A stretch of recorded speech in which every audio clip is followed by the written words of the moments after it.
Yeah. I'm doing. Okay. Good evening, everyone. We are on the record. Today is Thursday, the 23rd day of March in the year 2023. This is a regular meeting of the Jersey City Municipal Council. We had a scheduled 6 p.m. start. The clock on my cell phone is showing 6:04 p.m.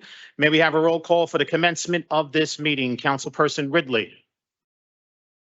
Councilperson Prinzary. Here. Councilperson Baggiano. Yeah. Councilperson Saleh. Here. Councilperson Solomon will be absent for the entirety of the meeting. Councilperson Gilmore is not here. yet. Not here yet, okay.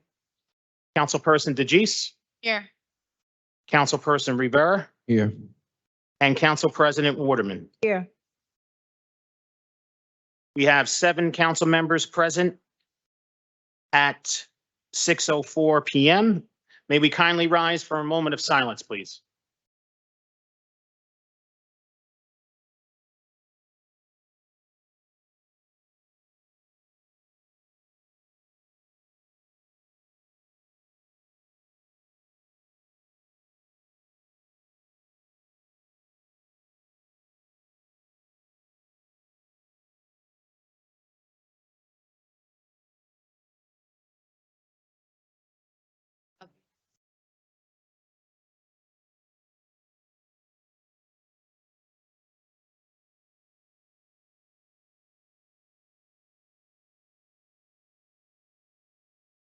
Right. Thank you very much. On behalf of Council President Waterman, in accordance with New Jersey Public Laws of 1975, Chapter 231, the Open Public Meetings Act, also known as the Sunshine Law, adequate notice of this meeting has been provided by the posting on the bulletin board of the first floor of City Hall. The annual notice, which is the schedule of meetings and caucuses of the Municipal Council for the calendar year 2023, and filed in the office of the City Clerk on Thursday, December 15th, 2022. In addition, at its time of its preparation, the agenda of this meeting was similarly disseminated on Friday, March 17th, 2023 at 4:45 p.m. to the Municipal Council, Mayor, Business Administrator, Corporation Council, and the local newspapers, and posted on the city's website, so I can certify as to our total compliance with the Sunshine Law. Okay, Council President. Okay, well, first of all, I would like to take this opportunity and welcome everybody. It's such a nice crowd here tonight. But before we get started, it's an honor for me to swear in our city clerk and / register. So at this time, Sean Gallagher, I wish you would please stand so I will have the honor to swear you in. All right. Thank you. I'd like to call up my family to hold the Bible.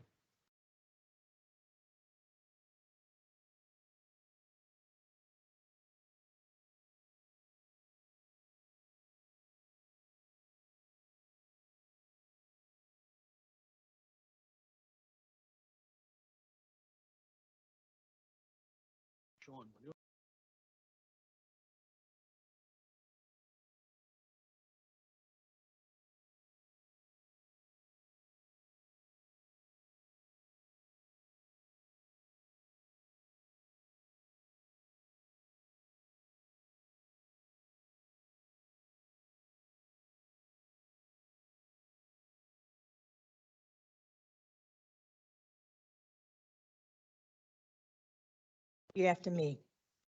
I, Sean J. Gallagher, I, Sean J. Gallagher, do solemnly swear do solemnly swear that I will support the Constitution of the United States I will support the Constitution of the United and the Constitution of the State of New States Jersey, and the Constitution of the State of New Jersey, that I will bear true faith and allegiance and to the government established in the United States and governments established under the authority of the people, and that I will faithfully, safely, impartially, impartially, and justly and justly perform all the duties perform all the duties of the city clerk of the City Clerk of the City of Jersey City, of the City of Jersey City according to the best of my ability. according to the best of my ability. So help me God. So help me God. All right, that's one down.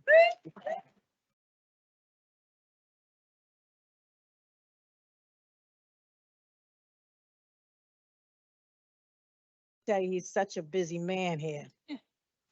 Repeat after me.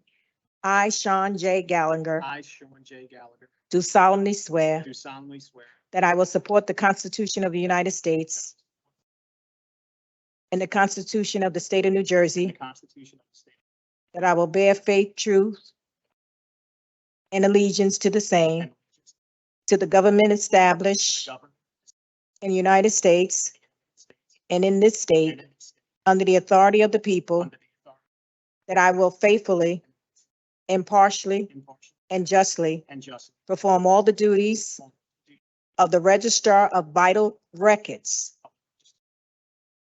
of the City of Jersey City, of the city of Jersey, according to the best of my ability. according to the best of my ability. So help me God. So help me God. There we go. Another hand. Congratulations, sir.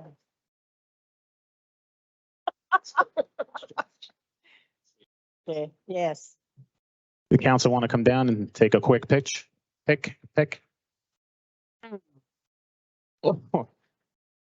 Leave the Jets fan up on the dais.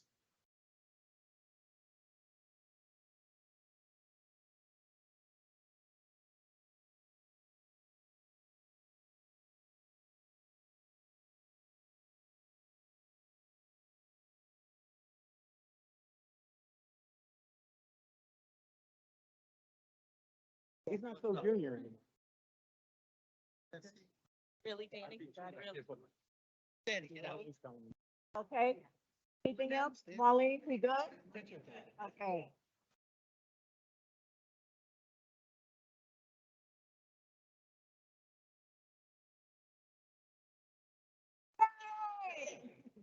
Thank you. Thank you. Yeah. Good. Okay. I just want to say thank you so much, Council President, my family for being here and give me another spotlight. I really appreciate it. Thanks so much. And now back to the regular scheduling programming.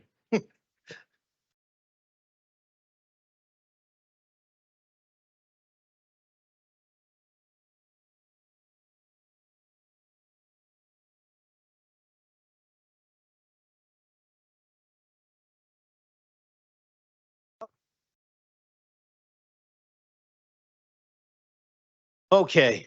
I don't think any of that got on camera because I wasn't here to work the camera. So we all heard it though. It's all good. And we got plenty of pitches. It's okay. It's okay. All right. So council members, we just have one order of business to get to first. We have two late items that I'm going to need a motion to add to the agenda. First item is 10.49, Resolution 23-241 is a resolution to award a professional engineering service contract to Michael Baker International for the final design submission package for the Communipore Avenue Improvements Project number 15-004-T for the Department of Infrastructure, Division of Traffic Engineering. And item 10.50, Resolution 23-242, a resolution honoring Mr. Cliff Perkins, AKA Soul, on the occasion of his retirement. So council members, may I Motion. have a motion to add? Motion to add 1049 and 1050. Motion made by Councilperson Saleh. May I have a second? Second. I'm going to give that second to Councilperson Prinzary. On the motion to add items 10.49, Resolution 23-241, and 10.50, Resolution 23-242 to the agenda, Councilperson Ridley. Aye. Councilperson Prinzary. Aye. Councilperson Baggiano. Aye. Councilperson Saleh. Aye. Councilperson Gilmore. Aye. Councilperson DeGise. Councilperson Reber. Aye. And Council President Waterman. Aye. Motion carries 8-0 to add items 10.49 and 10.50 to the agenda with Councilperson Solomon absent. And before we move on, I just have to record Councilperson Gilmore present 601, Sean. at 6. No, it couldn't be 6:01. We started at 6:04. So he's messing with me right in the beginning of the meeting. What time did you arrive, sir? Had a meeting at midday. 6:08. 6:08. So we're going to record Councilperson Gilmore present at 6:08. So we had 8 council members at 6:08. All right. So council members, I believe we're going to have a motion to defer to resolutions 23-194, 23-195, and 23-242. Motion. It's a compound motion, okay? Motion made by Councilperson Rivera. May I have a second? Second. Second by Councilperson DeGise. What was the third one? 23-242. That was the very last resolution that was added to the meeting. On the motion to defer to resolutions 23-194, 195, and 242, Councilperson Ridley. Aye. Councilperson Prinzary. Aye. Councilperson Bajano. Councilperson Saleh. Aye. Councilperson Gilmore. Aye. Councilperson DeGise. Councilperson Rivera. Aye. And Council President Waterman. Motion carries 8-0 with Councilperson Solomon absent to defer to resolutions 23-194, 195, and 242. Councilperson Ridley, would you like to just take them one by one and we can vote on them one by one? Yeah. First one being 10.2, Resolution 23-194 is a resolution honoring Mr. Orlando Diaz on the occasion of his retirement. Okay, I'm just going to read a few brief points about Mr. Diaz, and I'll do that for each of the resolutions as we vote on them. So Mr. Diaz has been with the city for 37 years. First as an animal control officer, later becoming a public health inspector. Mr. Diaz is also a member of the Jamie Vasquez Veterans Parade Organization. He's been involved with the Community Emergency Response Team, and he has helped victims of Hurricane Sandy and Irene. We're voting now, right, Sean? Yes. Okay, so I just want to commend Mr. Diaz on his years of service to this city and let him know that we really appreciate him. I vote aye.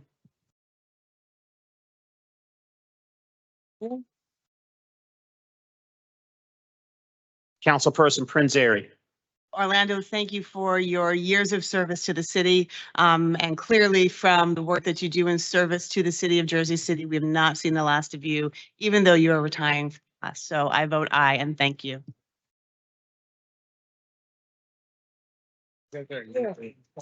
Councilperson Bajano. Orlando, congratulations and happy retirement.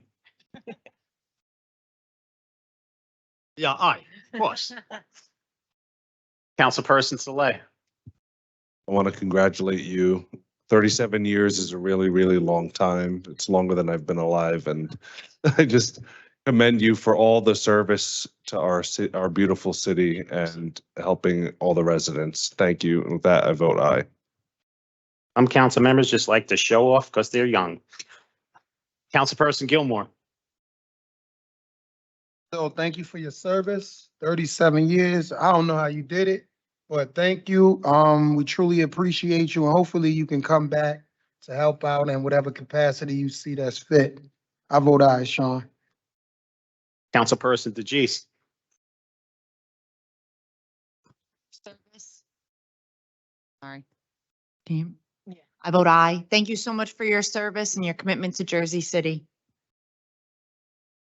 Councilperson Rivera. Orlando, not only did you serve this great city of Jersey City, but you're also a fellow brother Marine. Hoorah, Semper Fidelis. And thank you for all the service you've gave us. I proudly vote aye. Great job. And Council President Waterman. Orlando, thank you for your service. Congratulations. You're still young, so you could still do what you want to do. I vote aye. City Resolution 23-194 is approved unanimously 8-0 with Councilperson Solomon absent. Congratulations, Orlando.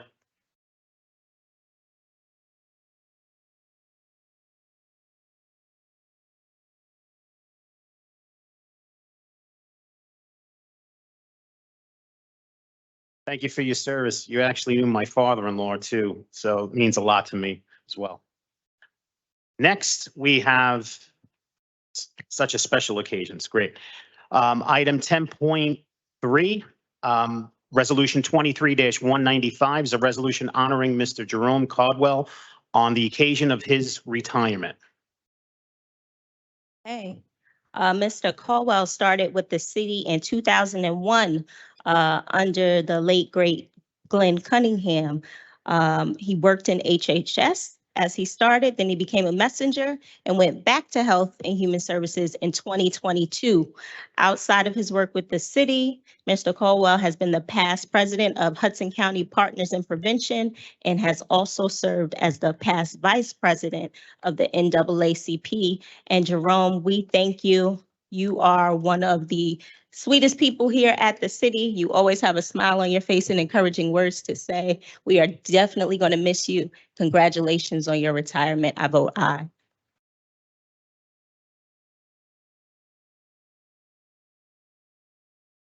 Councilperson Prinzary. Jerome, thank you for your service, but also thank you for being a friend. Right? Like, I am going to miss our chats in the rotunda, so I hope you come back, pop into the office, say hello. And again, congratulations. Enjoy your retirement. Well deserved. I vote aye. Councilperson Baggiano. Rome, enjoy retirement and you've made a good decision. Have a happy retirement, Jerome. Councilperson Saleh. Congratulations on your retirement and thank you so much for your service to this city. Thank you. That I vote aye. Councilperson Gilmore. Thank you for all your services. That smile every morning when I see you. I could never tell if someone got in trouble the day before. You just always smiling early in the morning, that good energy. Just a hard and dedicated worker. Thank you for your service, young fella.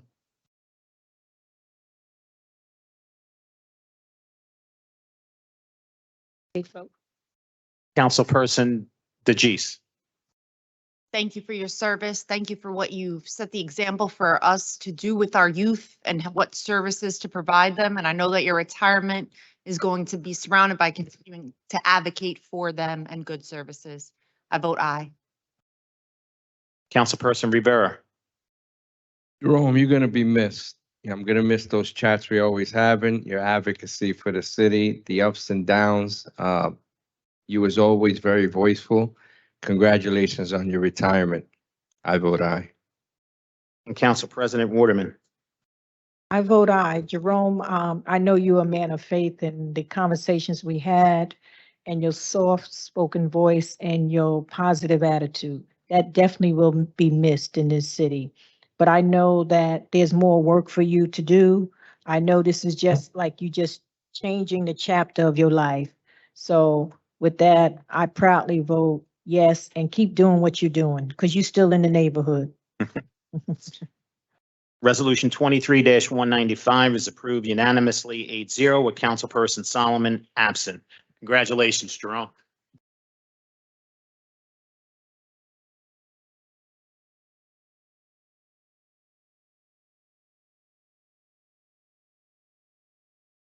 If I could just say quickly, he always put a smile on my face as soon as he walked into my office. So. Mhm.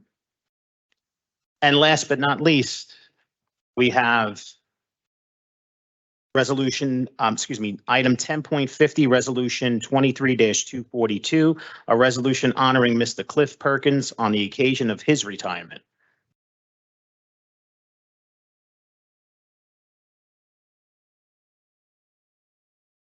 Mr. Perkins started with the city in 2004. He started in cultural affairs, later transferred to recreation, and is ending his career with the city in Health and Human Services in our Senior Affairs Department. Outside of his work in the city, I'm sure most of you know that Cliff is a founding member of Soul Generation, which is a great musical group that has received recognition throughout the country and has performed throughout the country. So we really have a musical legend in our midst.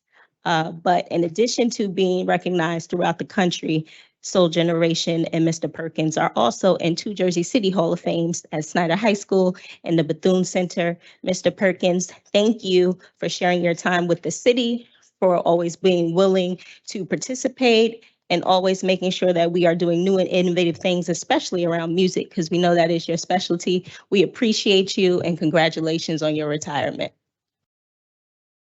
I vote aye. Councilperson Prinzary. So again, I will say thank you for your service to the city of Jersey City. And now that you're retired, you should come talk to me and Gay Dunstan about performing at Lincoln Park Music at the Fountain during the summertime.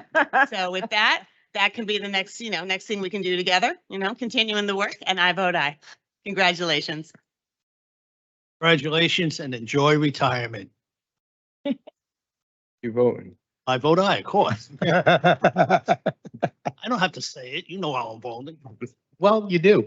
Councilperson Slay. I say this might be your swan song with regards to your job with the city, but it's definitely not your last song. And with that, I vote aye. Nice one. Councilperson Gilmore. Cliff. Oh, man, I love Cliff so much. Me and Cliff worked together in recreation for a long time. Just true, organic Jersey City. He's international, not just the United States. He's international. He's been all over. And I just really appreciate Cliff for the hard and honest conversations. I remember I told Cliff, I said I was running Cliff.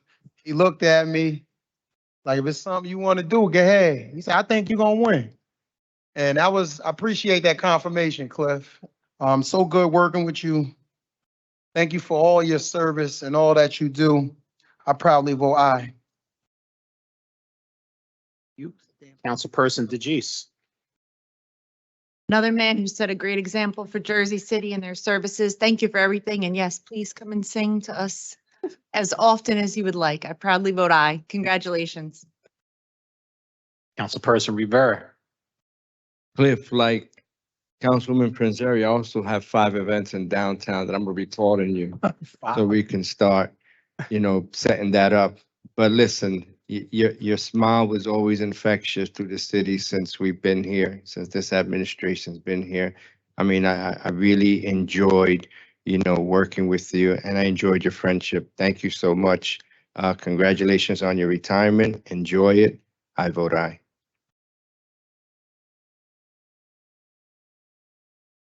And Council President Waterman. Cliff, you will be missed. But I know in your music tells a story. And that's so important. Your music makes people laugh. It makes people aware of their surroundings. It is a statement. And you're just transitioning from working with the city, but now you have the freedom to write what you want to write and to sing what you want to sing. No one can hold you back. So I'm just proud that I have an opportunity to just vote yes on this resolution because I know you are a man of the city. You care about people. I see your children. I see how their passion is in the same thing that your passion is. And for that, I salute you. You are a great father. God bless you and keep doing what you're doing. The best is yet to come. I vote aye. City Resolution 23-242 is approved unanimously 8-0 with Councilperson Solomon absent. Congratulations, Cliff.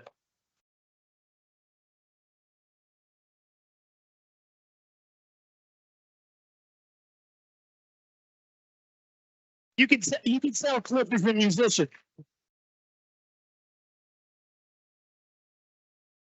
You can tell Cliff is a musician. He's getting the crowd involved.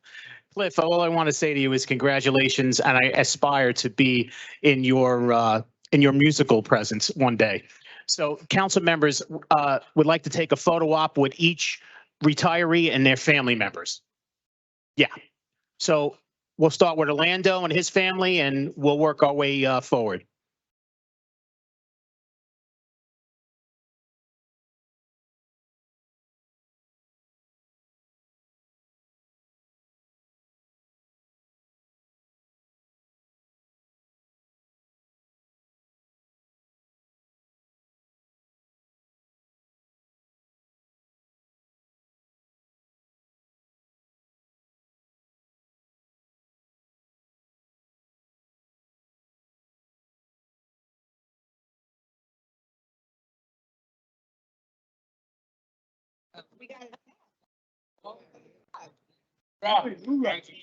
Thank you, sir.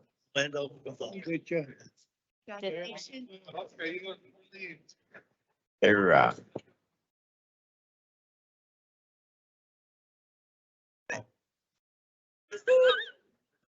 Good. Got everybody? What the Gilmore? Right, right, Where is it?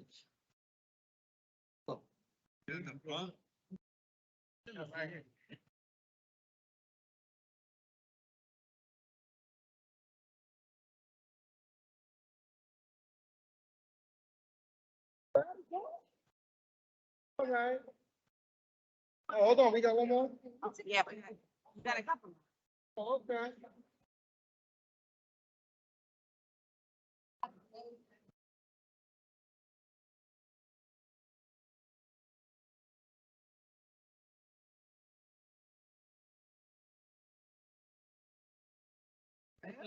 Man, yeah. I know if y'all take one picture, y'all can share with each other in the phone, right? Y'all can text it.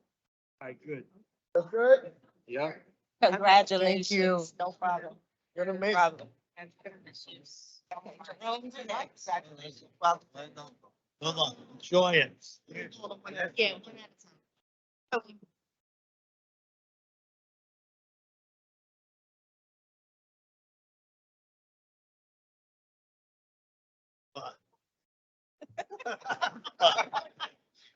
What's that? Betty?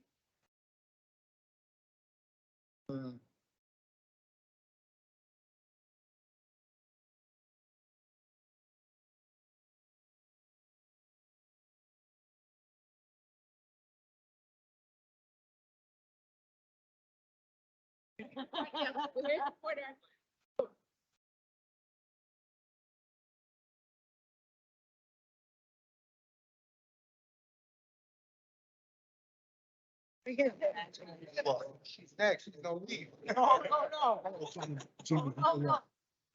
Choice, choice. All right. I was.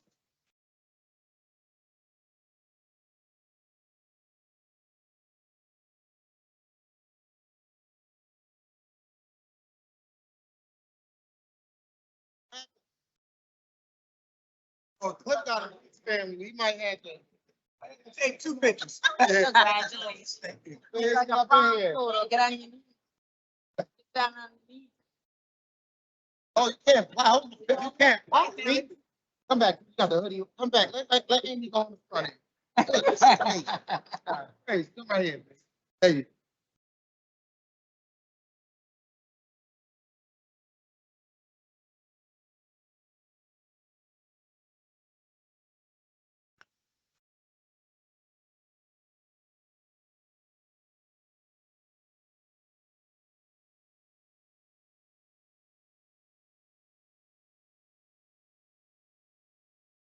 Oh.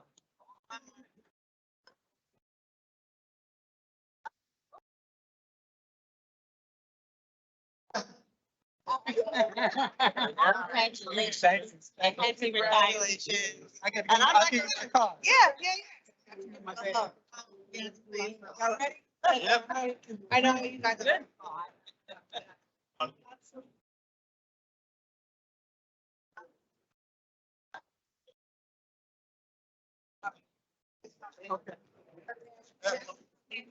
Yes. All right. But I'll be calling you because I'm gonna need an ambulance for, fund. Call me now. They don't. I can't carry on. So, immediately. Okay. Yeah, close down. Oh, get the white dude. Buddy. All right. Yep. Yep. Rocking and rolling. Okay, ladies and gentlemen, we're going to go back to our regular scheduling programming. They're gonna take. Congratulations again to all the retirees. Cliff got that. You'll be sadly missed. But it's not goodbye, it's see you later.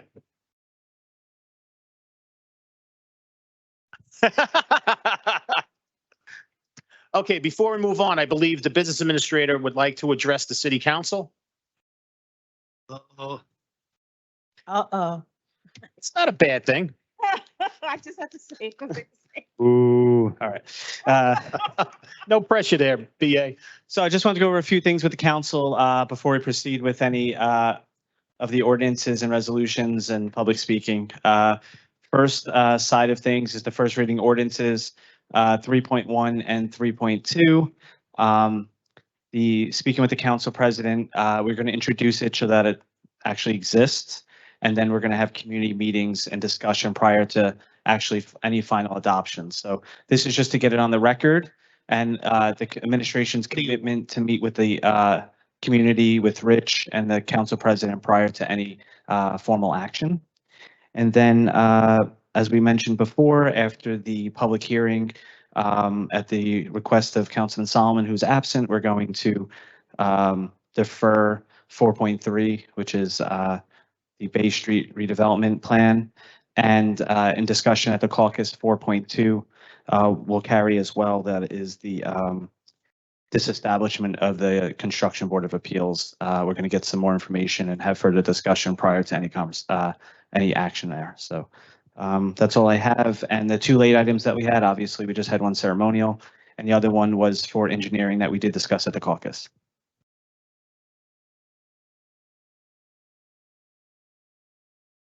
Okay, with that being said, if you would allow me to read the first reading ordinances into the record, appreciate it. Item 3.1, City Ordinance 23-025 is an ordinance supplementing Chapter 332, Vehicles and Traffic, Article 3, Parking, Standing, and Stopping, amending Section 332-24.1, limited duration parking on Bergen Avenue from Newkirk Street to Sip Avenue. Item 3.2, City Ordinance 23-026, an ordinance supplementing Chapter 332, Vehicles and Traffic, Article 3, Parking, Standing, and Stopping, amending Section 332-22, Parking prohibited at all times on Tunnelly Avenue for the purpose of installing a left turn lane. Item 3.3, City Ordinance 23-027 is an ordinance supplementing Chapter 332, Vehicles and Traffic of the Jersey City Traffic Code, Article 2, Traffic Regulations, amending Section 332-5, one-way streets on St. Paul's Avenue between Tunnelly Avenue and Liberty Avenue. And item 3.4, City Ordinance 23-028 is an ordinance naming the Berry Lane Park Amphitheater the Harriet Tubman Amphitheater in honor of Harriet Tubman. Council members, I'm going to be taking a vote on items 3.1 through 3.4. Councilperson Ridley. Aye. Councilperson Prinzary. Aye for introduction. Councilperson Baggiano. I care about the safety of the residents on around St. Paul's. I do not support another pilot run of St. Paul's one way. The majority of residents have voiced opposition to the one way. Many phone calls and emails. There are other options that residents favor that can be implemented. Curb extensions, refuge islands, speed bumps, left turn lane on Van Winkle. Residents have requested for law enforcement presence to enforce traffic laws. That's one of the problems in this city, why we're having so many problems. We do not have a real traffic division in this city. We did away with the motorcycles. Speak with New Jersey Department of Transportation regarding work on the Pulaski Skyway, Broadway exit. This is a joke. They've been working there for how long, and they're not going to be finished for how long? You know, this ordinance, you speak to the people, like I speak to Lillian and Megan on St. Paul's, and I understand their views. But other options, there's many other options. The fire department was against it. The DPW was against it. OEM was against it because of safety. The people on Newark Avenue in Little India are against it. So we have to sit down and we have to work out something, and we have to take care of the people that live directly on St. Paul's. So for that, I'll abstain right now for this. You're going to abstain on 3.3 Yes, and aye on all the rest? yes, Sean. Thank you. Councilperson Saleh. I'm gonna vote aye for introduction, and I think regarding St. Paul's Ave, that some more research from the engineers. So Thank you. Councilperson Gilmore. I vote, aye for introduction. Regarding 3.3, I just really hope we can have more dialogue before we bring this back for a second reading. So I vote aye for introduction. Thank you. Councilperson DeGise. I vote aye for introduction. In regards to 3.3, I'd like to thank Director Patel and her department for putting all the work together to do the community outreach. You obviously got the community engaged and for the redesign plans. I'd like to reference Commissioner Billy O'Day's plan to make Lincoln Park a one-way was one of the most widely criticized plans. I mean, it was an uproar, and he would have listened. If he would have listened to all of them, we wouldn't have what was probably one of the best upgrades to that park. So I think that we do need to keep an open mind when we are thinking about these things, and I hope that the second read is successful. Councilperson Rivera. On 3.3, I'm voting no and aye on the rest. Thank you. Council President Waterman. I vote aye for introduction, but on 3.3, I want to say this. Every time we put an ordinance forth, there's always people who are for it and people who are against it. When we do an introduction, the point of it is to have a conversation. The people that are on St. Paul's Avenue directly, they're having a problem with the traffic and trucks coming through. Now, I understand those who oppose it, but I think everybody need to be at the table to have this conversation, how we can pretty much rectify this. So hopefully by April 12th, that we can have this conversation, because we spoke to Director Patel and she put a lot of work in this. She just didn't dream this up. It took 3 years to do this. And so with that in mind, we have to keep an open mind, because she did go to the community. The community input is in here, but at this time is like a discrepancy, like we haven't done anything. So we voting, yes, for introduction, but we have to sit down to just have, what can we live with? That's a big difference than what we all agree on. What can we live with? Because there have to be a change on St. Paul's Avenue, because the people are not safe there. All right, so we're coming back to this. Okay. If you would allow me to recap, items 3.1 and 3.2 are approved 8-0 with introduced with Councilperson Solomon absent. Item 3.3 is introduced 6-1-1 with Councilperson Rivera voting no and Councilperson Baggiano abstaining. Item 3.4 is introduced 8-0 with Councilperson Solomon absent. Okay, on to our second reading ordinances. Our second reading ordinance, item 4.1, City Ordinance 23-015, is an ordinance ratifying the renewal of a lease agreement with Journal Square Plaza Urban Renewal Associates for office space and a kiosk at 1 Journal Square Plaza. This is a public hearing on this ordinance. Any member of the public wishing to be heard, please come up to the podium and state your name for the record.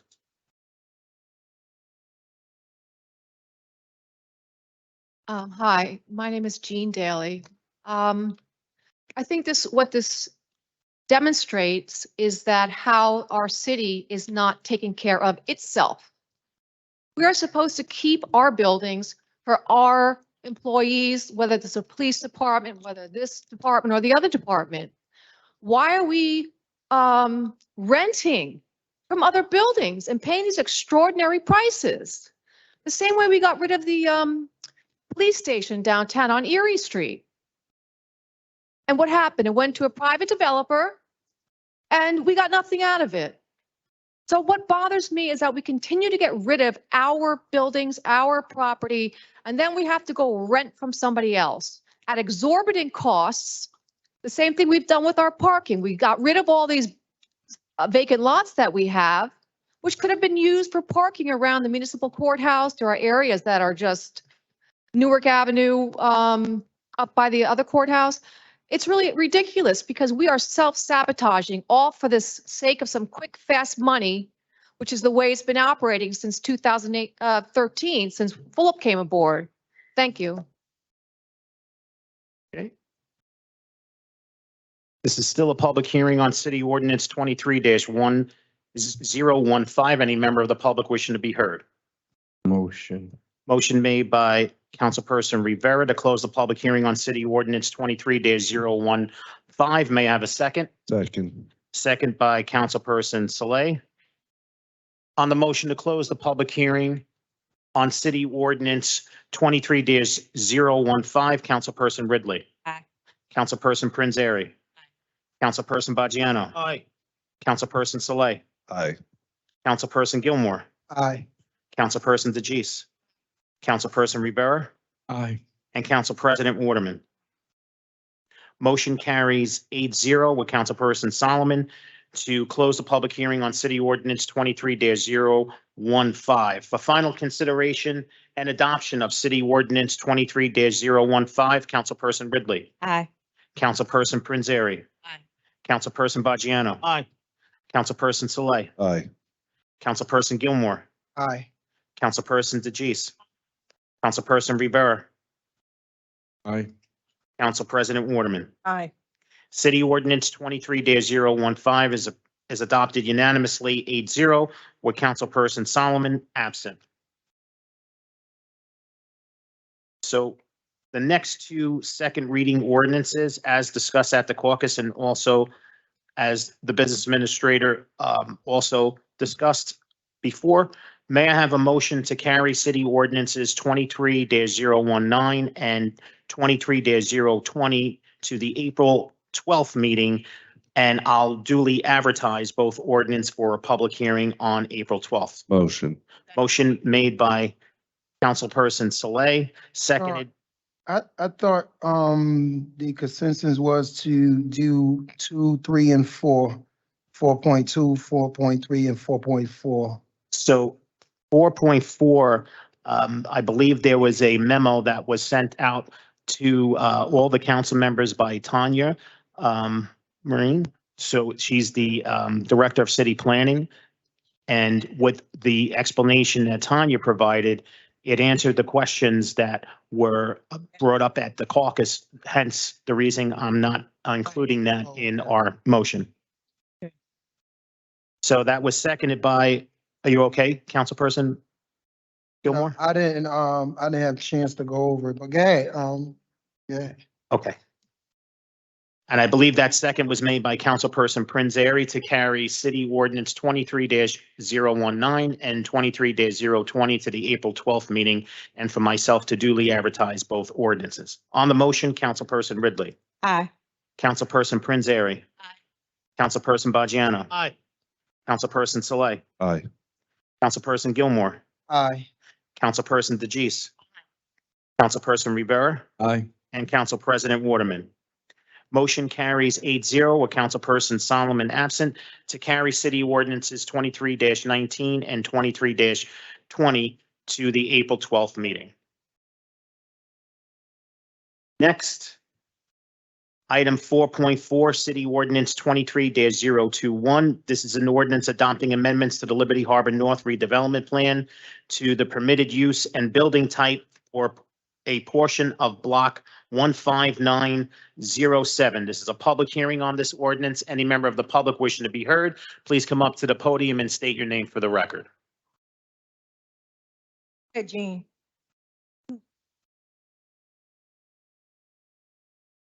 Good evening, Council President, Council Good members. evening. My name is Gerard Pizzillo. I'm a partner with Genova Burns.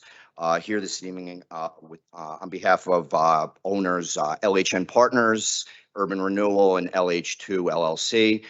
We appeared before you Monday evening at the caucus with our entire team in place to present these objections that we didn't have an opportunity to address at any level at the planning board, more importantly, and not at the introduction when before this body. We left that meeting with the understanding that it would be carried to April 13th to allow us to have the opportunity to sit down with planning with the applicant and address the concerns that we never had an opportunity to have addressed.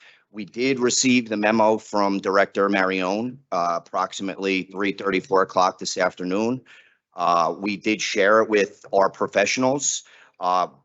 unfortunately, in the short period of time between the time we got the email and appearance this evening, obviously, my experts aren't here this evening, and we haven't had an opportunity to really address or, analyze that memo.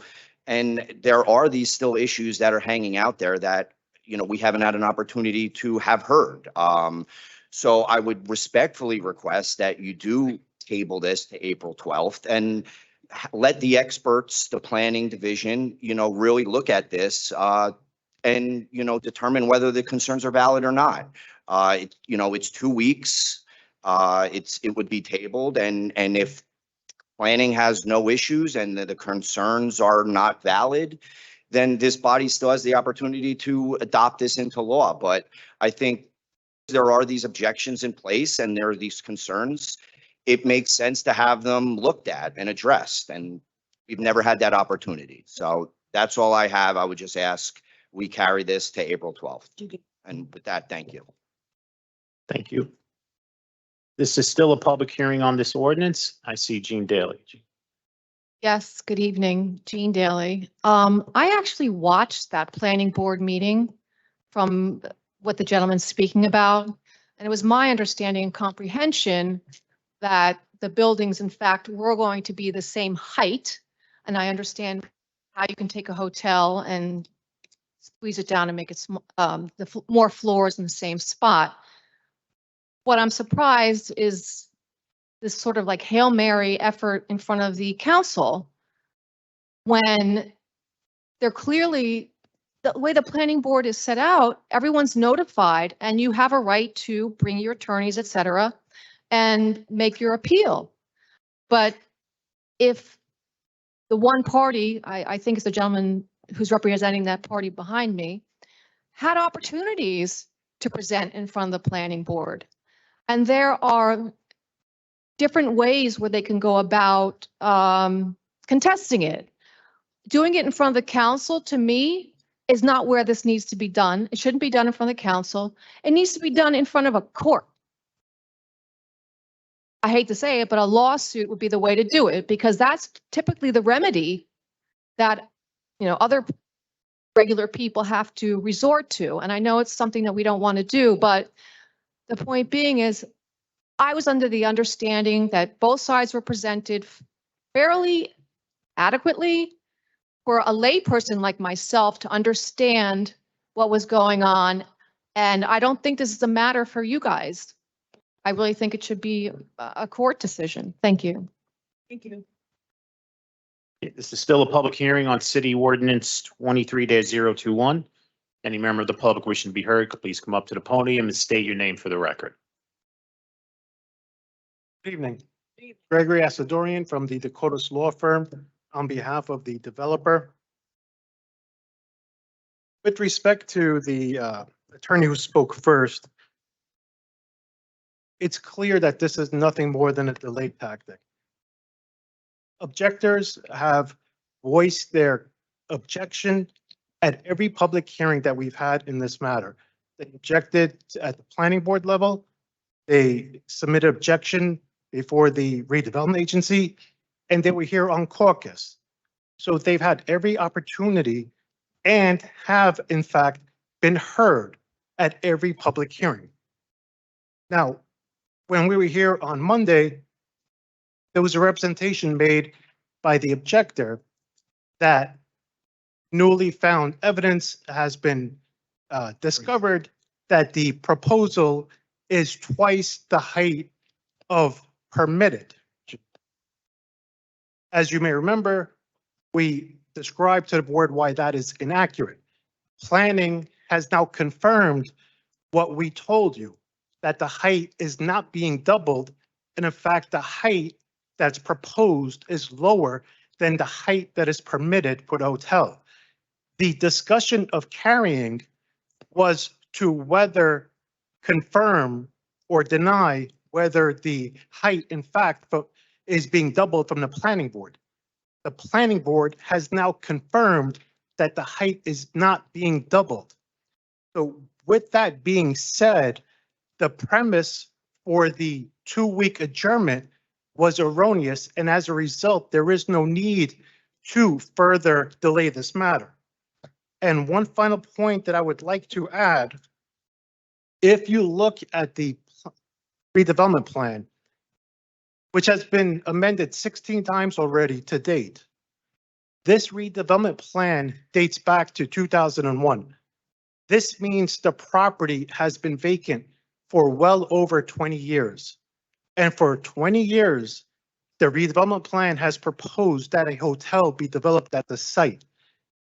For over 20 years, a hotel has not been developed at the site and it's been remained vacant, which reasonably leads one to conclude that possibly the best alternative is residential housing, which will provide obviously housing, which is a purpose of the MLUL.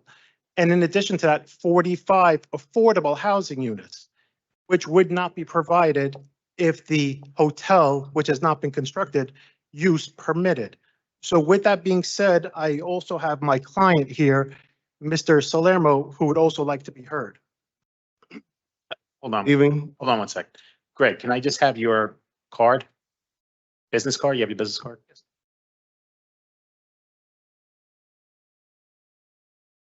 You can speak now, sir. And if you could just state your name for the record. Sure. My name is Ralph Salermo. I am an owner in the development firm. I represent the developer. This evening, I'd just like to say that this amendment, if approved, is going to bring, as council said, 45 much needed affordable housing units to this community, to families earning an average of $50,000 per year, whereas the average family in this particular neighborhood earns much more than that. Aside from that, I stand and continue to stand committed to work with the councilman of the ward and the council and the community. I have a track record of here in Jersey City and elsewhere in the state of making sure that the community is represented in our developments, that employment opportunities, meaningful employment opportunities are made for our city residents. And I appreciate your potential support on this amendment, and thank you. Thank you. Sorry about that. Thank you very much. This is still a public hearing on this ordinance. Any member of the public wishing to be heard, please come up to the podium and state your name for the record. Motion. Motion to close the public hearing was made by Councilperson Rivera on City Ordinance 23-021. May I have a second? Second. Second by Councilperson Saleh. On the motion to close the public hearing on City Ordinance 23-021, Councilperson Ridley. Aye. Councilperson Prinzary. Aye. Councilperson Bajano. Councilperson Saleh. Aye. Councilperson Gilmore. Aye. Councilperson DeGise. Aye. Councilperson Rivera. Aye. And Council President Waterman. Motion carries 8-0 with Councilperson Solomon absent to close the public hearing on City Ordinance 23-021. For final consideration and adoption of City. Before we do that, Sean, I just want to say a few things. You want to wait till you vote and then you could say it? No, because my attempt is to still carry it, because the issue is not so much if I'm pro or against this project. The issue was that we had came to a consensus on Monday that we would carry. In fact, we actually made a compromise because a recommendation was to send it back to planning, but we got Planning to into the. respond. That's why. They heard what planning did, what Tanya did, she saw the tape. And when she saw the tape, she responded to us because based on the disagreement that they were having, only Tanya could have answered that, to be perfectly honest. We were not in a place to answer that because we are not in a planning position. And so when she sent the email out, she sent it to all of us. Okay, and so at that time, it was no need to carry it because I know the gentleman did say that he was on a time constraint too. That's why we was going to try to bring it back. But based on what Tanya had said, then we said we sent the email out earlier so everyone would be aware of that. But that's the thing, though. So you can, however you choose to vote, you can vote. No, But I'm I just saying know we got that I can information. vote however I Mhm. want to vote. Right. What I'm saying is, We can't change the We could rules of the change it. game in the middle of the game. If the could change it. consensus was that we were gonna carry it to the next meeting, Mhm. then there's attorneys that represent these people. These people are Mhm. reaching out. And if you don't have time, you don't, like, you Mhm. can't just cut people for the sake of deadlines need to be Mhm. met. That's not our problem. No, that's why we vote. This is really not our problem. They really need to take this to court if they have to be honest. This is a place that, this is not a court of law. And I hear the lawyers arguing back and forth. The truth of the matter, this is not the place of a court of law. This is not it. And we're just not in that position, to be perfectly honest. If they choose to take it back, then they have to choose to take it back. We just have to make our vote as a council. That's up to them to take it further. We're not in that position. No, We're just but really not. I understand that, but again, if the consensus was one thing, Tanya sent the email at 3:11. Mm-mm. The email was at 3:11. Even if Time that's was what, that which, email? which the harm, and I thought What time that was that email? the carrying to the date on the 12th would be it, it may pass on the 12th. I'm not saying that we're anti or pro or against it. Mhm. I'm just saying that there needs to But be. what you more can do, dialogue to Councilman, have if you wanna make the motion to carry, that's your right to do so. You can do it. And then the council will have to vote, do they want to carry it or not? That's your right. You can do that. I was just saying, because I thought that was. Okay. So I'll make a motion to carry it to the 12th. I mean, when is the next council? That's the 12th. Yep, right? April 12th. So there's a motion on the table to carry city ordinance 23-021 to the April 12th meeting.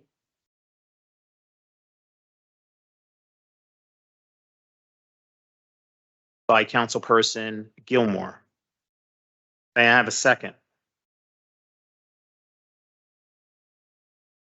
With no second, motion fails. So for final consideration and adoption of city ordinance 23-021, Councilperson Ridley.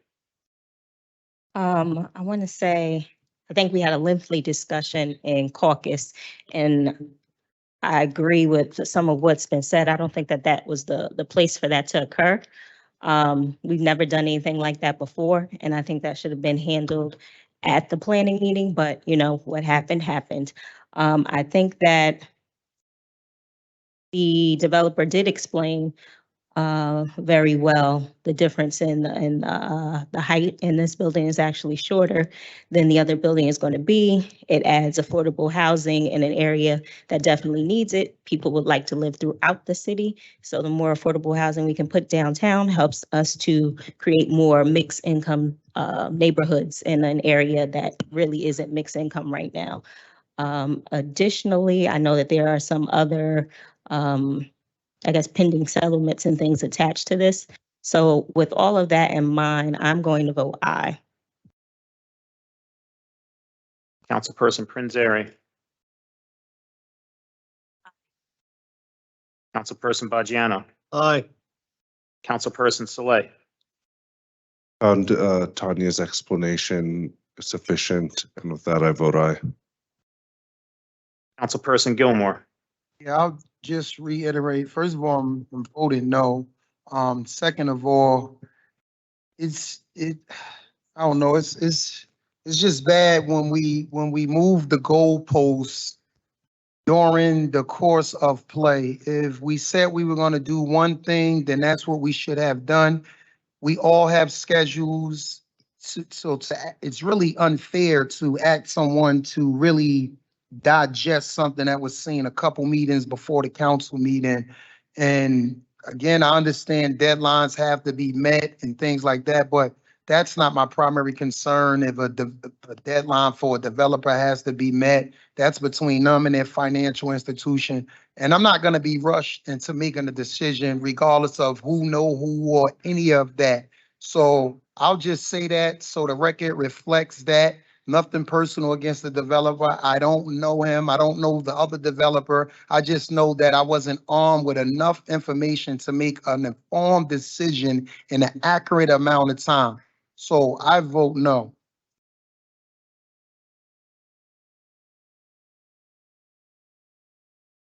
Thank you. Councilperson DeJeece.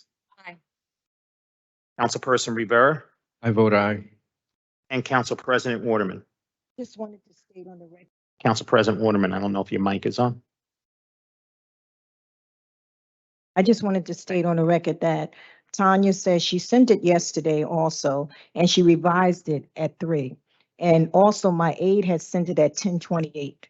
We do have that. So I don't know what's happening, maybe something in email, but I know this morning. Okay, but she sent it yesterday, but I made sure my aide sent it to everyone again.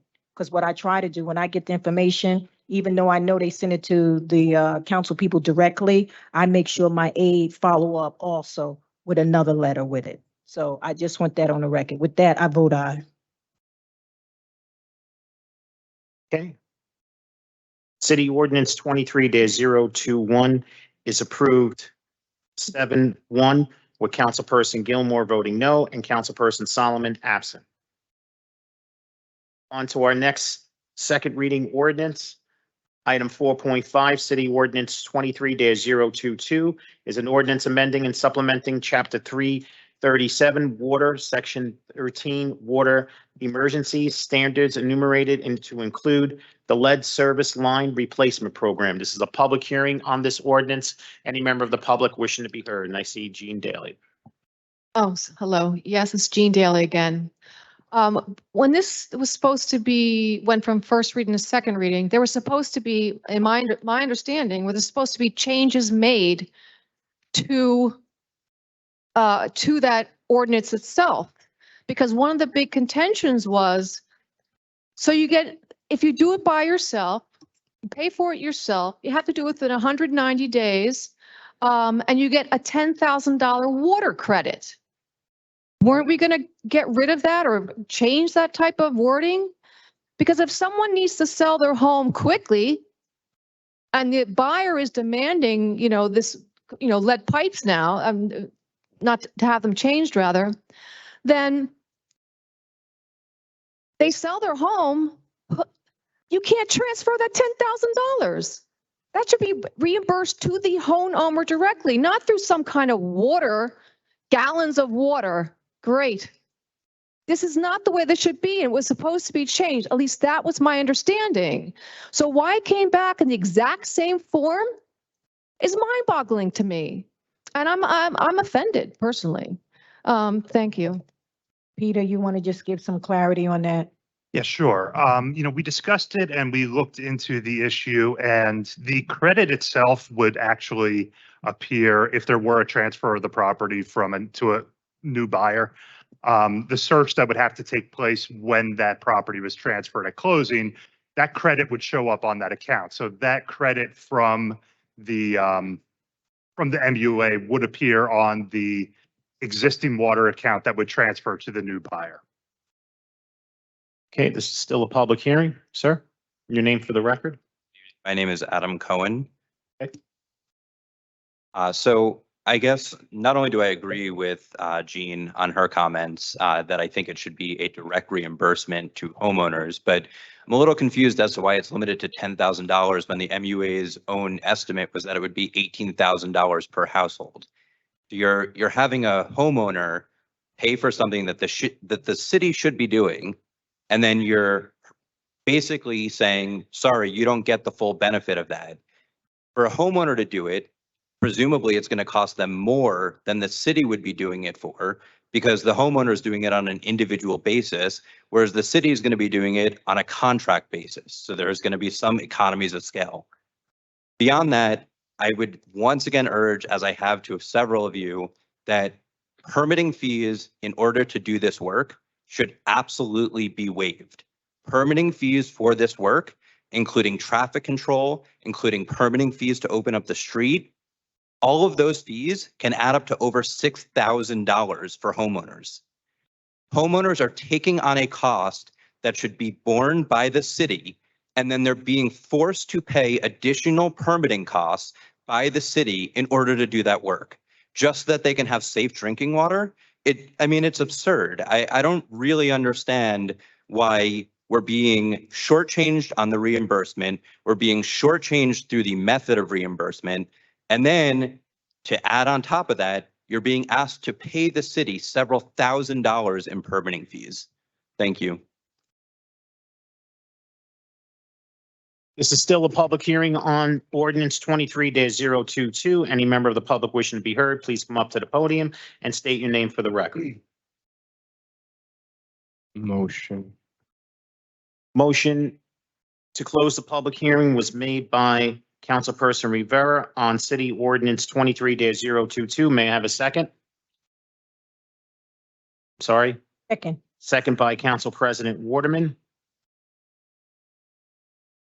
On the motion to close the public hearing on city ordinance 23-022, Councilperson Ridley. Aye.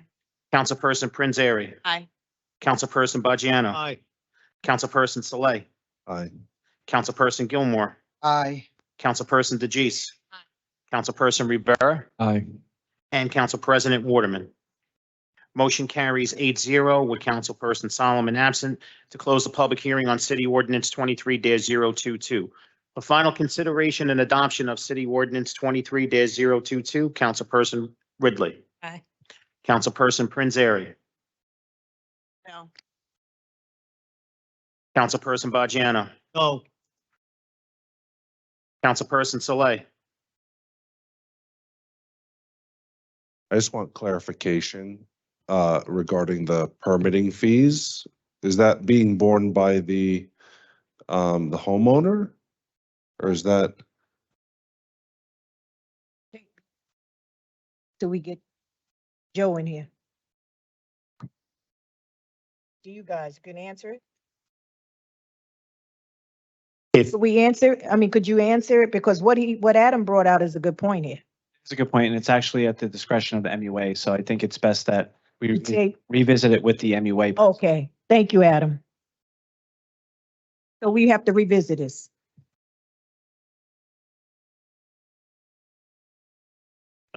Okay, so we were in the process of taking a vote on the ordinance. Is there a motion?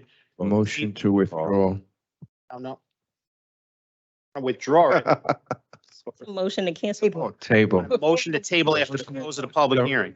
carry it? Table Can we it carry? For 2 weeks so the MUA can come back Yeah, to us motion to carry. and give us. Yeah, motion to carry to the, so we can just table it because you can bring it back April 12th either way, right? Council members. So if you make a motion to table after the close of the public hearing, you can bring it back in 2 weeks or in in the next meeting, the last meeting in April, if you want. But if you it's tabling after the close of the public hearing. Is that your wishes? Yes. Okay. Just bear with me 1 second.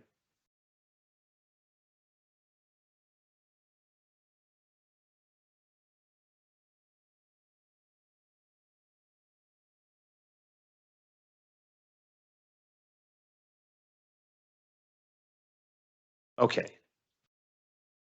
So we have a motion to table city ordinance 23-023 after the close of the public hearing. May I have, who made the motion?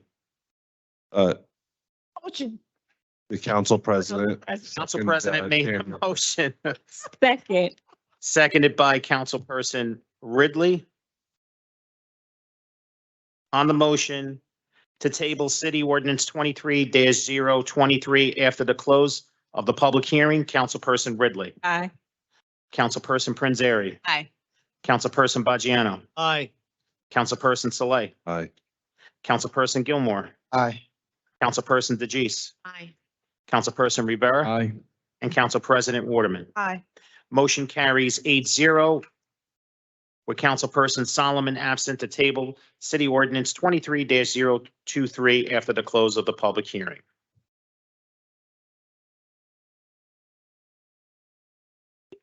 I'm sorry, it was ordinance 23-022. I apologize. I'm looking ahead on the agenda.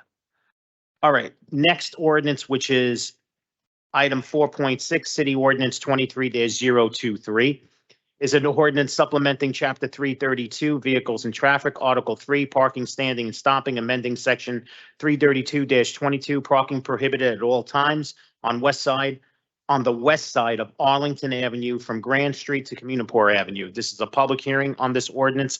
Any member of the public wishing to be heard, please come up to the podium and state your name for the record. Motion. Motion was made by Councilperson Saleh. Saleh. Councilperson Saleh, sometime, and seconded by Ridley. Councilperson Ridley. Thank you. Guys, I'm moving so quick. On the motion to close the public hearing on City Ordinance 23-023, Councilperson Ridley. Aye. Councilperson Prinzary. Aye. Councilperson Bajano. Aye. Councilperson Saleh. Aye. Councilperson Gilmore. Aye. Councilperson DeGise. Aye. Councilperson Rivera. Aye. And Council President Waterman. Aye. Motion carries 8-0 with Councilperson Solomon absent to close the public hearing on City Ordinance 23-023. For final consideration and adoption of City Ordinance 23-023, Councilperson Ridley, God bless. Aye. Councilperson Prinzary. Aye. Councilperson Bajano. Aye. Councilperson Saleh. Aye. Councilperson Gilmore. Aye. Councilperson DeGise. Councilperson Rivera. Aye. And Council President Waterman. Aye. City Ordinance 23-023 is adopted unanimously 8-0 with Councilperson Solomon absent. On to our last second reading ordinance, item 4.7, City Ordinance 23-024 is an ordinance amending Chapter 15-088 in regards to Chapter 3, Administration of Government, Article 12, Department of Health and Human Services of the Jersey City Code, changing the responsible department for the Adopt a Lot program to the Department of Public Works, Division of Solid Waste and Recycling. This is a public hearing on this ordinance. Any member of the public wishing to be heard, please come up to the podium and state your name for the record. Motion. Motion made by Councilperson Saleh to close a public hearing on City Ordinance 23-024. May I have a second? Second. Second made by Councilperson Ridley. Yes. Got it right. On the motion to close the public hearing on City Ordinance 23-024, Councilperson Ridley. Aye. Councilperson Prinzary. Councilperson Bajano. Aye. Councilperson Saleh. Aye. Councilperson Gilmore. Councilperson DeGise. Councilperson Rivera. Aye. And Council President Waterman. Aye. Motion carries 8-0 with Councilperson Solomon absent to close the public hearing on City Ordinance 23-024. For final consideration and adoption of City Ordinance 23-024, Councilperson Ridley. Aye. Councilperson Prinzary. Aye. Councilperson Bajano. Aye. Councilperson Saleh. Aye. Councilperson Gilmore. Aye. Councilperson DeGise. Councilperson Rivera. Aye. And Council President Waterman. Aye. City Ordinance 23-024 is adopted unanimously 8-0 with Councilperson Solomon absent. Okay, council members, we're going to move on to our public speaking portion of the meeting. I'm going to be calling the number and first name of the individual. Please pay attention to your agenda. So item 5.1, Laverne, Webb, Washington. Not here. Next, 5.2, Rosalie Narcio. Rosalie? She here? Not here. 5.3, Nelson Rivera.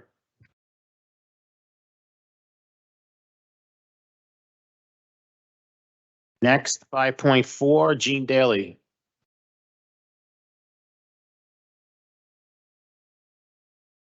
Good evening. I have a lot to say. I have to say it quickly. One, I understand Councilman Gilmore's resistant because when you say you're going to do something, you do it. And that to me, the inconsistency is a surprise, and I was very surprised to see it actually on the ordinance, regardless. Okay.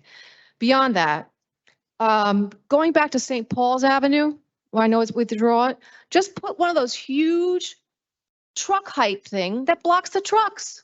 It's a physical obstruction. You see them when you go down, like into the malls and such like that. You can create a physical barrier. Why do you need to go through all this rigmarole? Secondly, going back to the Bay Street, which I know these were all pulled, but the point being is that if you look at the local redevelopment and housing law, when they say an area in need of development, it's buildings, plural, properties, plural. Why are we subjecting this to one building that does not qualify for any of the reasons for area in need of rehabilitation? It does not qualify. That angers me. Beyond that, let's get to the real things. We've got a problem with Shea and the way he's trying to bust the union. I am so. Wait a minute. Right. Excuse me. I am livid with this. Wait a minute. Let me just, because you know what? When y'all do that, we can't hear her and it stops her time and everybody's on time. So I would encourage you to wait till they finish and then you can clap at the end because it's on her time, okay? I'm losing seconds. Go ahead. Okay. Anyway, I don't understand why this is going on. Ever since Shea got aboard, we've had nothing but problems with the public safety, et cetera, in this city. He has undermined the morale. People are retiring because they can't stand the guy. He's got vested interests in this organization that's supposed to come and analyze it. The state will do it for free. Why does this guy hem and haw like he did at the caucus meeting? Meanwhile, he's been trying to push the same gosh darn company since 2014. What's in it for him? What is in it for him? Why doesn't he lay off? He's basically trying to make the 911 service implode by not managing it properly and not giving it the resources. I think this is disgusting. It's union busting and it has to be stopped. And I'm going to take 10 more seconds if possible, but I urge you all to vote no, because this is not a game. This is our city and we need to take it back for our people. Thank you, Jean. Thank you, Jean.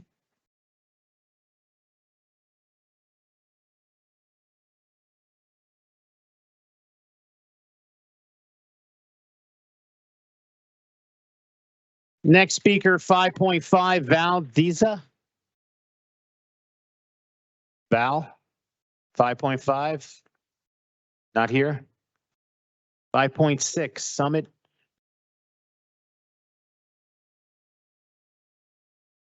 Good evening, City Council members. My name is Sumit Gulhotra, and I'm a resident of Journal Square. I want to speak tonight in support of the traffic calming plan put forward for St. Paul's Avenue. Speaking to longtime residents on my block, they all talk about how not too long ago, they would sit on their stoops and watch their children play.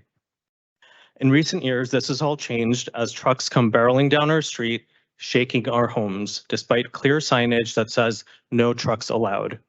Reckless drivers speed with no regard for the lives of our children, our parents, or our pets. A local cafe here shuttered, and one area resident summed it up saying, "I stopped going there, that street is a traffic sewer," showing how traffic also hurts local businesses. Sandwiched between Tonelli Circle and 139, impatient drivers in highway mode race to one end of the block to the other. If a driver is kind enough to let us cross, drivers behind them start honking and swerve into the opposite lane to race ahead, resulting in too many close calls for pedestrians, cyclists, and even other drivers. I've had an impatient driver blow through a stop sign coming just inches away from hitting me. I've seen this happen to my husband, to my grandmother, and many of my neighbors who've all emailed you with their accounts. I want to remind this council that we already have documented and brought to your notice in 2011 that a grandmother was killed here by a truck. Yes, killed, dead, no longer around. In 2020, we had a neighbor hit by a driver and injured. In 2021, another neighbor had her foot run over, and I waited with her while the ambulance arrived. In 2022, a child was hit, and the driver didn't even have the basic human decency to get out of the car and check up on the boy. This traffic calming should have been done a long time ago, but instead residents of my block have been patiently waiting for 4 years with walking audits and public meeting after public meeting, survey after survey, pilot after pilot for something to change. Councilperson Baggiano, not long ago, you jumped to champion the one-way on Washburn. I wasn't aware of any surveys for that or pilots. There was no similar death by public consultation there. With two schools on our block and a church, shouldn't that make it clear that we need significant traffic coming on our block? All we're asking for is to live with the same peace and security that you do on Magnolia Avenue. Many of those same people who oppose this effort live on quiet streets. They've opposed bike lane proposals, they've opposed the roundabouts, they've opposed the one-way, they've opposed now this compromise option, the partial one-way. We can keep putting out options and pilots, and these people will continue saying no. So at what point do we start valuing the lives of the residents who live here? This is not a numbers game. Traffic should never be a numbers game. I ask that you please support traffic. Thank you so on my much. block. Thank you. Our next speaker, 5.7, Adam Cohen.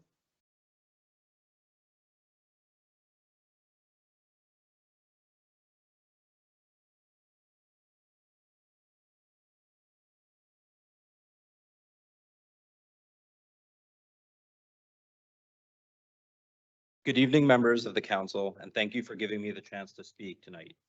My name is Adam Cohen, and I am a resident of St. Paul's Avenue between Kennedy Boulevard and Tunnelly Avenue. When street safety projects are worked on, we often hear that it is just a matter of time before somebody is seriously injured or killed on a specific street. This is a photo from an article in the Jersey Journal on November 19th, 2011, titled, quote, "Jersey City Grandmother Struck and Killed by Tow Truck at St. Paul's Avenue and Kennedy Boulevard," end quote. That grandmother was Zasanben Patel. She was 67 years old, and she was crossing St. Paul's Avenue just outside of Public School 31 with her groceries on the way home to Beach Street in the Heights when she was killed. It is not a matter of when somebody will be killed on our street. It's a matter of when the next person will be killed. We have been pleading for traffic safety measures on our street for 4 years. In that time, a resident of our street was hit by a car that ran a stop sign at Liberty Avenue and St. Paul's, requiring her to be taken to the hospital in an ambulance. Another resident was hit by a car crossing St. Paul's Avenue. We witnessed a child riding his bike near the corner of St. Paul's Avenue and Skillman get hit by a driver who was using Skillman Avenue to avoid having to stop at the red light at St. Paul's and Kennedy. The driver left the scene and the boy limped away. These are not made up stories or lies, as some of my neighbors may claim. We have the photos and videos.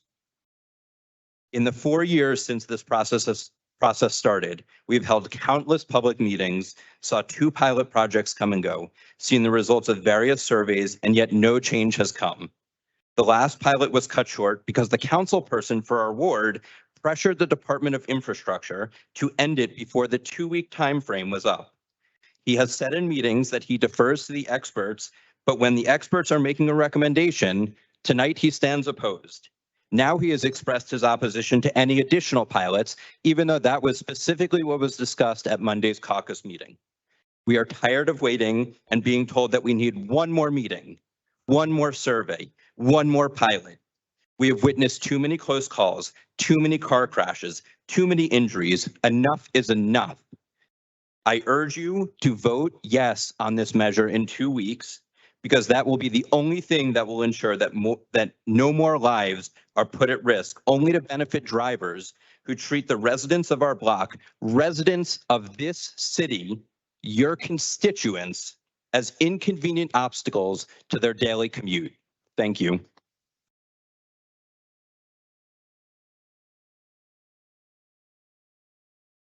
Okay, our next speaker, 5.8, Eric Ross. Hello, everyone. I'm Eric Ross. I am a resident at 75 Liberty Ave.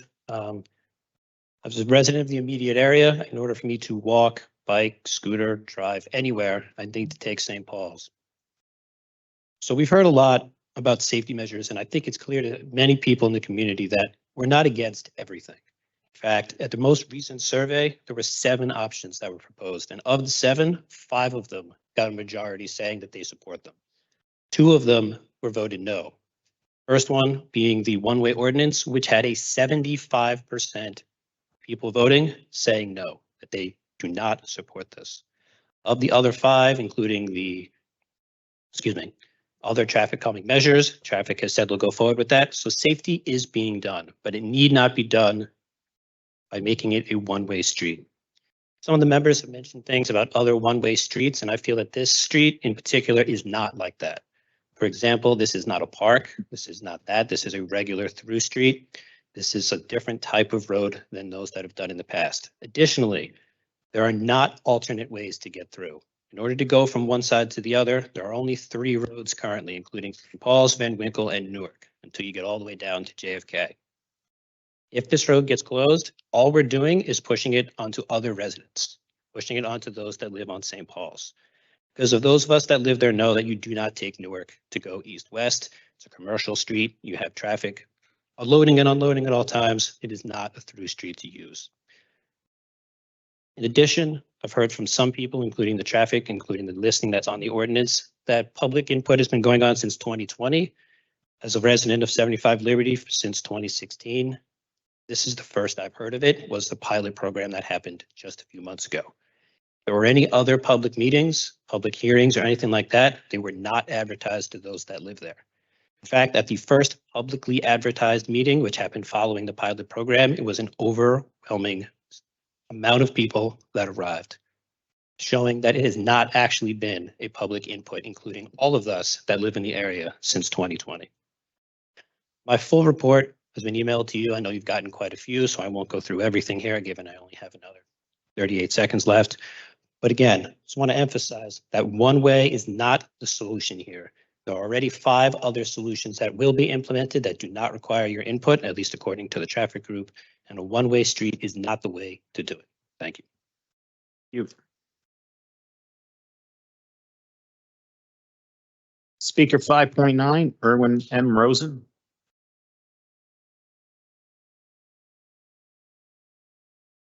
Good evening. My name is Erwin Rosen. I was born in the Margaret Hague, as was my mother, and I have lived at 75 Liberty Avenue, just a few doors from the intersection of St. Paul's Avenue, for about 35 years. I fully support efforts to increase pedestrian safety, and I am confident that everyone here tonight is supportive of a realistic, common sense approach to do so. I do own and drive a car, as do so many others who live, work, shop, and seek entertainment in Jersey City. I am also a pedestrian who regularly walks the streets of our city day and night. I have often walked from Liberty Avenue to Grove Street. In fact, I walked here tonight. Having said that, I vehemently oppose any plan to make a portion of St. Paul's Avenue between Tunley Avenue and Kennedy Boulevard a one-way street, or to narrow or eliminate lanes of traffic on St. Paul's Avenue, to add bicycle lanes, and to eliminate over a dozen of our neighbors' desperately needed parking spaces on Tunley Avenue. That is the plan conceived by engineers and planners to justify their existence and to placate the few at the peril of the many. Possibly we can thank those same planners and engineers for the horrendous conditions at the intersection of Bergen and Sip Avenues that exist today. It's a very pedestrian, unfriendly corner. This plan does not take into account the anticipated increase in traffic that will come about as the Hudson County Courthouse fully returns to in-person appearances and the completion of the many new construction projects in the Five Corners Journal Square neighborhood. This plan does not eliminate traffic. Those who created this plan would have us believe that a magic wand will be waved and poof, the traffic is gone. What will be gone if this plan is implemented is the engineers and planners, because they don't have to live there, and they don't live there. This plan forces traffic onto other narrower, crowded streets in our neighborhood. It is a blatant example of NIMBYism. Those who support this plan are saying, we don't want the traffic on our block, so let's force it onto the blocks of our neighbors where they live and shop. This plan will impede the ability of the Jersey City Police Department, the Jersey City Fire Department, and medical center first responders to. Thank you so much, Judge. That means my 3 minutes are up, I Yeah. guess, huh? Yes. Well, I think you get my point. Thank you very much. Next speaker, 5.10, Billy Santamora. Billy, William? You left? Okay, thank you. Next, 5.11, Mildred Purdy. Mildred? Not here? Thank you, Councilman. Next, 5.12, Charles Stanton. Charles, not here? Yeah, he Oh. looks like he right here. Okay, sorry. Thank you. Thank you. My name is Charles Stanton. I live at 225 St. Paul's Avenue. I've lived there for the last 30 years, and I am speaking to oppose the proposal to make St. Paul's a one-way street. I've lived there for 30 years. I've raised my children there. I am, of course, all about safety as well as my neighbors. However, I don't think that this is going to solve the problem. And my principal concern at this stage, right, we're going to have another hearing. My principal concern at this stage is that the city has not made a good case for, in terms of empirical data supporting the proposal. For example, we don't have any actual safety data. How many accidents occur on that stretch? How many pedestrian accidents have there been? How do they compare to the surrounding neighborhoods? Again, I raised my kids there. When dangerous areas come to mind in that neighborhood, that 3-block area does not rise to the top. Kennedy and Newark is a nightmare still to this day. More people, there are danger spots. I'll use another example. In the city's own Vision Zero plan, right? There's a thing called the high injury network. St. Paul's is not identified on that. What is identified is the Newark Avenue and Little India. Okay, so why are we prioritizing? In other words, if safety is the issue, don't we have to prioritize? What are the bad areas? Where is the data saying that that particular stretch is that bad? Truck traffic. I've heard this again and again, that there's a lot of truck traffic there. I live there. There is not a lot of truck traffic. The city has to come and demonstrate that there's an inordinate amount of truck traffic. It just doesn't exist. Not at any level. FedEx trucks doing Amazon deliveries, yes, some shuttle buses, but there are no multi-axis trucks on that route. Okay, the next thing I want to mention is just what is the plan? Okay, so they're going to divert the traffic where? They're going to bring it up Van Winkle Street. Van Winkle has more pedestrians. This section of St. Paul's is a low pedestrian area. It's mostly single unit homes. Van Winkle is right next to India Square. There is a lot more pedestrians. So the cars are going to be brought up Van Winkle. Isn't that just shifting the problem over? And of course, the other option is to go up North Avenue. North Avenue is congested.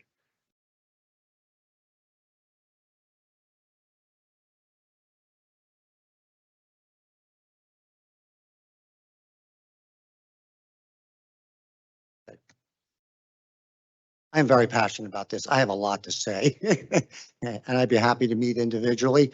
I think it's a bad idea, and Thank you, Charles. Thank you.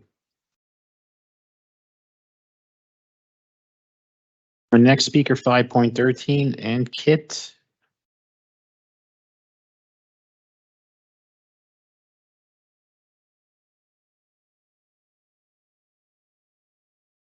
Good evening, council. My name Good is evening. Ankit Upadia. I'm a call taker for the Jersey City Police Department. Upside down. Yeah. I've been a call taker for 17 years. Just want to bring to your attention that this is not the first time me and my co-workers are here. We're representing the radio room. And I just want to point out that over the past few years, it's the worst ever. Under the command of this new director, Shea, he's got something against us, and Frankly, I think I know what it is. I mean, I'm a call taker, I'm not a detective, but he's in it for the money. There's a company, IXP, and he's involved with this company somehow financially, and he's in bed with them. And it's strictly against your pay and play policy. I've been there 17 years. The man has hardly visited the night shift once. And apparently he knows what's good for the radio room and we don't. $213,000 to test equipment, software, hardware, telephone systems for things that are working, that have been working. That building is not old and it's not that new either, but all the equipment is working. It's a public safety communication center. And I think the best thing for it, taxpayer money, $213,000 instead of paying some company out in Princeton, New Jersey, that's in bed with the director, hire more call takers. It's a communication center. It works with having communicators. Hire more public safety telecommunicators. Stop complaining that the calls aren't being answered. That place is in operation 365 days a year, 24 hours a day. Not a break. Not a fire drill goes on and everybody leaves the building. No. Fire, no fire, rain, shine, snow. That building is operable 24/7, 365. I feel sorry because Orlando retired today. He got 37 years of appreciation. I've been there 17 years, not one certificate. Thank you, Ankit. Good job. But no, when it comes to privatization, I have to worry about my family putting food on the table. It's unacceptable. Week after week, how many people will it take to get your attention? This is taxpayer money that you're just spending without realizing where it's going. The same assessment was done 5 years ago when city paid $40,000. Not one change came from it. Not one change. Thank you. Thank you.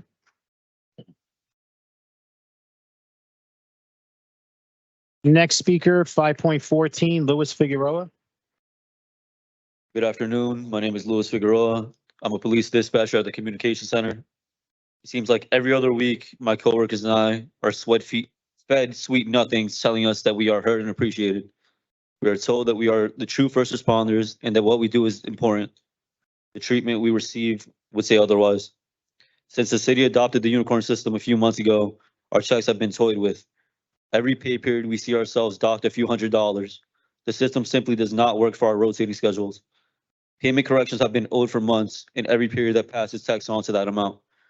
It has been 6 weeks since we have been asked to submit our own corrections in order for our funds to be recovered.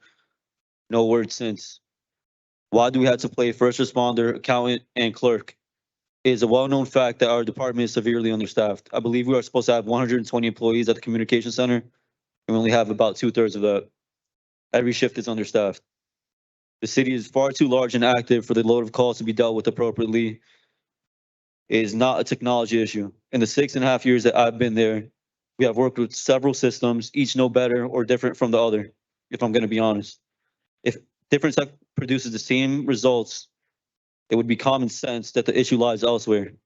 Maybe if staffing requirements were met and if employees were treated with respect instead of being met with threats when asked about our pay, promotions owed, so on and so forth, we wouldn't have gotten to this point.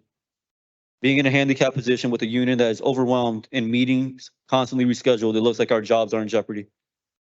I'm sure you're also aware of the funds we are owed from working throughout the pandemic. We did not have the leisure to work from home. We were all in a confined space with poor ventilation. We unfortunately lost a few coworkers during those troubling times. These are all well-known facts as well, and yet here we are 3 years later with no resolution to that issue, but that's a different story. You can only work employees so hard until morale decreases. No shiny new building meant to distract and draw positive public sentiment is going to change that.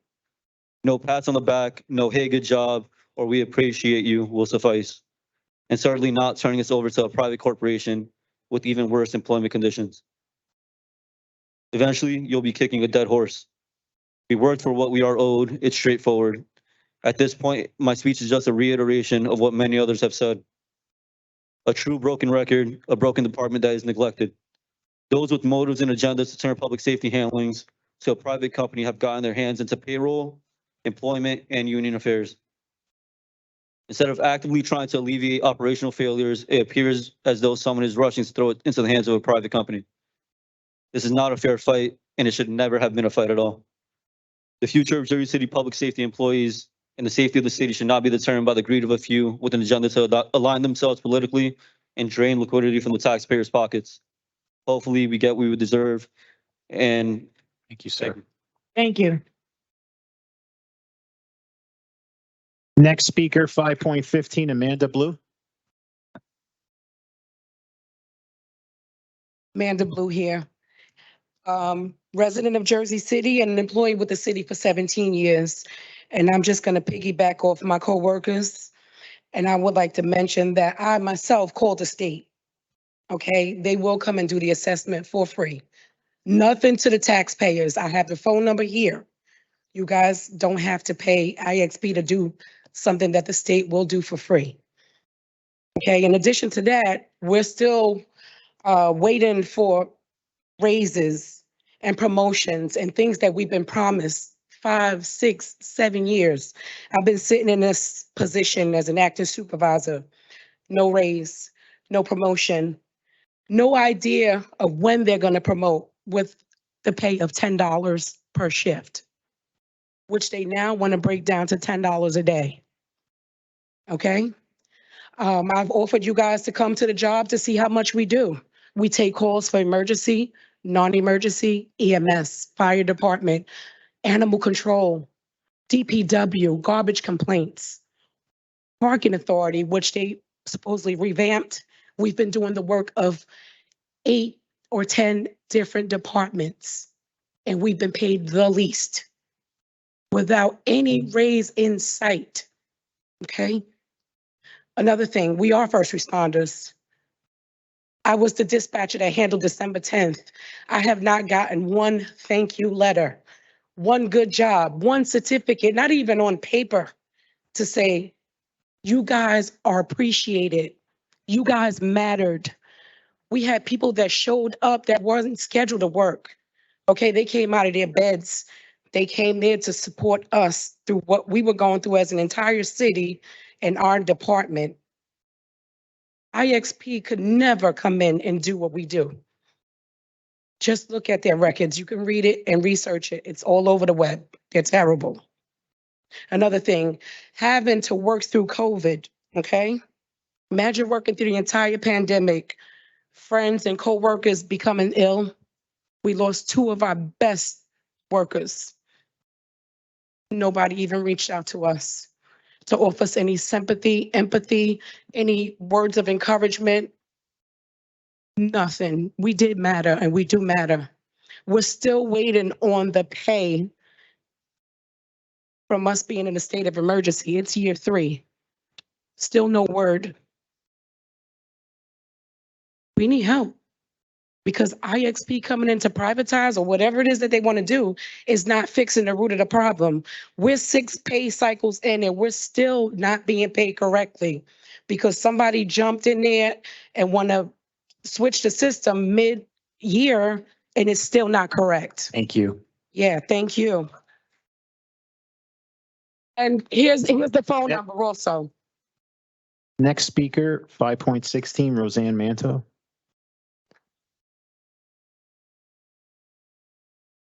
Good evening, council.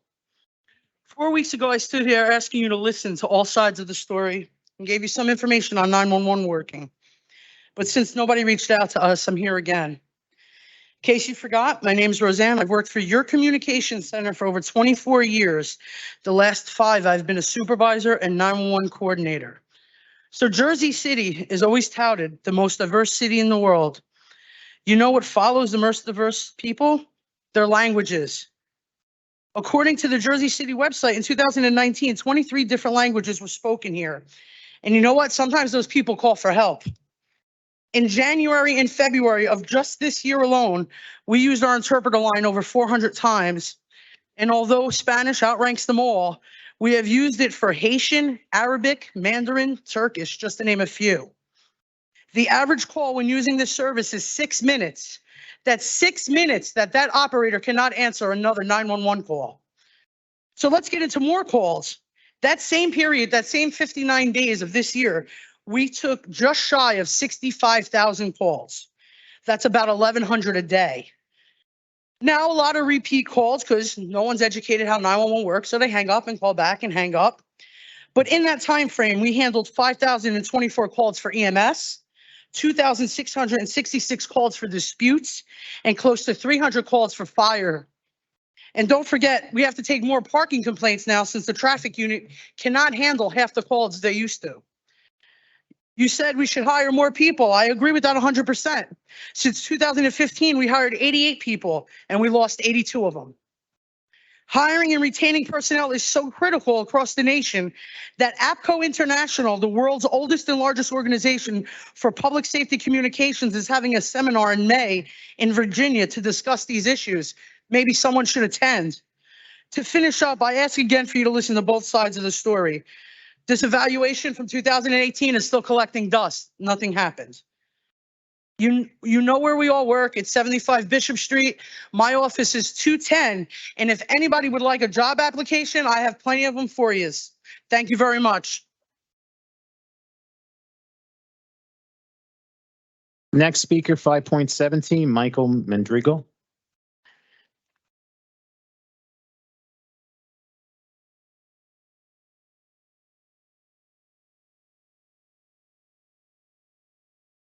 Good evening, members of the City Council. Good evening. For you tonight as a concerned resident and an employee of the 911 Communication Center. I work there as a fire department dispatcher. Everyone in this room is aware of the incident that occurred downtown last month, and I know that all of your concerns are valid. I understand that you must answer your constituents. All I ask of each of you tonight is to be open to another option than the company being sought by the administration, IXP. If an audit or a study is what must be done, do it without a third party that's offering to privatize our jobs. The state of New Jersey regulates all 911 call centers. Last year, the governor signed a bill that now designates all New Jersey 911 operators and dispatchers as first responders. Why can't we invite the state in, as my coworkers have mentioned before me, to ensure that all the technological aspects, both software and hardware, of the 911 system functions properly? To ensure that all calls are rerouted to the proper backup center when Jersey City is overflowed with Newark's calls, which was an issue reported in the past that some think was not properly resolved. Our issues with understaffing can be solved internally. There is no reason it takes nearly 6 months to onboard an employee from their initial application. And on top of that timeline, it's another roughly 2 months of training, all for that employee to find out that other communication centers in the area pay more. Now more than ever, the issues with our pay due to the failure of the unicorn system is the leading cause of our understaffing. Communication centers employees are not being paid correctly, including their regular salaries and overtime. In conclusion, I strongly urge the council to reconsider approving agenda item 1016, resolution 23-208. Right here, I have a copy of the 2018 report from IXP that the city paid $38,000 for. Why should the taxpayers now be burdened to spend another over $200,000? We have the study right here from 2018.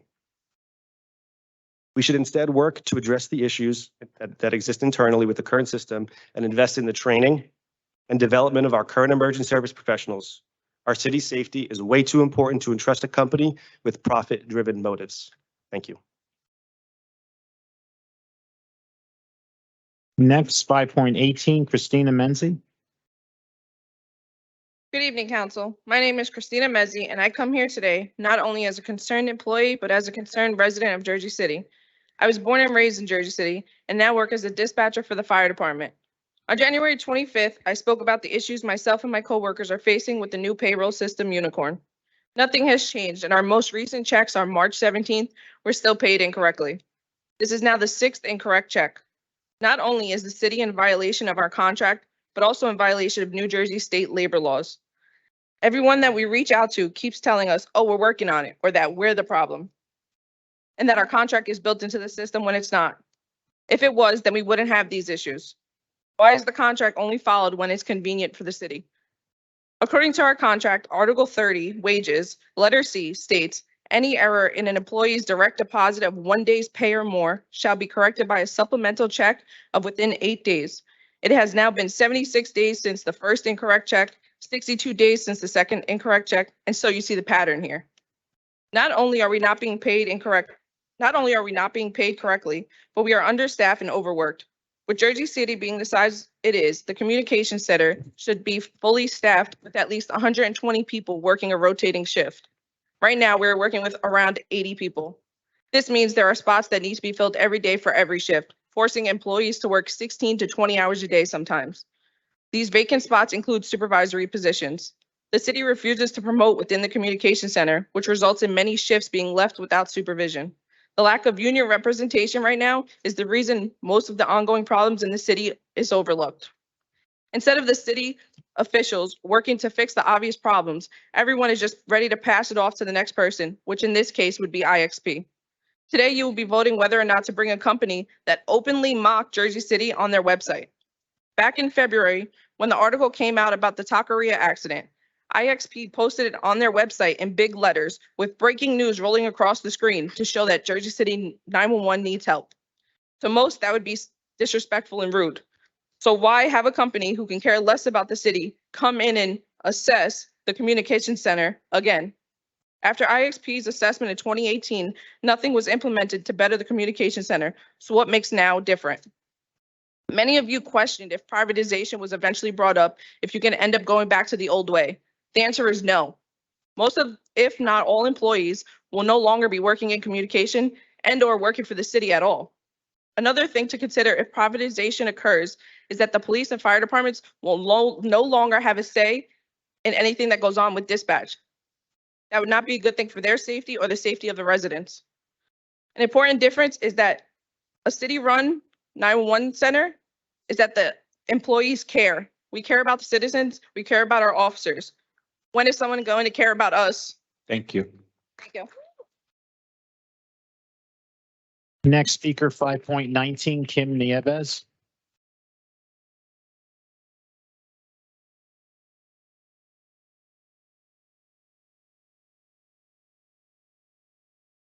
Good evening, Council President, members of the City Council, and everyone present here today. My name is Kim Nieves, and I am First Vice President of Local 246. The first item I want to speak about is the payroll debacle that has been going on since December 2022 to present. Our members are being improperly compensated since the city's implementation of the unicorn system. We have been seeking answers to the 4 W's: who, what, where, and when. Who can give us an answer? What are you doing about getting us paid? Where is our money, and when are we going to be paid? The city's answers to the numerous inquiries are being responded to with threats of disciplinary action against them for making any inquiries of these 4 W's. The union is being forced to file grievances as well as an unfair labor practice against the city. We have also instructed our members affected to file their individual complaint with the New Jersey Labor Board for non-payment of wages, all in violation of New Jersey labor law.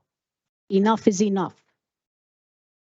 The unicorn system is failing the employees of Jersey City. It is not designed to recognize the various miscellaneous oddities associated with the wages and hours of a large amount of employees. 1, it does not recognize an 80-hour rotational shift. 2, it does not recognize comp time. 3, it does not recognize overtime for rotational shift. 4, it does not recognize out-of-title pay for a number of members who are required to work overtime out of title. As a result, members are being repeatedly subjected to pay shortages, if they receive any pay at all. What's worse, they are being sent emails threatening disciplinary action if they inquire about their incorrect pay. Additionally, they are being expected to produce their time and calculate the pay deficiencies themselves. They are severe staff shortages, which has resulted with employees being forced to work overtime. If they refuse, they are subjected to disciplinary action. These practices have resulted in zero morale among the employees affected. Shame on you. I would also like to address the city's past practices and new policy regarding usage of accrued time. In the upcoming weeks leading up to the notice. Thank you, Kim. Okay, thank you. Next speaker, 5.20, Fran Donovan.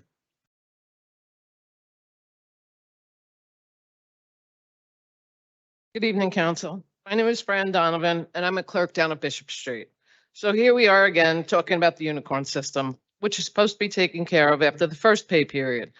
We are now going into payroll 7, and it's still being paid incorrectly. For starters, the work week for 40-hour rotating shift employees was changed. Their work week, since they work in a 24/7 facility, is Monday, first day of the work week, Sunday being the last. It's in their contract, which may be expired, but it's still a legal binding agreement. For the employees that work the radio room, BCI, and CGIS, they do not have the luxury of collecting 2 or 3 paychecks. So they rely on being paid correctly for the jobs that they do, which most people wouldn't be able to do. If we fix the work week issues, we may be able to fix some of the other issues, regular pay hours being short, overtime not being paid correctly. I'm sure everyone knows what the issues are by now, since there was a very large email thread with perfect explanations of what the payroll issues are. Since the city has said they do not recognize either one of the unions until PERC decides who the union is, or until they are out of litigation, which that court date is December 18th of this year. I guess people decided it was a good time to change the interpretation of the contract, since there is no one to represent these members. Sounds a little like union busting to me, and not a fair fight. According to the contract, nothing can be changed without someone from the union and the city sitting down to negotiate these changes. And if you are not recognizing anyone, then who sat and decided these changes? The amendments and contract were signed on June 30th, 2021 by the BA John Metro and then President Julio Cordero. Nothing changed after that with the employees' pay, so why now? Is it because the system wasn't programmed properly? Even though they keep saying the contract is built into the system, it wasn't. We wouldn't be here. Now, all of a sudden, they are saying they have been paid wrong all these years. Well, if that's the case, then maybe we should now hold BA, council members, payroll, HR, and the law department accountable for interpreting the contract wrong and signing off on it back in 2021. Now on to the next issue of bringing in IXP to do a so-called study for the radio room. Again, was anyone from the union notified regarding a private company coming into union shop? Sounds like union busting again. If they did a study 4 years ago and it cost the taxpayers $39,000, how is it that it's now costing taxpayers $213,000? I myself, being an employee and taxpayer who was born and raised in this city, find this to be fiscally irresponsible with taxpayer money. We all know this supposed study would lead to privatization. Thank you. Thank you. Our next speaker, 5.21, Rose Davis.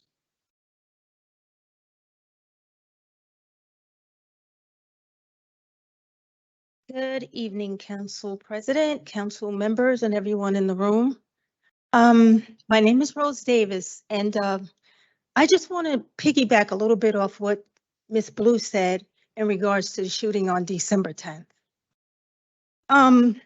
We were at work, and when that happened, we just went into instinct mode.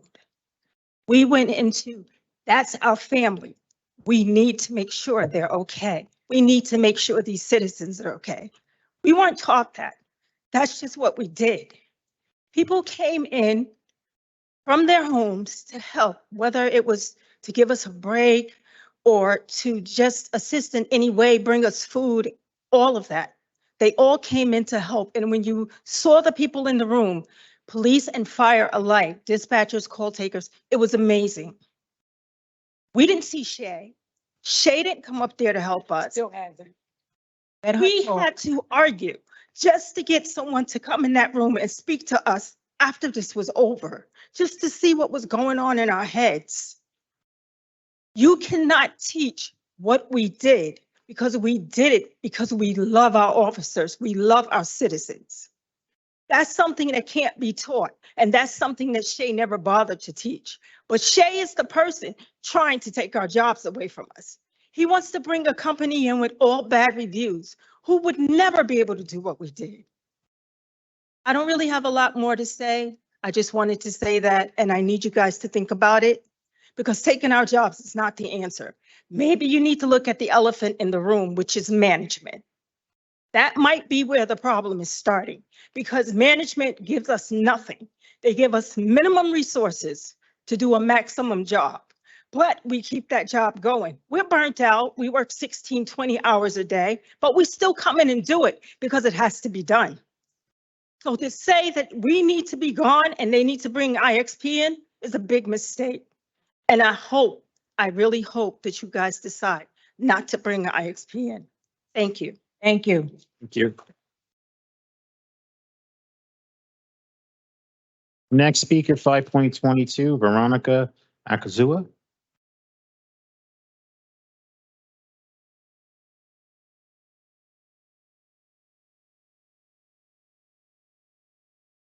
Is Veronica here? Okay, thank you.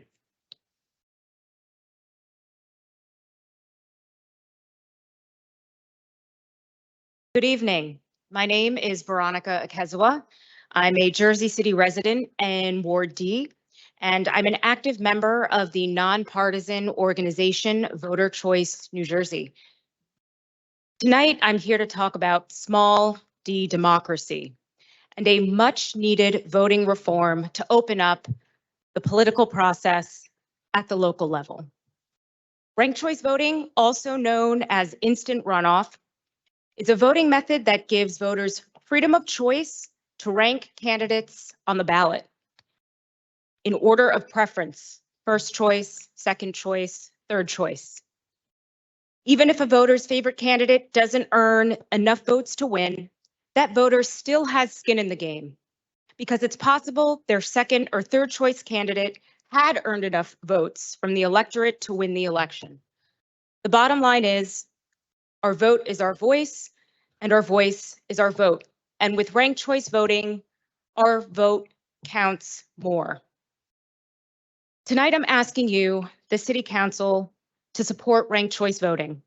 Our organization has reached out to each of you individually, and tonight I'm here to raise the issue again. Currently, a number of laws require a plurality voting system or first past the post system to elect candidates. And so our organization is working at the state and local level to change that. At the state level, we're working on permissive legislation that Senators Wicker and Assemblyman Benson have introduced, and that would enable municipalities to choose ranked choice voting for their local elections if the voters decided to. At the local level, Hoboken City Council unanimously passed a ranked choice voting ordinance. This was the first municipality in New Jersey. Hoboken's successful adoption of such an ordinance and interest primarily by Councilman Solomon has inspired us to bring the same change to Jersey City, the second largest city in the state. Ranked choice voting has a positive impact on voters and on candidates, and there's data to back it up. It's shown to drive voter participation and turnout, increase campaign civility, increase electability and representation for women and people of color. It also ensures that elected officials have majority support from voters. This past December, Councilman Solomon joined us to co-sponsor a Rank the Restaurants mock election event hosted here at City Hall with the purpose to educate the public and show them how ranked choice voting works. Councilman Gilmore and Slay also attended the event, and Mayor Fulop has endorsed ranked choice voting and would support a local ordinance. Thank you. Thank you. Next speaker, 5.23, Renee Steinhagen. Good evening. My name is Renee Steinhagen. I'm a resident of Ward F. And I'm too here to speak about ranked choice voting, and I'm just going to follow up on Veronica. I am the executive, the lead team of Voter Choice New Jersey, which is a completely volunteer organization. I'm just going to list for you all the cities in the United States that are now part of this movement because they realize that ranked choice voting is the way to enable voter participation and more civic activism on the local level. From Berkeley, Oakland, San Francisco, to Bloomington, Minneapolis, St. Paul in Minnesota, Burlington, Vermont, Cambridge, Massachusetts, and New York City, as you might know, is using ranked choice voting for its local elections. Portland, Maine, Portland, Oregon, Santa Fe, New Mexico, Tacoma Park, Maryland, and 23 cities in Utah are now using ranked choice voting for local elections. Boulder, Colorado, Arlington, Virginia, Evanston, Illinois, Seattle, Washington, and Ann Arbor. And we want you, Jersey City, to be the first in New Jersey. So what is our strategy? Is this trigger ordinance that Veronica mentioned and that Councilman Solomon and that we have come and talked to you about will be introducing, and we are here to urge you to enact it. It's a trigger ordinance. Now, what does that mean? It is putting the question of whether to use ranked choice voting on the ballot so the voters of Jersey City can decide. This is not something that we are seeking to impose on the voters. It is something that the voters will choose. It is an enabling legislation. And yes, we have to get state enabling legislation since a municipality is really a creature of state law. So this is an ordinance to assert home rule, and it's an ordinance to assert the right of the voters to participate and choose how they would like to vote. And it would be enormous for us to be able to have Jersey City, the second largest city in the state, to join these other prominent cities around the country to be the first to adopt ranked choice voting in New Jersey. Because once you guys adopt the trigger ordinance with Hoboken, and hopefully we will have Princeton and several other municipalities doing the same, the state legislators will understand that they have to give the right to the municipality to do this. Thank you.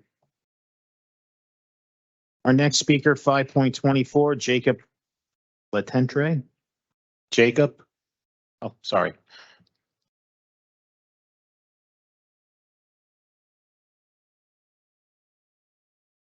Hi, everyone. My name is Jacob Latender, and I am the father of a one-year-old daughter that I was hoping was going to be up here with me, but unfortunately, she doesn't find this as fascinating as the rest of us, and had to go to sleep. So, thank you to the council for listening to me today. I would also like to start by thanking Barca, Mike, and the Transportation Planning Committee for all their hard work these past few years to help make St. Paul's Avenue a safer street for all of us. I'm here to support the one-way street, and I live, not surprisingly, on St. Paul's Avenue. I believe the transportation team has put a great plan together. It prioritizes the safety of the pedestrians, more specifically kids, my child being one of them, and elderly pedestrians as well. I'm not going to reiterate some of the same points that my neighbors Adam and Sumit already brought up earlier today, but I would like to highlight that I think it's fascinating that some of the people who are against the one-way are making stuff up. So as an example, anyone who's been in St. Paul's knows that truck traffic is a major problem. And so I find it fascinating that people are denying that that's the case. Anybody who doesn't know that, please just come to St. Paul's during rush hour in the morning and you'll see it with your own eyes. I would also like to point out the recommendation they're making is no different than what has been done across Jersey City. I think Grove Street is a perfect example where we are right now. Many constituents of Jersey City were against it when the original plans were put in place. And now I think it's pretty universally loved.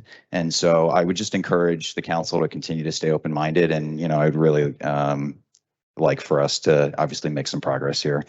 Look, change is always difficult for people. There's no denying that. The question I have for everyone here is, what do we value, right? What do we value as a community? And, do we value helping build a safer neighborhood where my child, other children, children who are going to school can walk across the street safely? Or do we value the aggressive drivers and the truck drivers that are cutting down St. Paul's? Quite frankly, many of them aren't even from Jersey City. They're from New York and elsewhere. They're using our street to get to the Holland Tunnel. My wife and I want to raise our daughter in our home. Unfortunately, the street has become pretty dangerous, and I do worry what could happen when she can start to walk. And so, that is something that we obviously take very seriously. The truth is, I think that most people know what the right thing to do here is. The right thing isn't always popular. It can be hard. And I just ask for the city council support to help build our street into a safer street. Thank you very much for your time. Thank you. Thank you. Our next speaker, 5.25, Edward Tronsimic.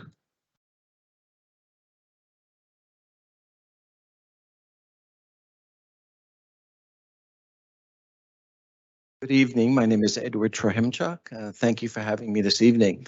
I just wanted to let you know that I have lived on St. Paul's Avenue between Kennedy Boulevard and Tunnelly Avenue since 1960. So I've been there 63 years. So I've seen the progression of St. Paul's, and I've also seen the demise of St. Paul's. I would really like to talk about the safety issues and also the truck traffic and the race cars that go up and down the street. As my neighbor Jacob has said, people rush from Tunnelly Avenue to Kennedy Boulevard trying to get to the Holland Tunnel and vice versa. The biggest issue that I've seen happening is the construction trucks that are using St. Paul's Avenue, which is a neighborhood, as a passageway to get wherever they're going. This begins at 4 a.m. and it can go till 10 p.m. almost every day, Monday through Friday. The trucks are filled with debris. Trucks are filled with bedrock from all the construction in the neighborhood at Journal Square. I've seen boulders. I have seen, and I also have videotapes of these. I have 18-wheelers that go up and down St. Paul's. There are backhoes, both on trailer trucks and without a trailer truck. And I'm talking about all construction trucks. I'm not talking about Amazon. I'm not talking about Whole Food delivery. I'm talking about major construction trucks. Something has to get done. This is no longer a neighborhood. This is a raceway, and this is a construction throughway. And for the people that disagree with this, especially the gentleman from 225 St. Paul's Avenue, my sister lives in 225, which is the St. John's condos. If you go into any one of those condos, it's very nice. It's very quiet. You don't hear anything. Come to St. Paul's Avenue where I live. And I invite anyone, come and look at my picture window, and you will see the trucks. You will feel the vibration. You will feel the windows shaking.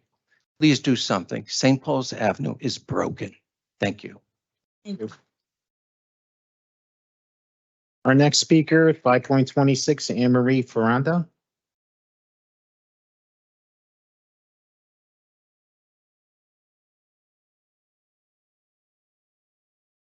For this forum, council members. Just bring the mic down to you. There you go. So I am a resident of, and a homeowner of St. Paul's Avenue for almost 34 years. My bedroom sits on St. Paul's Avenue. And yes, there are trucks, perhaps those who are insulated at 225 in a high rise with a playground don't have the same experience.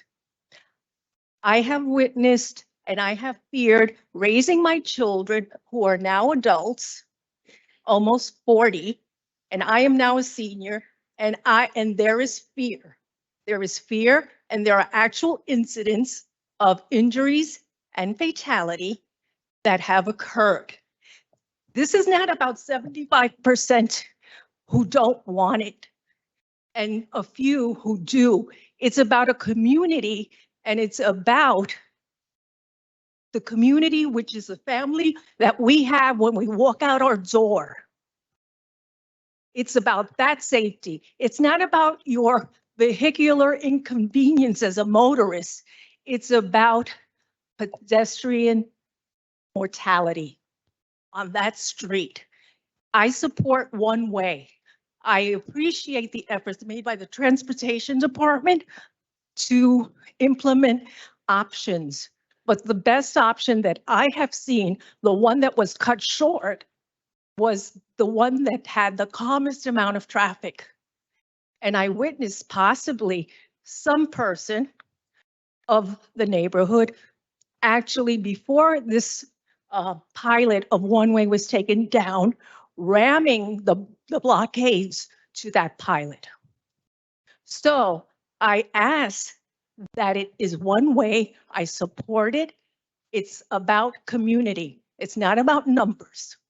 And the numbers that are important are the numbers of injuries and incidents, not who wants it and who doesn't want it. I thank you, and thank you all. Thank you. Thank you. Thank you.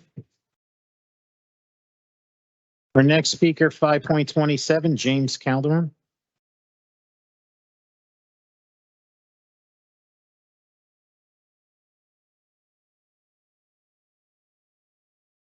Good evening, Council President and Council members. My name is James Calderon. I'm here in reference to Resolution 23-236. I brought a case and complaint to the court in Hudson County against the City of Jersey City and the Ward Commission in regards to the dissecting and the redistricting of the ward map in January of 2020. January 20th, 2020, that was voted for in this room. We had 3 council people come and speak about it, the opaque manner that it was done, that it should be done in a more community way and with more relations. If you see the minutes don't even add up to an hour within 3 meetings where many, where the commissioners met. On this resolution, there is an error, and I don't know how important that is, Madam President. In regards to this, is it says matter. There's actually 2 matters. There's a matter of James Calderon versus the City of Jersey City, and there is the matter of Jersey City United against the ward map. So it's 2 different matters. Back in May of last year, I came and I requested the council to vote against this and not fund the lawyers that were needed for this complaint, and instead go back to the drawing board and rewrite a map. You decided to allocate $100,000 to this agency, to this law firm, who's charging $150 an hour. I did the math. It's about 660 hours worth of billing. I've spent about 40 to 50. So I don't know how they spent 660 billable hours. Consider they might have spent 1,000 or so on paper and messenger services, as I have, in court fees. But you're talking about 600 hours, 660 hours of billable hours at 150. That would be 15 weeks of one person working on this for 40 hours continuously. I don't think that happened. So I'm asking you to vote against this, really look at the numbers, and just to inform you on what's happened with the first 100,000. The law firm decided to do a motion to dismiss. They didn't even answer the complaint. So we don't even know what's going on at $100,000. All we have is a motion to dismiss where they try to discredit my residency and say I didn't file on time, which was not true and which was found by the court. What else did I have to say to you guys? We're not in litigation. Last year when I was here in May, Madam President said, I can't speak to this because we're in litigation. We're not. Right now we're in appeals. The motion to dismiss was granted by the trial court. So technically, I don't know where we stand, but I know we're not in litigation because we're not arguing back and forth. Instead, we're playing legal games and they're trying to outspend me. And I'm asking you to stop funding them. Thank you.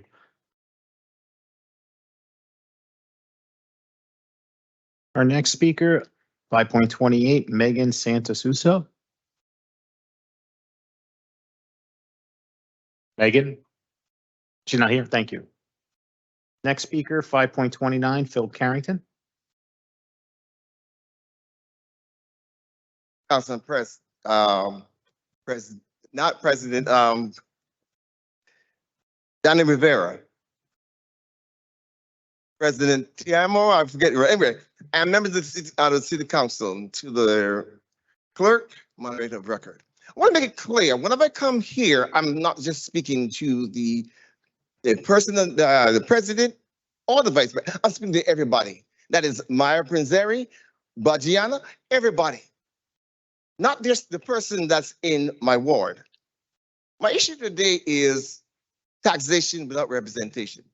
But before I go any further, I want to also state that I'm here to support the BITE organization and the attempt to get some assistance from you. They are very clear that you do not own the land on Astor Place, but they're asking for your support. That's much information I have on that, on my issue today. I've been here raising an issue for 9 months. The issue that I got a license, this is authentic. I don't know how the attorney Michael Gomer can say that this license, that he denied that I have the license and that is left my proof. This is the prima facie evidence that is the license, festival license. And of course, these licenses last until November. All right, so I got a denial after paying all the fees and meeting all the requirements to operate an event. I brought it on to the lowest common denominator and asked a simple question. What was the purpose for the denial? Simple question. We don't have to go that far. Simple question was, I can't get an answer. See, if I know exactly what the purpose was, and this date was not good, I had 15 more Saturdays. These licenses last until November of that year. The festival starts in February and end in November. So I couldn't get that date or no date. Taxation without representation. And so I also asked for a meeting, a hearing, according to your laws, Missouri, according to your laws. The laws 296-2.5 parentheses B say that if I got a denial, I have 2 days to appeal it. But the appealing. Then the business administrator or his assigned have 40 hours. I'm still waiting for the business administrator. So if you don't want to speak to a black man, then okay, then one of y'all need to represent me. I pay all taxes.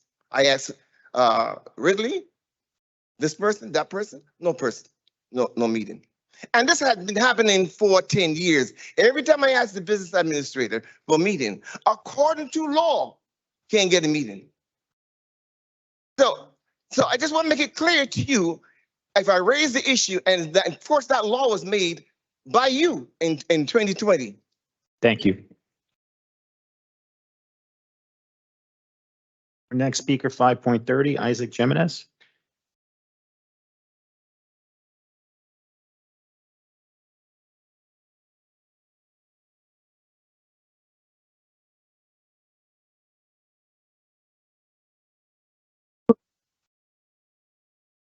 My name is Isaac Jimenez, and I'm a member of the Hudson County Democratic Socialists of America, and my remarks are actually to the people of Jersey City.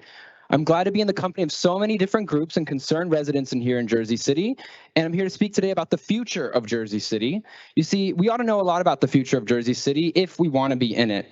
The future of Jersey City is one where anyone can live here, not just the rich. The future of Jersey City has public schools that are fully funded, where educators are respected and able to live in the city that they teach in, because really they hold the keys to the future of Jersey City. The future of Jersey City is one with a strong labor movement, one that pays its first responders. It's a city that, presumably a state too, that guarantees universal health care for everyone. So let's ask Mr. Mayor Fulop, Mr. Progressive, where he stands on that. And after all, this body did agree to support Medicare for all on paper 2 years ago. So let's get an update on that. And the future of Jersey City has safe streets, clean infrastructure, publicly owned and accountable utilities, not subcontracted out, with the means to take care of them. It will withstand the worst floods wrought by climate change, and it will be a cultural and social center of the region without handing millions of dollars over to a developer or a French museum.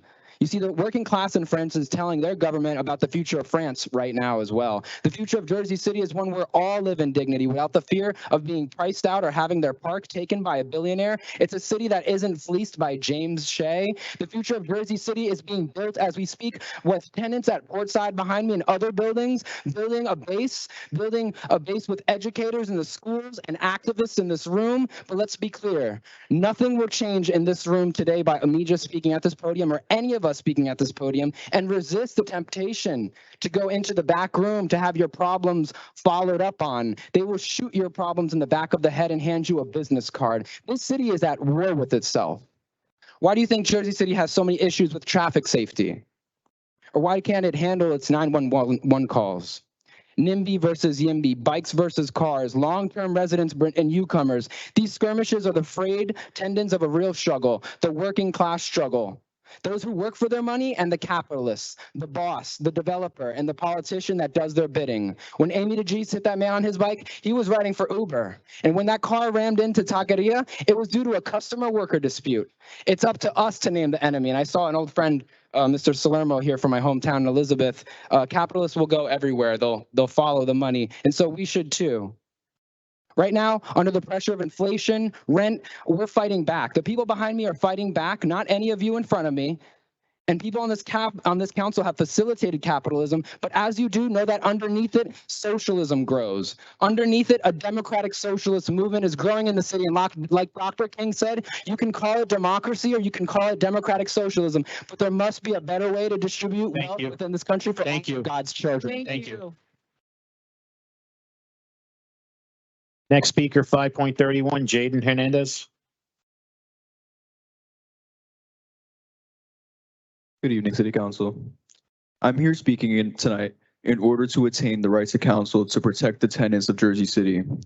I would like to start by saying that while this city has invested millions of dollars to the affluent communities, while the natives of our great city live in squalor, I ask that our City Council look inward at this moment and ask yourself, how did this reality come to be?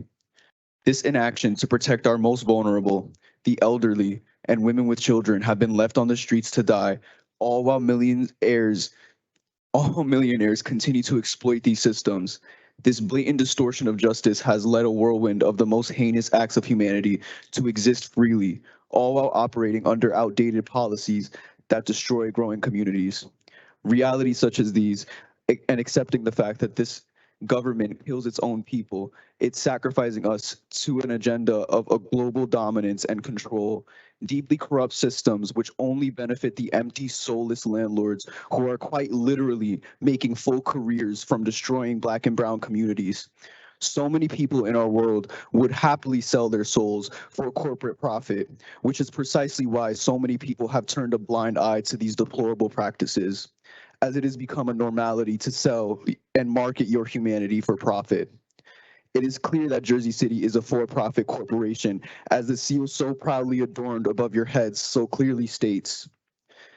With that said, what will we have to show for ourselves after we continue to marginalize the most disenfranchised peoples of this community? What generational damage will be caused if this continues?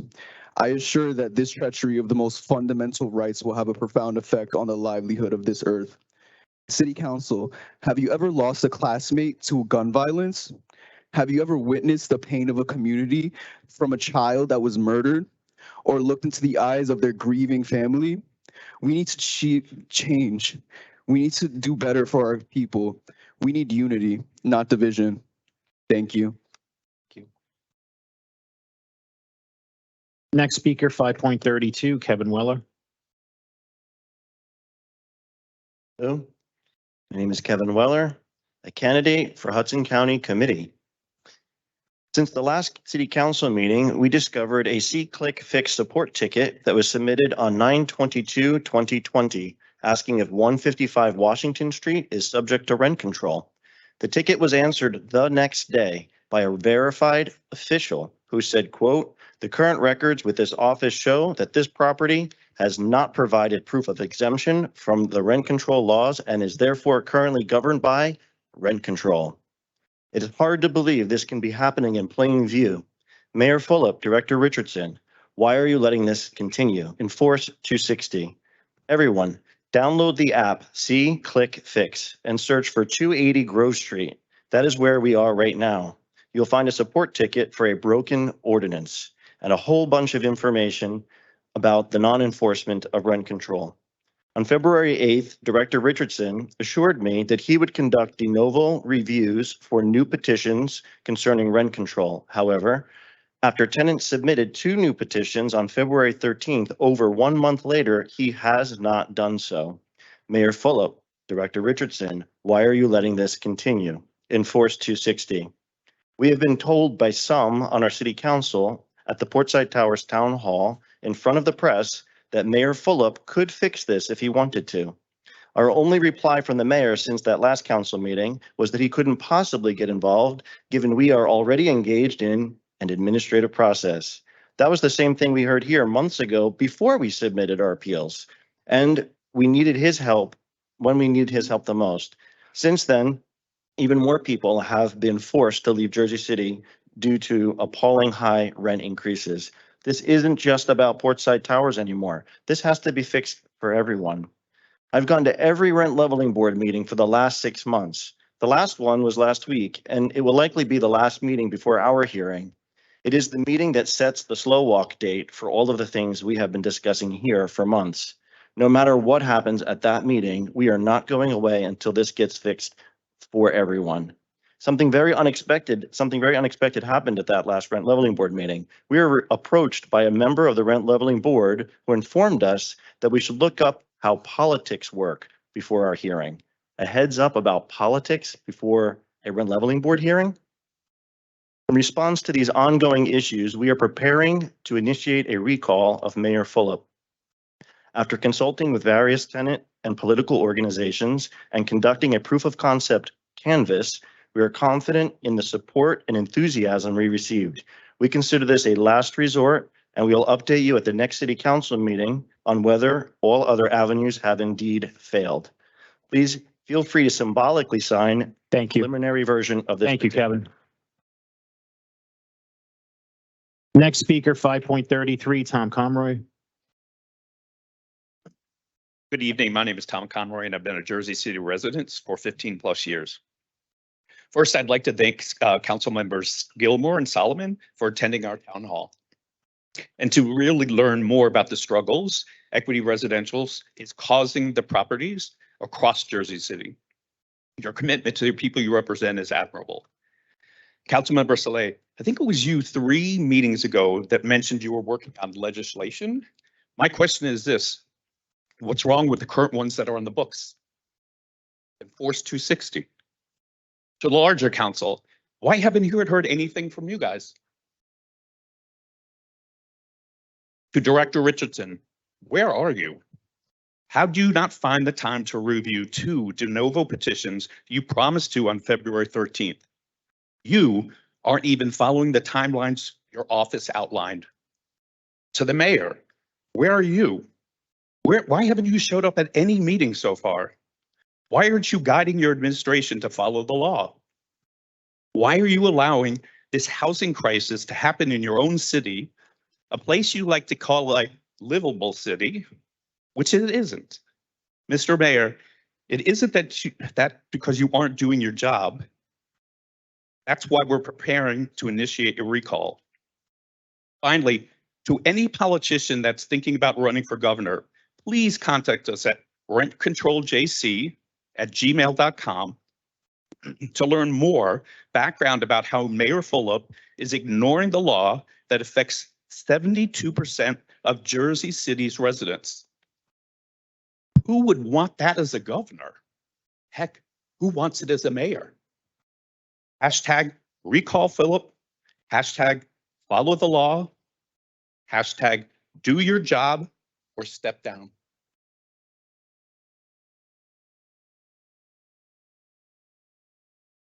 Next speaker, 5.34, Jessica Razula. Next speaker, 5.35, Elizabeth Matulo.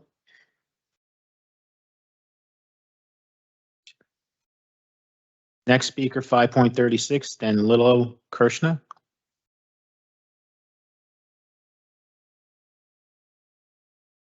You need to practice my name.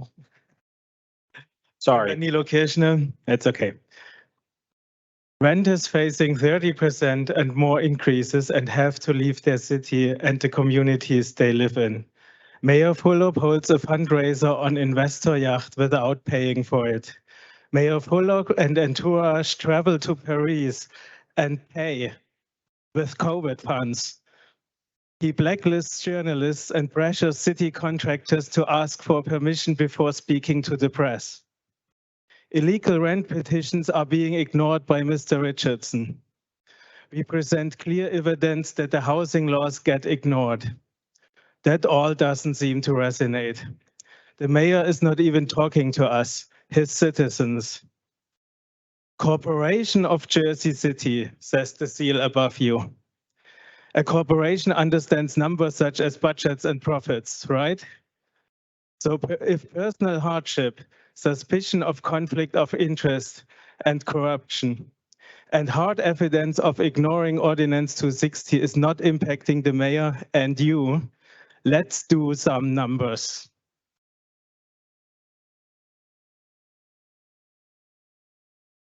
In 2021, Equity Residential, the owner of Portside Towers, made a gross profit of 1.5 billion. 1.5 billion. Out of this, 1.3 billion are net income. That's this number here. It's a big one. It's represented by the left bar. The right bar here shows what all of Jersey City households who rent apartments have available to pay their rents. Think about that. Zemzell makes as much money in just 1.5 years as all households of Jersey City together have as their yearly budget to pay their rents. And just to give you an idea of dimension, we have about 80,000 renting households in Jersey City.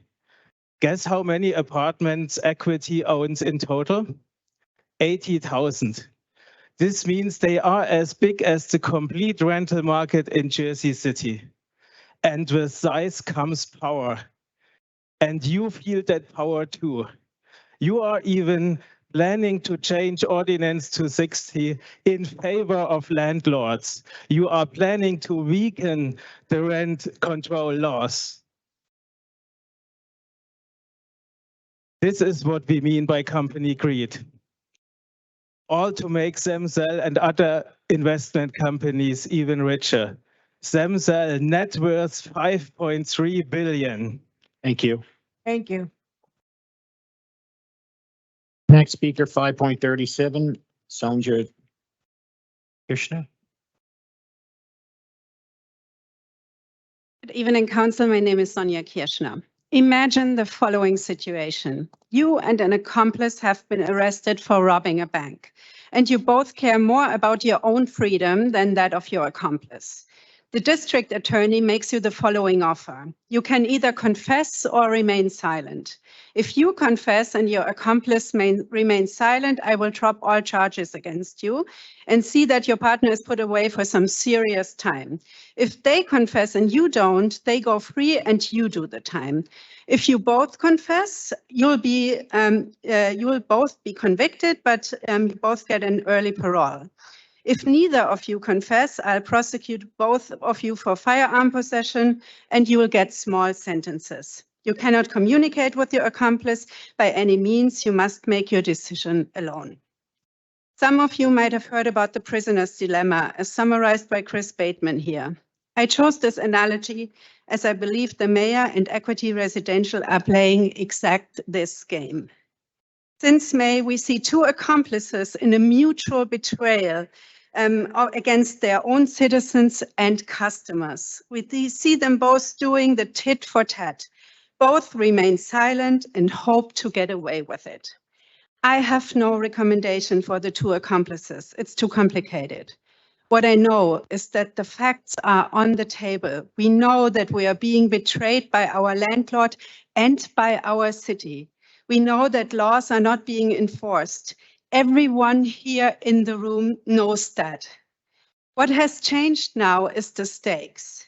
at least for one accomplice, the mayor, or should I say wannabe governor. Mayor Fulop, are you aware that for equity, everything has stayed the same in the horrific game you play? They keep practicing their toxic strategy with us and the tit for tat with you. Your situation has changed, Mr. Fulop. With your ambitions, your stakes grew from city to state level. I'm sure you don't need me to tell you that. Tit for tat is cool if everything stays the same. It might be a good strategy to trick the district attorney or us, the people of your own city. Here's the new deal. If equity confesses, your governorship is at risk now. If you confess, the same amount of money for equity is at risk. Nothing changed for them. And as my predecessor showed you, they have the money. What has changed is the risk you are managing, Mr. Fulop. It's a shame, I know. Welcome to the inequity we feel every day. I guess I feel some compassion with you after all, Mr. Fulop. I changed my mind. Here's my recommendation for you. I believe you have a very small window to set things straight. Thank you. Enforce Thank you. 250 now. Thank you. Next speaker, 5.38, Cheryl Encarnacion. Council members, I am a longtime resident of Jersey City for over 30 years. I am here to support my portside friends. Please enforce Ordinance 260. No filing, no exemption. Thank you. Thank you. Next speaker, 5.39, Monisha Malhan. Good evening, council members. I've been a resident of Jersey City for approximately 10 years. I'm a mother of a 10-year-old who's sitting right there with the board. He's been there for the last 3 hours, so we feel strongly about this. First off, I am a great supporter of free markets. And I just want to give you 2 examples to illustrate why what's happening in Jersey City is against the principles of free market. So, and I'm sure these examples will resonate and we can draw on our own conclusions. In 2016, 23 antitrust lawsuits were made against large airlines for colluding to restrict capacity and fix prices. And several of these airlines had to pay damages. This probe was conducted by the Justice Department. Airline tickets are not like rents. This is a high price elasticity widget or item, so to speak. But despite that, the courts took strong notice of it. It was considered to be a very grave situation. Let's go back further in history to illustrate this point a little more. In colonial India, British India, land was owned by large landowners who seized that land from small agriculturalists by giving them debt, giving them loans on huge debt. And eventually those poor cultivators were forced to rent out that land from the large landowners who were collaborating with the British and were sharing their extractive rent. Now, the rent that these landowners charged was a maximal rent. It's based on a particular algorithm that they had. Now, I wonder where they came up with these ideas, because we are hearing of an algorithm now. This is not a rent based on free market. This was a rent based on what's the maximum that we can extract from these poor little cultivators before they are reduced to leaving the village that they've been in, they've established roots in, their kids are going to school here or not going to school or whatever. So the maximal rent they were charging was 50%. Today, there are a lot of papers written about this colonial atrocity. And we are, it's considered to be a hallmark of oppression. And this kind of maximal rent practice is considered to be extremely exploitative because rents should be based on true free markets. So I have a couple of questions to ask in this situation, and I'll leave it at that. In a situation of low price elasticity where people cannot move because a home is a home, and we have kids, we have schools, we have roots, if they have to end up paying the maximal rent, is that free and fair markets or something else? When a software, question number 2. Thank you. Okay, thank you. Our next speaker, 5.40, Gracie Jolly. Good evening, council members. My name is Gracie Jolly. I am a long-time resident of Portside Towers. I have been living there for 26 years, since 1997. I don't want to go into any of the details, the facts, and everything is in front of you, facts and information. I just want to say that it is about time that truth be told and action be taken by our honorable council members. Please enforce Ordinance 260. No filing, no exemption. Thank you. Thank you. Our next speaker, 5.41, Eric Meyer.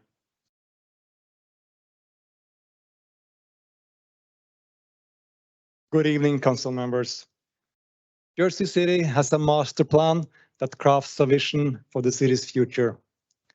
The overall goal is stated to be improve the quality of life for all members of the community. I think that sentence summarizes what should be the main objective for Mayor Fulop and his administration. But 72% of the city residents are renters, and many of us are struggling because greedy landlords are breaking the rent control law and illegally increasing our rents by double digits year over year.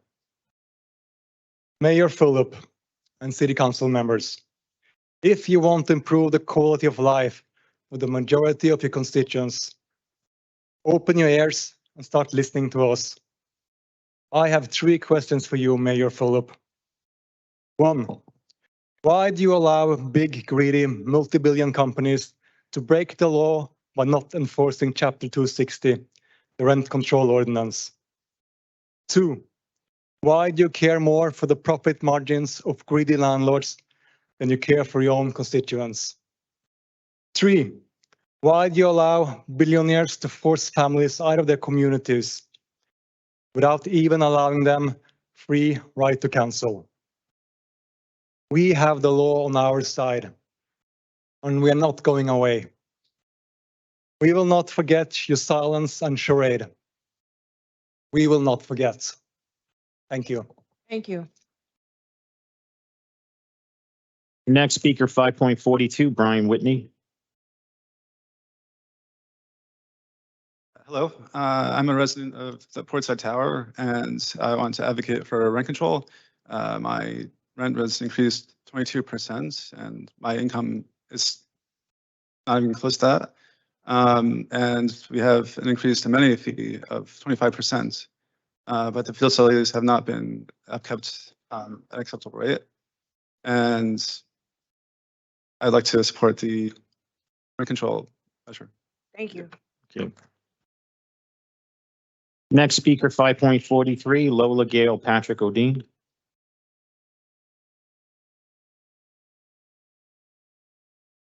Good evening, council members. My name is Lola Gale Patrick O'Dean, and I live at Hudson Point. I've lived at Hudson Point for 21 years, a sister property to Portside. Now is a great time for people in politics to step back, to reevaluate their why.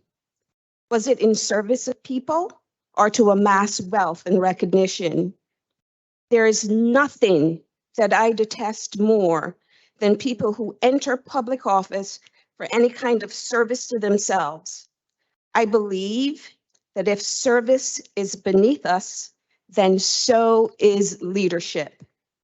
This leadership equation is built in large part on trust.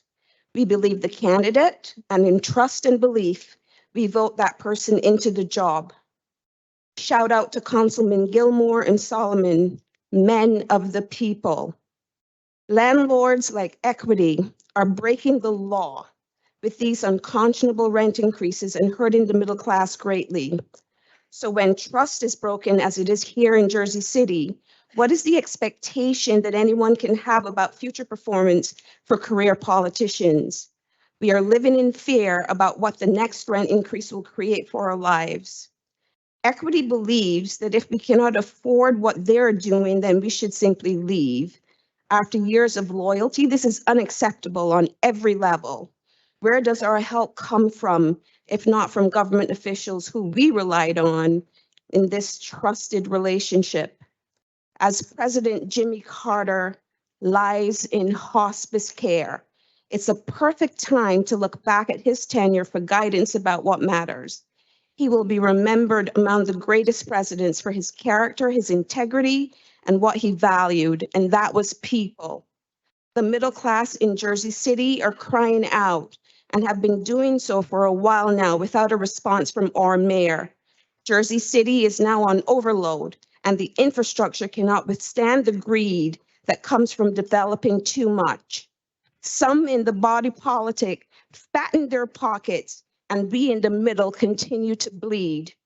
Where are we going, Mayor Fulop? Please look past your ambition to Jimmy Carter, a man who led with his heart for the whole world to witness. Then ask yourself once and for all, what would he do? Your silence is no longer a response. Thank you. Thank you. Next speaker, 5.44, Ian Schwartz.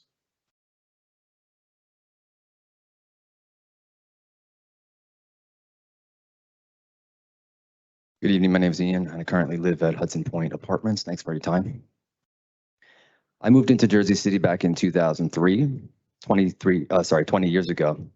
But what strikes me about this is not how long I've lived here, but rather the fact that even after 20 years, it doesn't feel like home. Not once have I felt like the city is my home. How can I? How can renters ever feel like they're at home when they're being treated like this?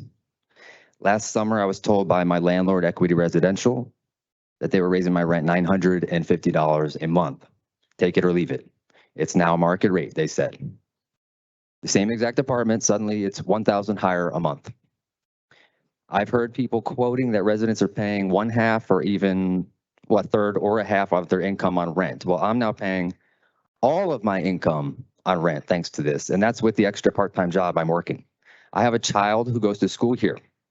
I can't just move out of my neighborhood, disrupt her life, put her in a whole new school just because the corporations are being allowed to set the market rates to whatever they want and price their own tenants out of their so-called homes. And in a few months from now, when my lease expires, they're going to do it again, aren't they? Why? Because they're being allowed to. I don't even know whether Hudson Point is even exempt from rent control. Besides what they say in my lease, I've yet to see any actual proof or evidence that they are. But this issue is actually beyond rent control or not rent control. By law, one of the factors of a rent increase being considered unconscionable is that it would, quote, shock the conscience of a reasonable person, end quote. I want to know, are there any reasonable people here in the government of Jersey City? Is the mayor reasonable? Does he have a conscience? Anybody on his email list would have received the video he created on Holocaust Remembrance Day back in January, which I found very touching. The man clearly has a conscience, therefore he must be reasonable. But is he shocked by what's happening here to his own people right here in Jersey City? There's a huge injustice and crisis happening right here in his own city. And as far as I can tell, as far as all of us can tell, he's ignoring it. Sure, the landlords may not be putting us to death, but they are making it impossible for us to live. And the mayor is letting them and enabling them. I urge him to do his job, step up, take action. Not in 6 months, not in a year, but now. Be a true leader or don't bother being one at all. Thank you. Thank you. Next speaker, 5.45, Ryan Spain. Good evening, Council. Good evening. Just to introduce myself, my name is Ryan Spain. I'm a renter here in Jersey City. I also work here in Jersey City as an attorney as well. And ultimately, I'm here to encourage this council to enforce Rent Control Ordinance 260. Now, I think one of the best arguments as to why this needs to be enforced is connected to the growth that Jersey City has seen over the past decade, which, to be frank, has been incredible. Jersey City has grown its local economy, its population has increased substantially, it's become safer. And yet, as far as Jersey City has come, I think it's very fair to say that we are on the precipice of an entirely new level of growth. And to me, it's very promising. For example, I live in Journal Square, and within a 10-minute walk of my apartment, I pass by literally five different construction sites.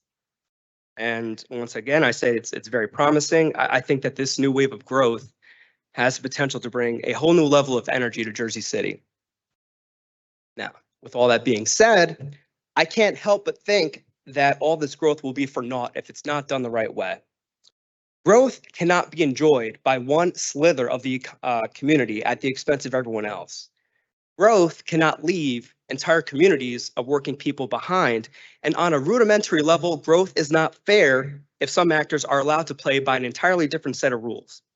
And to that end, our government is the only institution with the power to, number one, make sure that our laws are fair, and number two, make sure that everyone follows them. And it is with that thinking that brings me to this council today. The Portside tenants have been fighting for 9 months now. And to me, it is concerning that a group has had to fight that hard for that long, especially when they have all the facts on their side and when they have the law on their side too. So frankly, let's hope that the rent leveling board gets this right. Because realistically, what kind of message would it send if the law is as clear as day, no filing, no exemption, and then the landlord is allowed to openly disobey it? And then what kind of message would it send if the city government allows that landlord to get away with it? Ultimately, what I'm trying to do is encourage this council to do whatever it can to make sure that Portside tenants get justice. And then if you want to go a step further and pass right to council as well. The way I see it is that these are the sorts of policies that make sure that landlords, just like tenants, have to follow the law too. Beyond that, these are also the kind of policies that will make sure that the benefits from this new wave of growth are enjoyed by the entire community. And last but not least, they will also ensure that this time around, everyone has to play by the same rules. So once again, I encourage this council and force 260. Thank you. Thank you. Next speaker, 5.46, Manya Reddybon. Good evening. It's very tense atmosphere here. I invite you, everyone, in Wonderland with smile. In my hand, rent roll, 2022, 100 Montgomery Street. And in the cover letter says that 260 required signatures.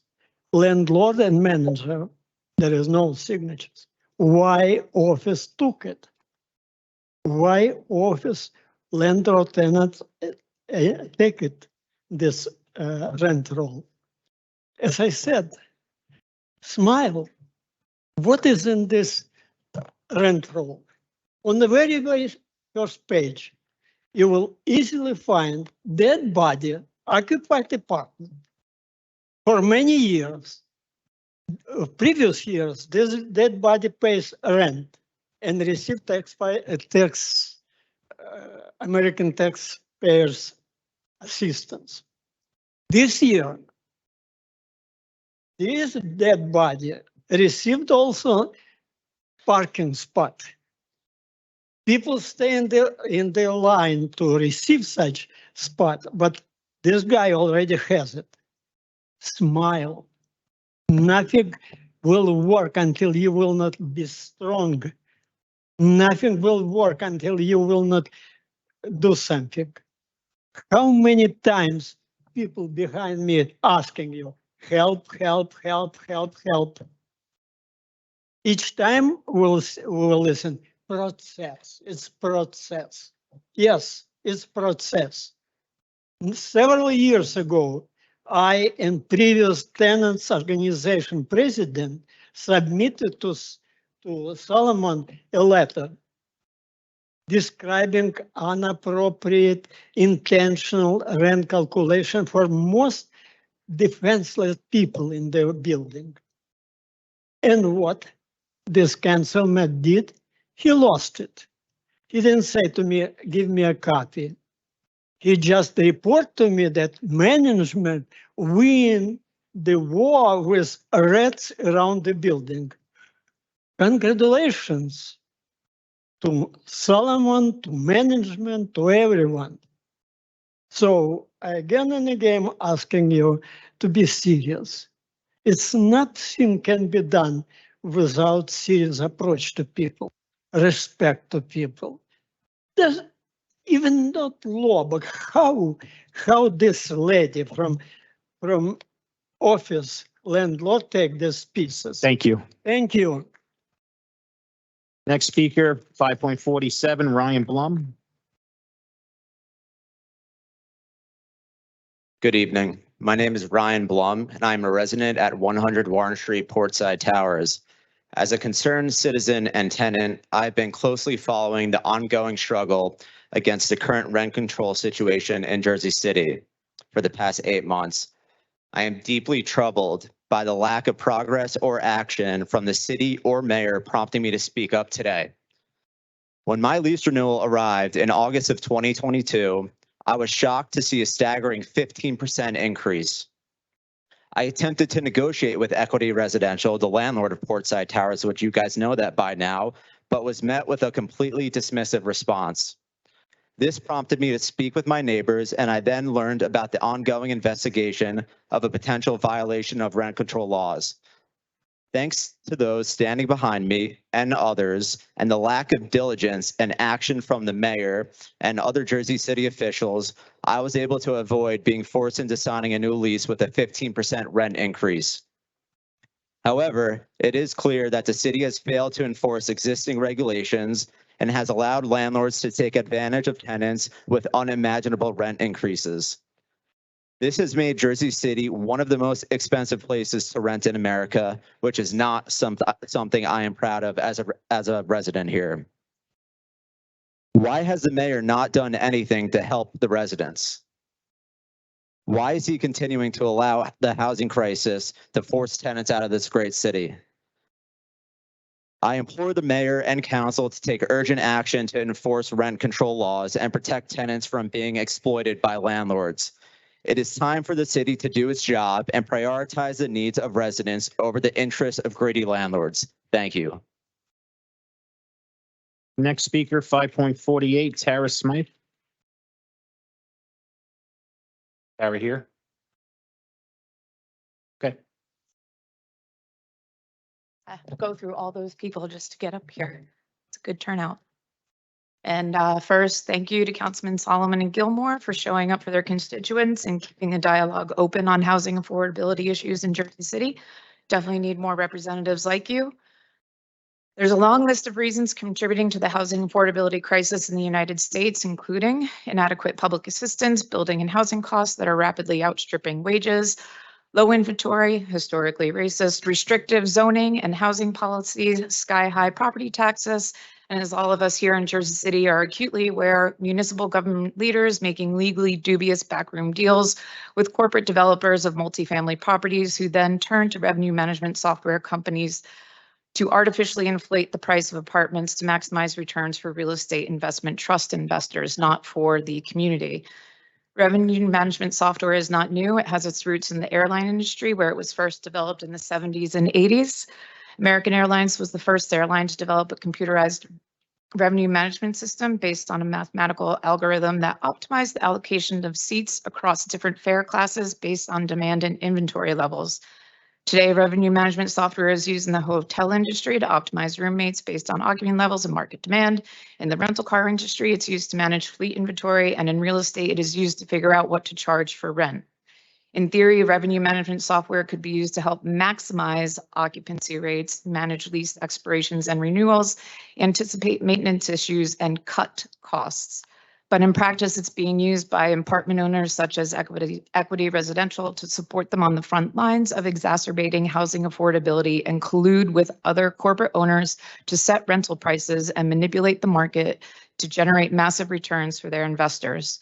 The researchers whose work is being used as evidence in the RealPage antitrust lawsuit, James Nelson and his team started their studies by applying for apartments and looking through press releases to learn which software corporate landlords use for their listing and leasing process. Part of their research found that 95% of the units that had come up for rent in the Seattle area they studied had been priced by the software. And in one instance, when an additional 16% of rental stock was added to the pricing platform, it drove up rental rates up above 40% benchmarks in the year that was studied. And that for every 5% increase in rental rates, 258 people in Seattle became homeless. I managed to negotiate my 18% rent increase down to 11%. Next leasing cycle, a 5% increase would make me homeless too. In 2018, American Airlines paid a $45 million price fixing settlement for collusion among major airlines to limit routes, information, and available seats to keep fares artificially high by illegally sitting into each other, how quickly they would add new flights, routes, and extra seats. James's research concluded that the real estate algorithm is doing the same. Thank you. Next speaker, 5.49, Henry Zing.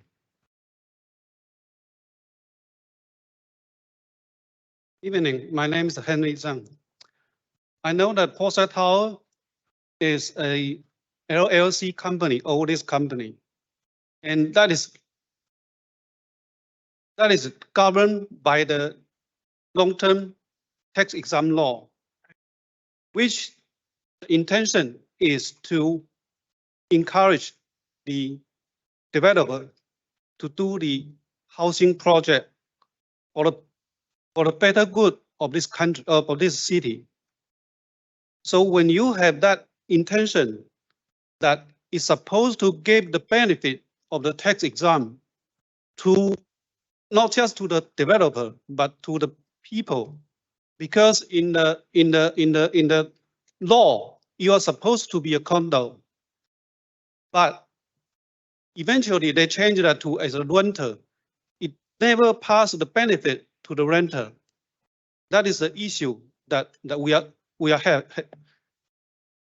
Or the law that the council you can do something about it, because based on the title 40, chapter 45, section 64, you have the power to change agreement, because the financial agreement you authorize with the developer, you can do it, you can change that from time to time. It's not something, a contract that you cannot amend it, because you amend it a long time. The first time you even give the free library to the developer without any consideration in return. So what I'm saying is that you can do something about it, because even though for the Portside Tower, we already expire for the tax exemption, but for the other building, we still have that kind of technique for you to do. You can renegotiate the allowable profit tax rate with the developer, lower them, then pass that save the tax to the renter. That is one thing that you can do about it right away. I have a few questions that I sent an email to John Metro. I CC Mr. Murray and CC Solomon about the financial auditing financial statement to the company. I would like to know when will you give me those financial statement? Because in the financial statement, you should have a allowable profit rate, but I never get that copy. When I do the opera, they said, I give you everything you should have, but I'm missing a lot of information there, including 1998 through 2005 financial statement. That is the part. Thank you. Thank you. Next speaker, 5.50, Vinisu, sorry. Is he here? She is here. Not here? Next speaker, 5.51, Rita Patel.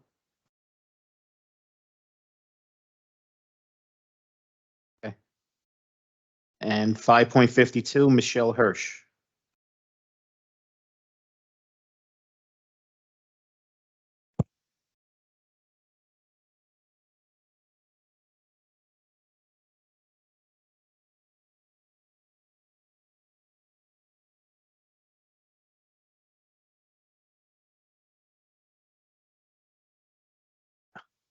Michelle?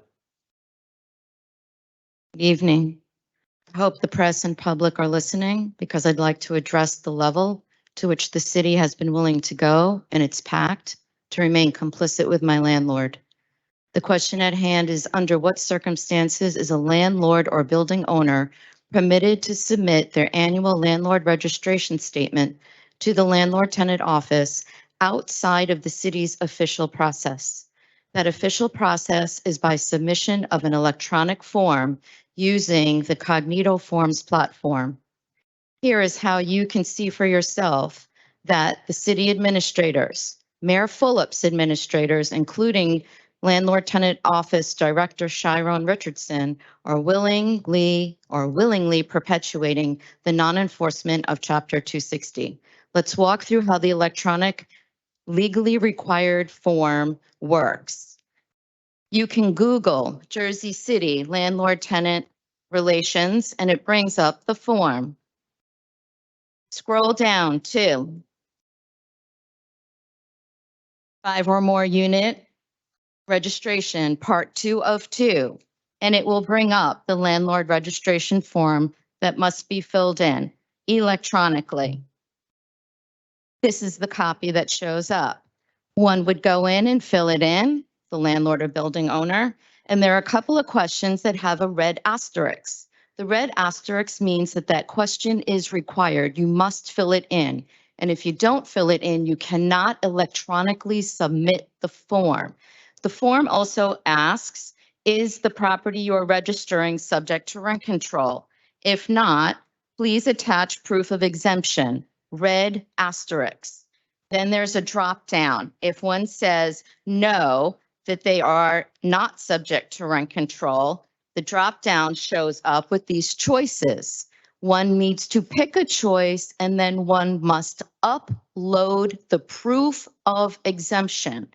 If there is no upload and no choices have been endorsed, there is an error message that shows up when you try and submit the form. It says, please select the basis for exemption.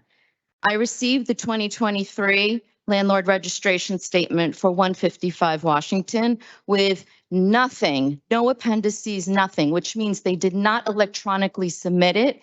They sent it either via email or regular mail. They made a PDF copy and sent it in. There's no way this could have been electronically submitted. So the question again is, what's going on here and why were they allowed to do that? Anyone can reach us at Rent Control JC on Twitter or rentcontroljc@gmail.com. Thank you. Thank you. Next speaker, Mary Malagia. She's here.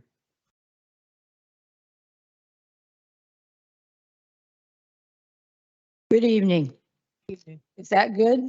Yes. I don't like microphones. My name is Mary Maraglia. I live at Canco Lofts, right around the corner from St. Paul's Avenue.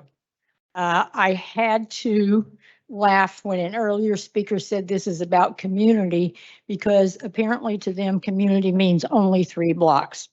I want to emphasize the traffic problems that exist on St. Paul's Avenue are the same problems that all of us in the area have. And during the period of time when the demonstration for the one-way street was going on, our whole neighborhood was a nightmare. People were driving on the sidewalk, driving down the middle of the street, crossing every which way in front of other cars, honking their horns. Every intersection along Tunnelly Ave was totally jammed up. The intersection at Van Winkle and Liberty was jammed up. The intersection at Liberty and St. Paul was jammed up. It was a complete mess. Now, I don't know how familiar you are with where we live, but there is no place west of Tunnelly Avenue to buy food, to go to a medical clinic, a doctor, a pharmacy, a liquor store, a restaurant. There is nothing on that side of Tunnelly to shop. When we found out they were doing this, which we learned from a big sign that was behind our building, not even in front of our building, I called and said, could you please do this for just a week? Because it's Thanksgiving and we can't get out of here to shop, to do our Thanksgiving shopping. So you know what they did? They released it on Wednesday, the day before Thanksgiving. So honestly, I think they have no heart and no soul. Now, about this 3-year process, that's total fiction. There was no 3-year process. We were not contacted in any way until the January meeting that Councilman Boggiano had. I was in conversation with people in traffic. I can prove it. I have emails and text messages and phone calls to Mike Manzella where we discussed that we had not been notified. I said, how did you notify us? He said, we put flyers in your mailboxes. I said, are you aware that it is not possible to put flyers in mailboxes in condos? The mailboxes are secure. We were not notified. Gee, half the council is gone. I don't even know why I'm talking. We hear you. Go ahead. I hear you. At any rate, I was very, very disappointed that this ordinance was introduced tonight. Our entire neighborhood needs to be surveyed and traffic improvements need to be made that benefit the entire area. I mean, this is a small stretch of road from Charlotte Circle to JFK, JFK around to St. Paul's Avenue, from tunneling up to St. Paul's. Thank you, Mary. We're going to be trapped in our homes. Thank you. Thank you. Next speaker, 5.54, George Zalapella. I'm sorry. Zalepa. Is that right? Yep. Sorry. Thank you to members of council, and I live on 275 St. Paul's Avenue. I live on St. Paul's. I'm a little closer to the mic, George. I was saying, I actually live on St. Paul's Avenue. I don't live in one of the luxury apartment complexes off the street. So I think I echo a lot of the comments that my neighbors had, that when you're on the street, you don't have the luxury of retreating to your soundproof glass box and not engaging with the street. And I second all of their statements that I've witnessed them firsthand. The truck traffic, the driving on the sidewalk. I've almost been hit multiple times. I can't even I have to carry my 4-year-old across the street. And I mentioned this in an email because I want to make sure that if I'm hit, he's not hit first. I mean, that's what it's really come to. It's not an exaggeration. This is kind of the life that we have to live on St. Paul's Avenue. I do want to say thank you to Barca and her team for all the work they've done. Mary mentioned the 3-year process, and it's been a little over 3 years. And I find it a little disingenuous that people have come up here and say that there's been no notice. She has given ample notice to everybody, including digital notice via email. She's had flyers that she's put out. I know Mary, for a fact, has participated in the walking audit, and she's on the email chains I'm on. So to come up here and say there's been no notice, nobody told us anything, is completely disingenuous.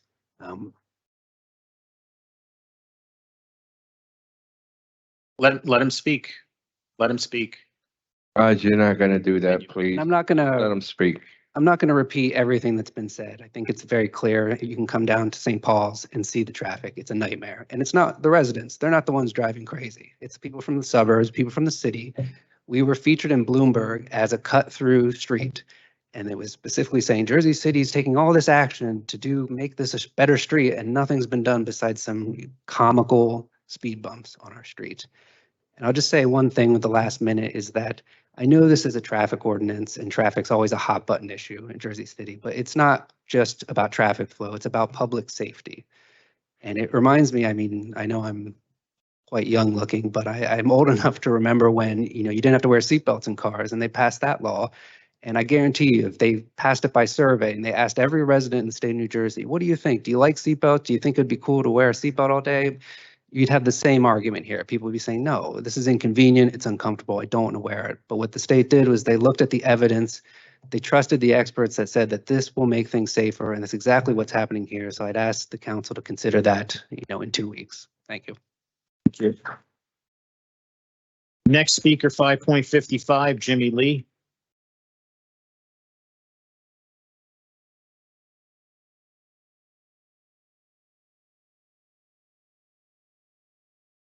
Hello, good evening, Council President, members of Council, Jimmy Lee, Presidents of Safe Street, Jersey City. I want to take a step back and thank you all for your support over the years for Vision Zero. The city just published the annual Vision Zero report today, and it's been confirmed that there were 0 traffic deaths on city streets in 2022, though there were 5 on state roads, 4 of 5 on the turnpike. These improvements are garnering national attention because people are struggling all over the country with the epidemic of traffic violence. And this year, there have already been 2 deaths on city streets. I also want to thank you tonight for introducing the St. Paul's one-way ordinance and encourage you to vote yes. I have several reasons. First, I must point out that many one-way conversions have already happened. Just right outside City Hall, Grove Street is a very good example.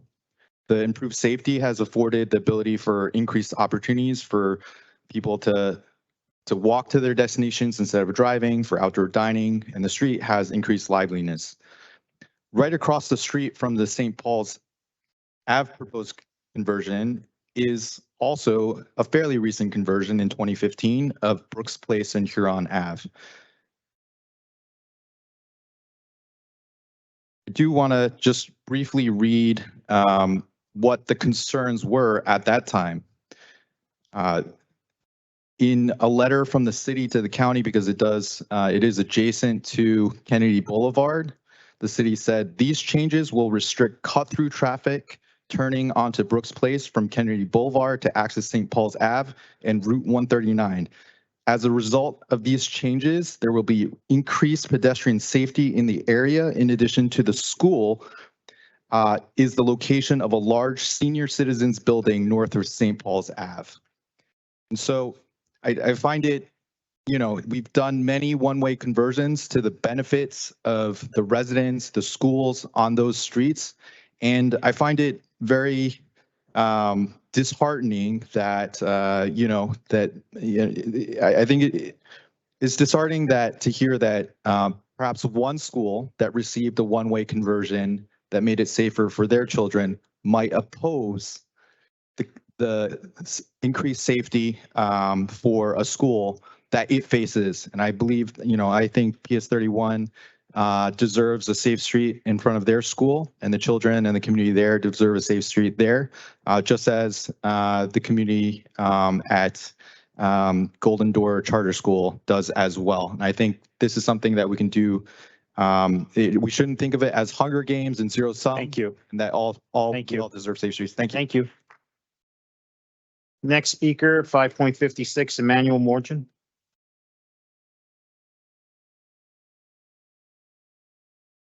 Hi, thank you. I'll be quick.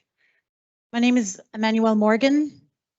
I'm a resident of Ward B, an advocate with Hudson County Complete Streets and Bike JC, and I'm here to speak in support of Ordinance 3.3.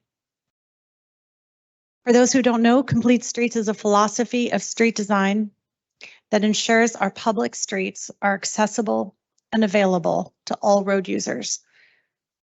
At the moment, on St. Paul's, as we have heard tonight, residents are denied safe passage on their own street because they experience regular incidents of traffic violence, in part due to speeding cut-through traffic coming from surrounding highways. Our communities are struggling with increasing density and congestion. We are realizing that our streets do not feel safe, do not feel comfortable, and do not feel traversable. Perhaps they did in the past. Perhaps the problems were not as stark, but today, everyone is frustrated with congestion, competition, and crowding. And this is reflected in the crash statistics that the Jersey City Vision Zero Task Force is trying so valiantly to address. Like other residents, I feel the ebb and flow of safety conditions as I travel across our city by foot, bicycle, and car. It is in thanks to Director Patel that my partner and I are able to primarily travel by bicycle within the city. When I am in the bike lane, such as on Bergen or Montgomery, I feel relatively safe and protected. On other streets, without traffic calming measures or bike lanes, I fear for my life the life of my partner, the lives of our friends and neighbors. Director Patel and Director Manzella have made their safety recommendations, and I believe that we must trust and rely on their expertise. The city adopted Vision Zero, and I believe that we must stay the course. No life is worth the extra few minutes of travel time that a motorist has to make to follow the traffic direction of a one-way street. A previous speaker tonight mentioned peril. It is not NIMBYism to want to stay alive. This ordinance is about freedom from bodily harm and freedom from fear. We cannot compromise on the health and safety of pedestrians for any reason, because in the end, we are all pedestrians. For this reason, I want to thank you for introducing 3.2 and 3.3 and hope you will vote for the safety of residents on April 12th. Thank you. Next speaker, 5.57, Colin DeVries.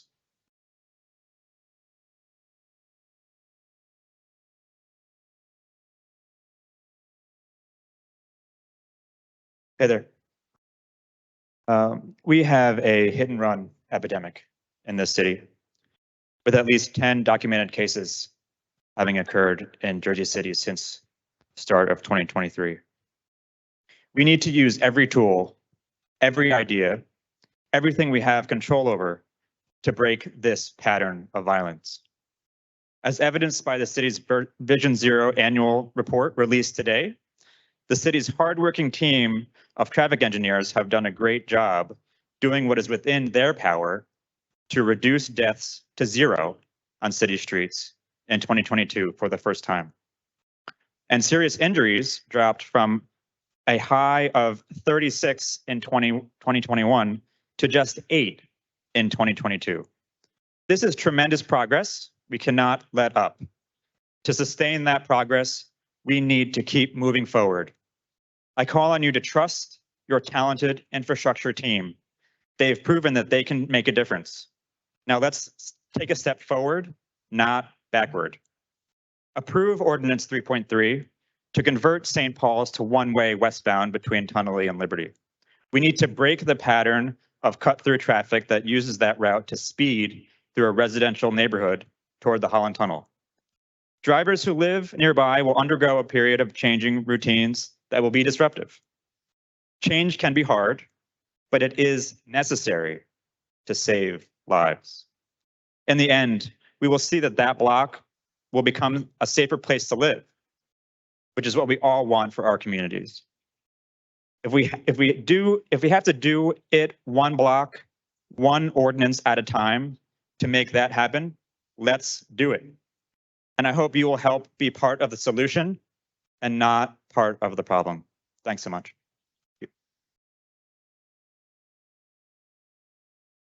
Next speaker, 5.58, Nicole Morel.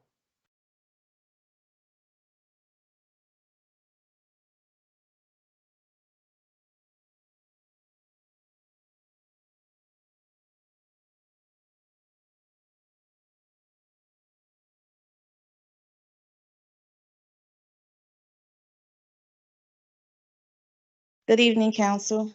My name is Nicole Morel. I'm in my 19th year as an employee with the city as a public safety worker. 19 years, and I work with new employees of 6 months or less who make just as much as I do or more. I know that you guys would think that this is a union problem, but with the city now not recognize our longstanding union, Local 246, and our president, Julio Cordero, unfortunately, we are caught up in the city's political game. And it baffles me to hear that the higher ups believe the resolve for this problem in our unit is privatization instead of visiting the root of the problem. Understand that this resolution comes from those from those who barely step foot into our building or even know exactly how this operation is ran. It was stated in a caucus meeting that police officers were sent to cover Bishop Street 4 weeks in a row. That was a lie. Officers covered a shift over a weekend. The next time the officers came up, myself and other coworkers that were normally forced to do mandatory overtime were not forced. we were sent home for the officers to work under the direction of the higher ups. We have management who are basically just high-paid security guards. They have zero managerial training and no people skills. We have members of management who have more than half a dozen unanswered EEO complaints, and the complaints that were answered were swept under the rug. Constant harassment, discrimination, retaliation, driven by the personal feelings of management have also contributed to this very hostile work environment. We may complain about being underpaid, but when we're not being paid properly for our time worked due to this new payroll system, what are we to do? Seeing these articles and complaints about 911 not answering is a little frustrating. For the record, we do not get the luxury of having a phone ring in our ears and decide if we want to answer a call or not. We want these problems in our unit to be fixed, and paying a private company is not the answers. We need to be paid properly. We need proper management. We need to be respected for the very stressful and tedious job that we do. We also need to be officially recognized as the first of the first responders. Jersey City 911 is not a joke, and we do not need to be privatized. Thank you. Thank you. Our next speaker, 5.59, Paul Tamborelli.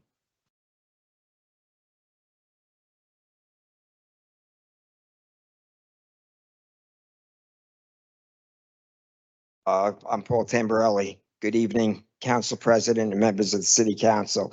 I again thank you for the opportunity to speak in front of you this evening in reference to Resolution 23-208. I was here speaking with you on this November 9th, 2022 on the same matter, at which time I advised you of the numerous problems that were plaguing the Public Safety Communications Center, sadly, much of which was created by management and the current administration. At that time, you all agreed that something needed to be done, and I wholeheartedly agreed with you. Yet to date, there have been no corrections made. In fact, with the implementation of the unicorn payroll system, all of the employees have suffered a minimum of a 10% decrease in pay, along with other issues that have caused employees' paychecks to be calculated at the wrong rates of pay. Due to the contractual changes that have been implemented by the administration, with no regard to the current contractual bargaining agreement that the majority of you council members agreed to and passed through a municipal resolution that was signed as so agreed by the current business administrator. As a past union member and officer of the City Supervisors Union, where I spent 5 years as the president, I'm disgusted to think that sworn officials of the city would treat employees so poorly. I would also just like to touch on a few of the false rumors that have been spread regarding problems at the communication center. First and foremost, no employees have been promoted in years. We currently only have one supervisor who works with fire dispatch and one with police dispatch, leaving most shifts unsupervised. Also, there have been no raises for any of us. I've been working as the chief communication officer since 2016 and haven't received any raise other than the management raise given last year, which equaled the whole $1,800. And that was the only raise I've had since 2016. Yet as a dedicated employee, in the past 2 months, I have reported for several midnight shifts on weekends and holidays with no compensation due to staffing shortages. On one of these midnight shifts, there was one police officer who worked overnight as a dispatcher, who was paid overtime. A few weeks before that, there were 3 police officers brought in on a Saturday afternoon because the employees who worked that day shift were not asked to work the overtime shift or permitted to, as they apparently were being punished and sent home at the end of their day tour. This occurred on a Saturday where, again, everyone was short paid in their biweekly check. Thank you, Paul. Next speaker, 5.60, Ingrid Bertel.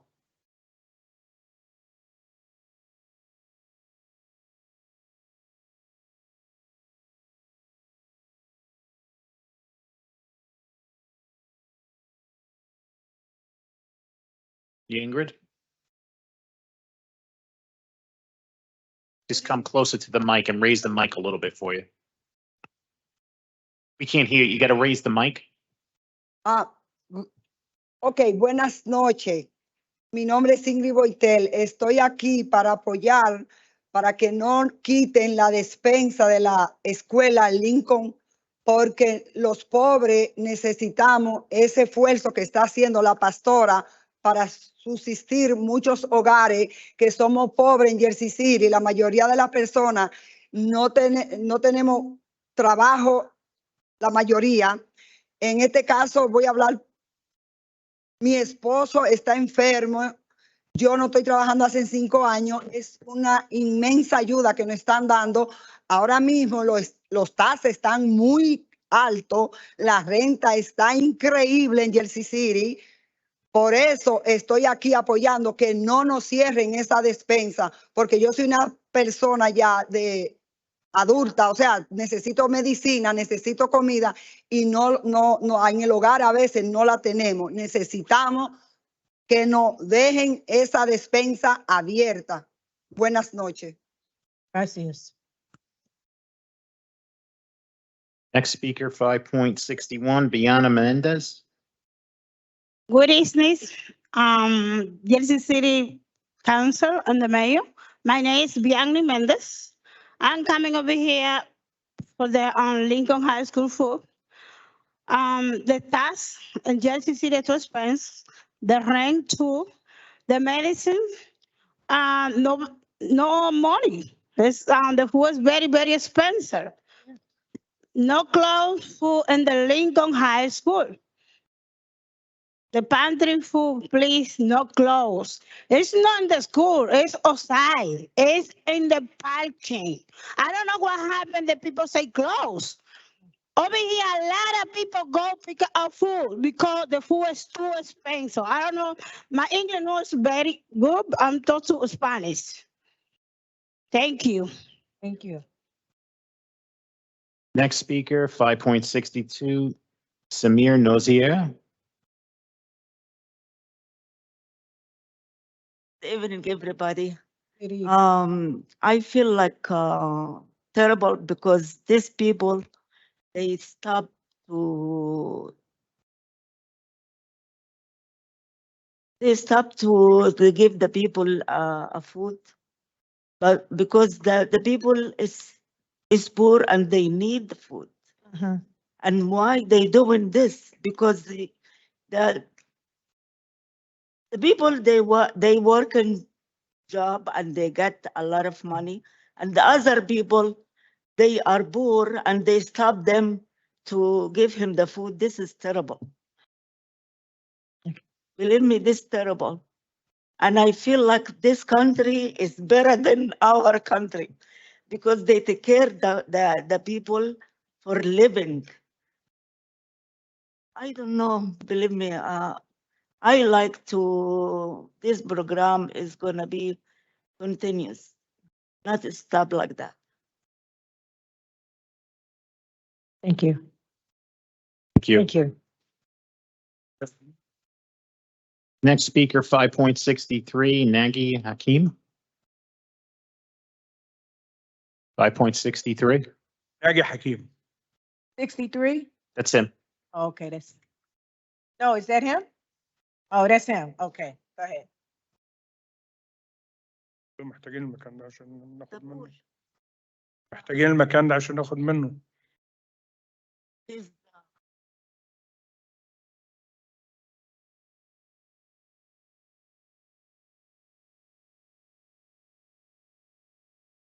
No.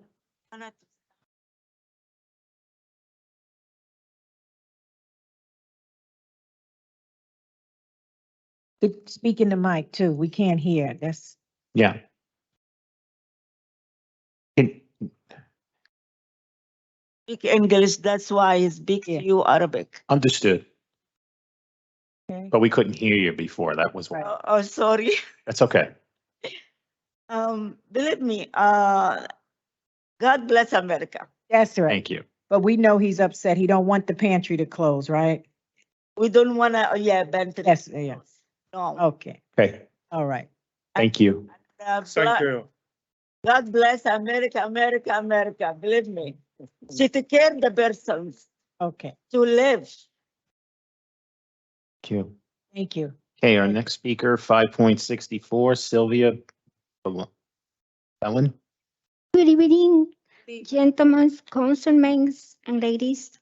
My name is Miguelina Ovalle, and I'm here today representing this beautiful organization called New Jersey Vice, which has been helping a lot of people in our family. It's been doing, Excuse me 1 second. Are you Sylvia? I'm Miguelina. No. She's not here today. No, you can't. Sylvia has to speak. She's the one that signed up. Tú no puedes hablar por ella, tiene que ser la que está en la lista, Miguelina. Tú no eres Silva, ¿verdad? ¿Dónde está Silva? Dile a Silva que venga para el frente. Only if your name is called, please come to the mic. Okay. Reina Vargas. Reina Vargas. Good evening. My name is Reina Vargas, and I belong to this community. There are people who wants to move this pantry out of this place, but they don't understand that we need this pantry to keep it open. And I'm nervous. Okay, give me 1 second. Well, I want and I need this place to stay here and stay open for me, my family, and all the people who comes to get this free food. Thank you. Good night. Thank you. Next speaker, Franklin Vargas. Is Franklin here? He's not here. Next, Cindy Merchant. Yeah. Sorry. It's okay. Good evening. My name is Cindy Merchant. I'm here tonight to urge that the body pantry remain open, for it brings me and my family and many others, as you can see, very healthy resources. And with the cost of living in Jersey City, New Jersey alone, so high, we can't afford the food anymore.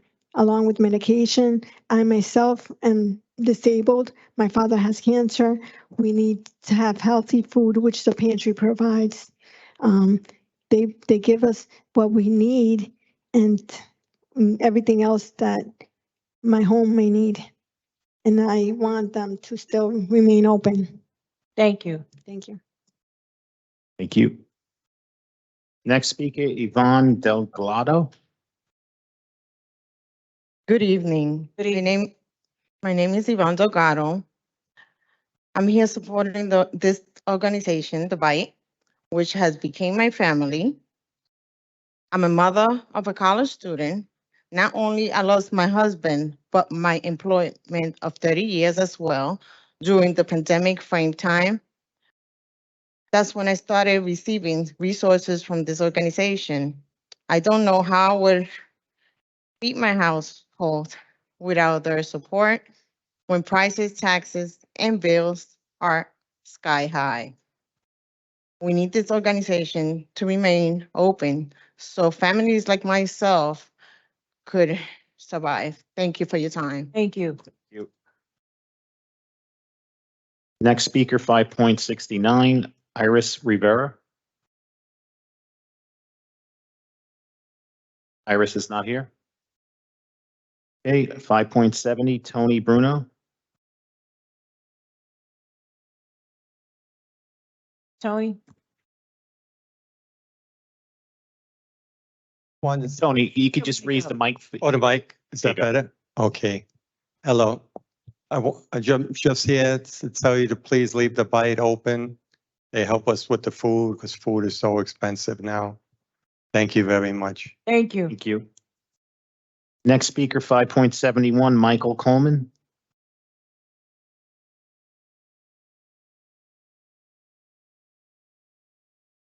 Right organizations having some problems with the parking and there's people vandalizing things.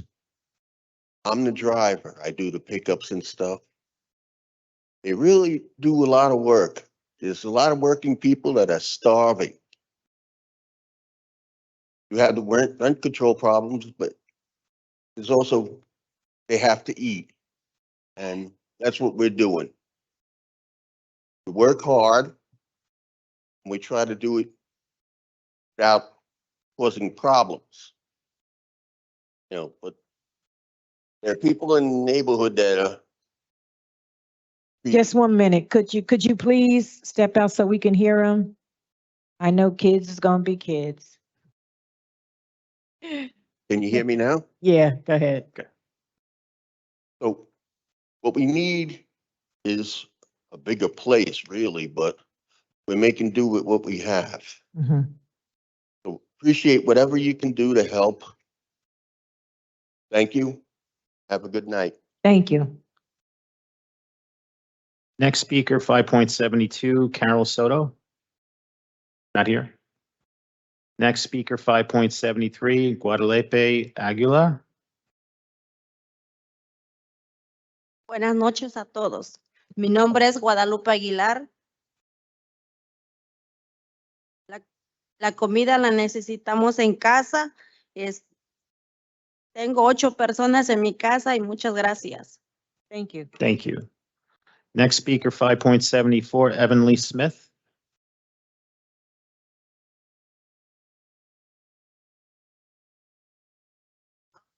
Good evening. For giving me this chance to come out here tonight. But I really want to say the garden should stay open. The workers there give a lot of time and energy. I've been working with them for over 4 years. I go there every Saturday, and I go there sometime on Monday. I take these food back to the people at my church, the senior citizen, and then especially when the virus was out, I took a lot of food for the parents to feed their children. This program is very good. It applies a lot of orange juice and stuff like that, which costs a lot of money. It also helps the parents that need Pampers for their baby. They also supply frozen vegetables. They supply so many things. So for to take this away from the people, I think it would be terrible because this program really feed a lot of people. Not only that, the people there are very delicate. And why should they be down there 7 to 8 hours in the cold for no reason at all unless they care about the people in their city? God bless. Thank you. Next speaker, 5.75, Diane Johnson. Not here? Okay. Next speaker, 5.76, Naira Day. No. 5.77, Maria Pierre.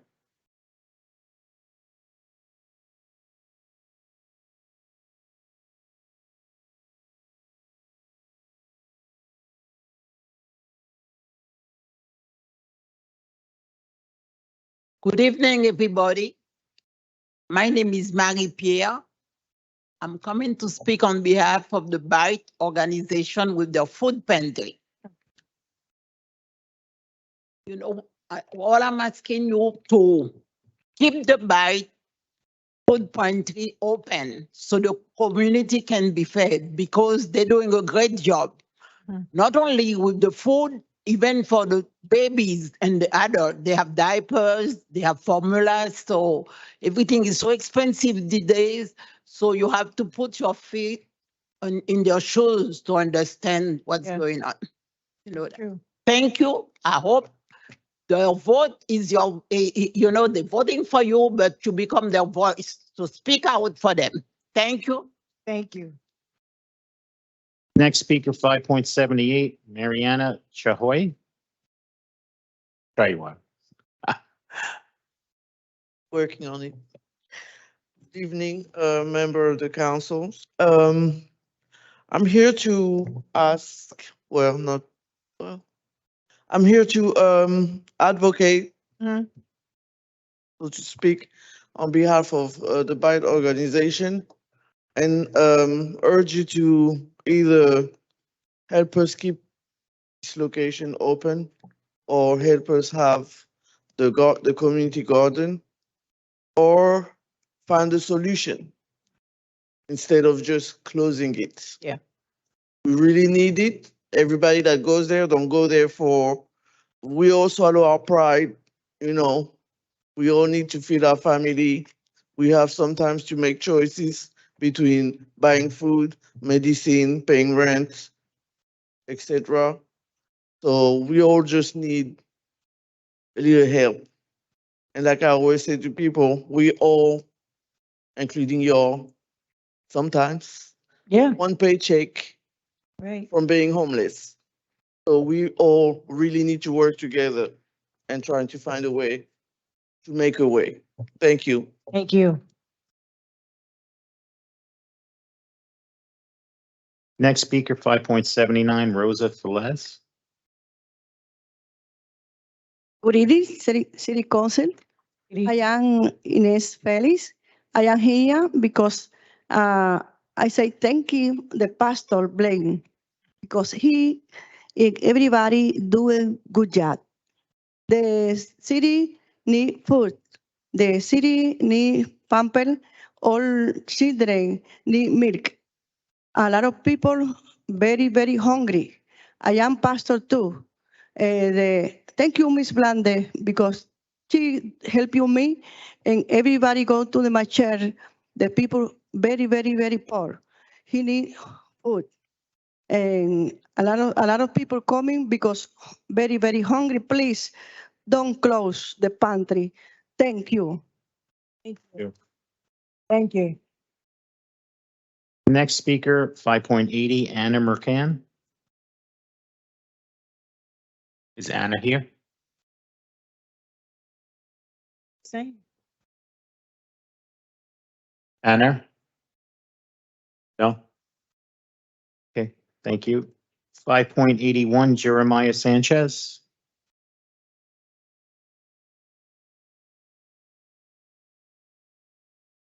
Go ahead. Be here, Deborah. No.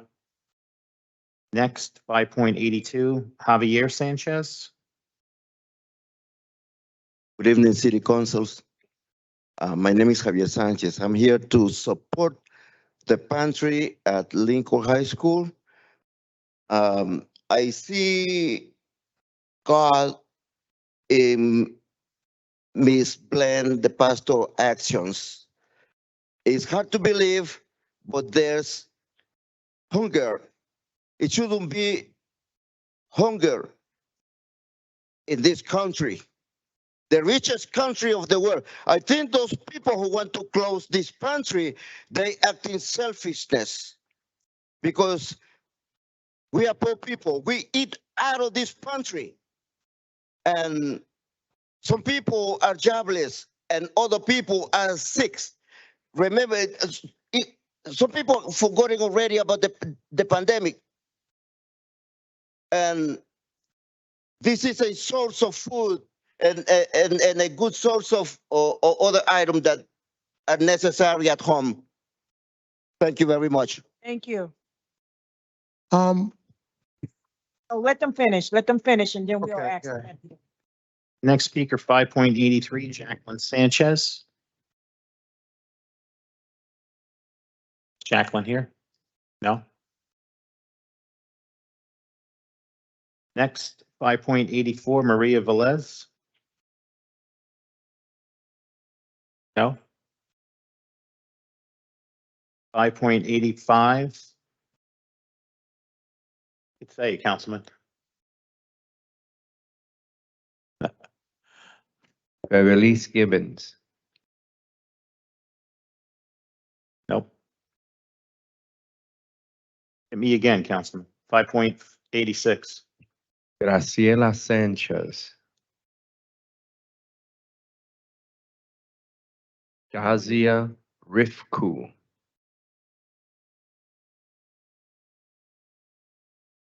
Yeah.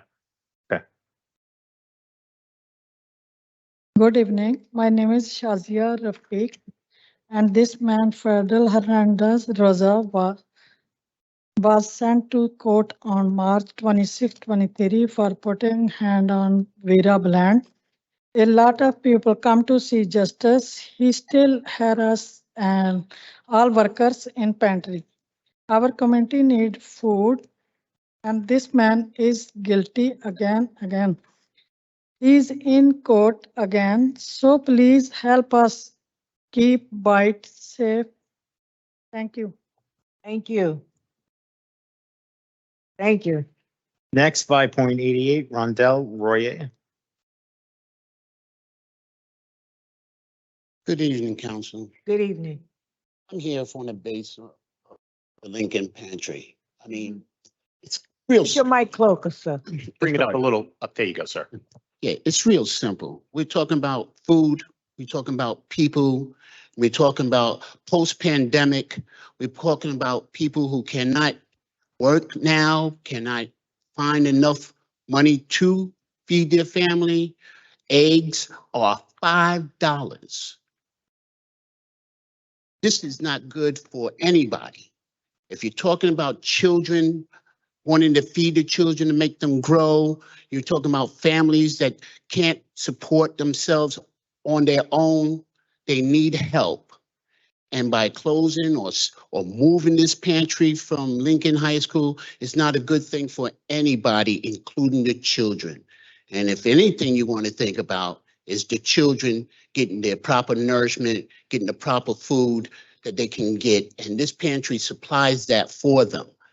And so if this council can look a little deeper and think about post-pandemic and what it did to the people of Jersey City and how we have to get online. Like one of my colleagues said, it was a cold winter. It might not have been a bad winter, but it was a cold winter. People are standing online for hours to get food. People don't stand online to do anything these days, especially in the cold. So if they're out there trying to get food for their family, it is necessary for them. So just think about it. That's all.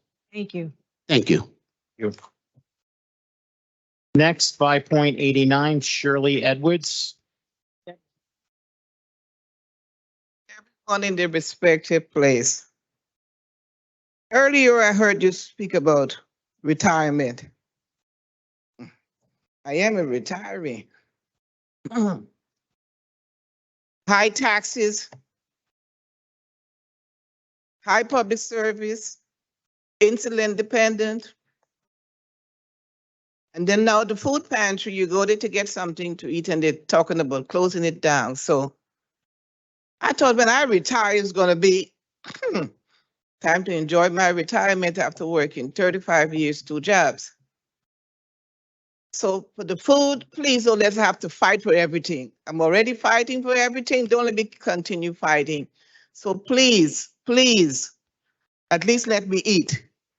Me and my poor husband. Thank you. Thank you.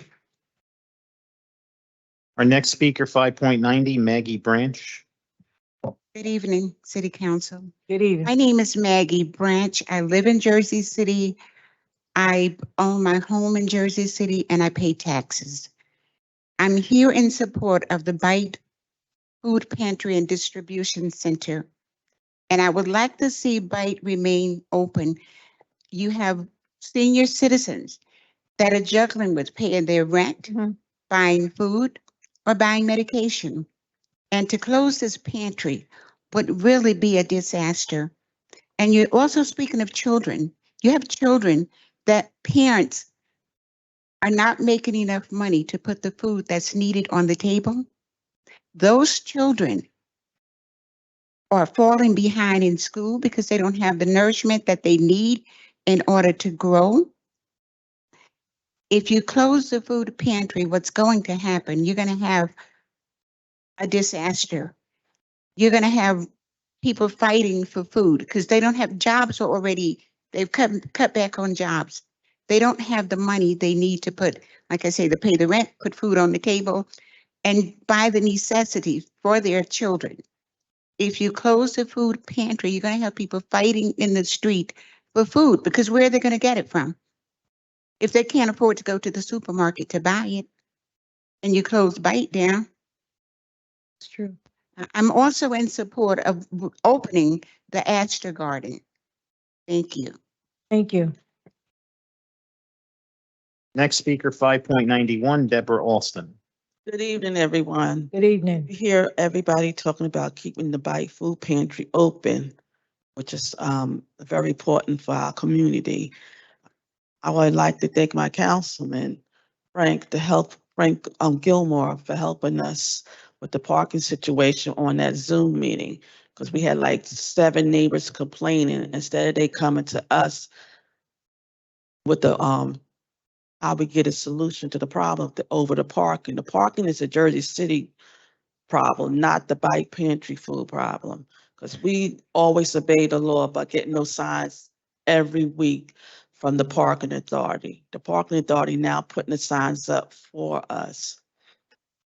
We also concerned about how people are accusing the food pantry of making a lot of noise, disturbing the peace, which is not true at all, because we open there from 7 a.m. to 5 p.m. on Fridays and Saturday. How much noise can we make when we unloading?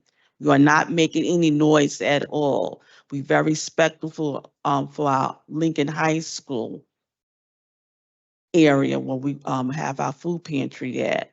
And we always clean up, we always sleep and make sure the areas are clean on Fridays and Saturdays. I even come out on the Sunday just to make sure everything is okay. Because I would like the people to understand that how important the food pantry is to our communities. And you know how important it is also, because I'm also following up from last month that judge sent out a letter to the governor of our state of New Jersey and the Board of Education and the SDA. We want this food pantry to stay at Lincoln High School. We do not want to be in another area at all. We want to stay, because Lincoln is a central location for the whole city. And I also have some paper.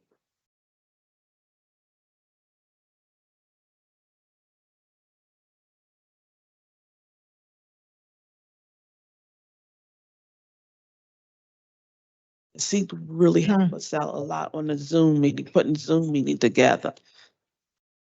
And we also have petitions that we had in the neighborhood too, people supporting the food pantry at Lincoln High School. Thank you. Deborah, let me ask you one question for you, because I know you've been with the pantry a long time, and I thought I saw Bishop here. We're not clear. Do they want to close this at Lincoln High School? We have neighbors who are complaining they want to relocate us to another area. They don't want to be located. Okay, so Lincoln is not refusing you guys. Well, we need that letter. We need that letter. Okay, so I just want to Definitely. clear, because sometime when we on when people see us and they hear what y'all saying is like, you know, we're not trying to do anything, but I want a clear understanding exactly what's. We just need a letter from you in support. Trying to help us get it back. Okay, so you need a resolution from us pretty much in support of so that you can remain at Lincoln High School. Yes. Gotcha. Also from the government also. That's actually good. I'm sorry, that's actually good. I mean, we didn't know that, but if I really, the Latinos that are here, the Spanish speaking people that are here, they have no clue. They think, as per the conversations up here, that you guys or that Lincoln is kicking them out. So their cry here, every one of them that came up here is stating that Bite is closing and that Lincoln High School is kicking them out. So we need that to be solved, because they are clueless. So I'm going to tell them in Spanish. Because Lincoln want us out. Oh, Lincoln wants you out. They trying to do it by month. Bishop, come on and help us. Go ahead. And good evening. Good evening. You need to speak. I'm sorry, we can't hear you. Is our contract. Hold on. What we don't have is our contract. We've been waiting for it to be signed. So, you know, in a month to month, that's why they're worried. Because at this point, it is month to month contract. A month-to-month contract does not allow us to bring in the food to support their needs because we normally do it 3 months at a time. You know what's coming in. I'm constantly posting. So you know, if it's meat you need, you're going to get your meat. If it's juice, et cetera, et cetera. So in order to have this met on the volume that we are currently feeding, we actually have to have contracts signed so that we know where we're going to be. So, yo le quiero, So yo- they're not confused. yo They're le quiero- telling the truth. yo le quiero explicar algo para la gente que habla en español. Lo que ellos están esperando es un contrato que nosotros aquí, el concilio, haga para que ustedes se queden ahí. No es que ellos lo están votando ni que la escuela lo están votando, porque yo estaba se estaba malinterpretando eso, porque la gente que estaban viniendo aquí estaban diciendo que lo estaban votando. No lo están votando en lo absoluto, ni la escuela lo está votando. Ella lo que necesitan es un contrato. So, necesitamos ser bien claros con eso, porque aquí el concilio se cree que lo están votando para afuera. Y no es que lo están votando ni que quieren que ellos salgan de ahí. Es que nosotros tenemos que hacer un contrato o una resolución escrita para que ustedes lo tengan y nosotros vamos a hacer eso, pero queremos estar bien claros.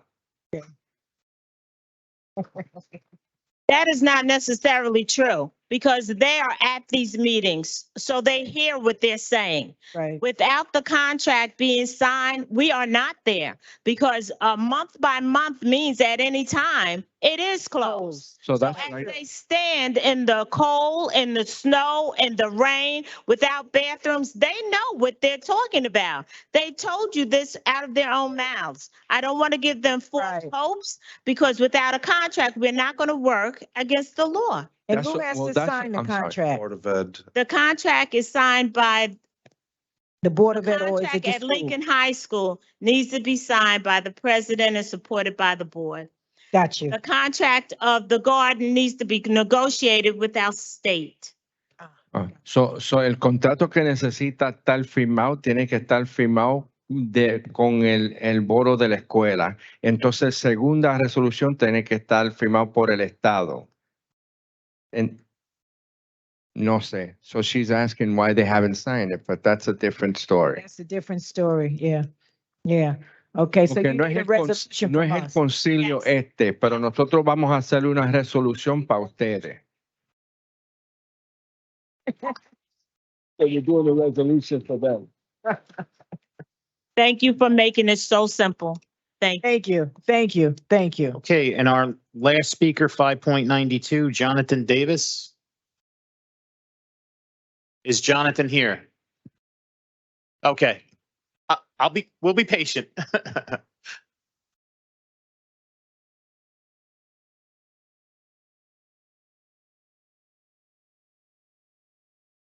Thank you. We have to continue with our meeting. So could you exit quietly?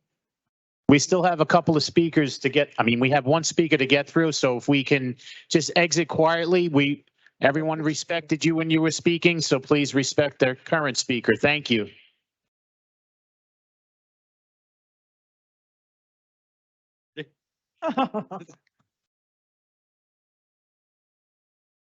Good evening, City Council. This is in regards to the IXP. You heard from many of my coworkers. I don't want to keep beating a dead horse and saying this stuff over and over again. IXP, we should vote against it. It's not going to work. Great thing that Mr. Gilmore was bringing up to the caucus meeting. Shay was asked, but never really answered. If IXP fails to meet expectation and the city holds back payments, what is going to happen when IXP just stops taking calls? Who's going to take them? You have nobody. I would like her to recommend that the council request that the New Jersey Office of Emergency Telecommunications be contacted, the state, who will send employees to our call center and evaluate the systems and problems that have been created over the past few years. And I'm sure they will not only suggest how to fix the operations, but it will insist upon correcting it and holding those at fault responsible.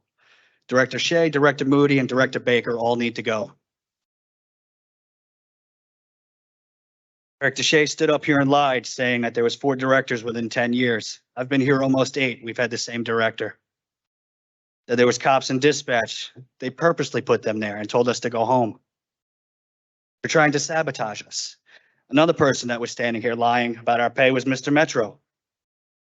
He also threatened us, and I would like to know why.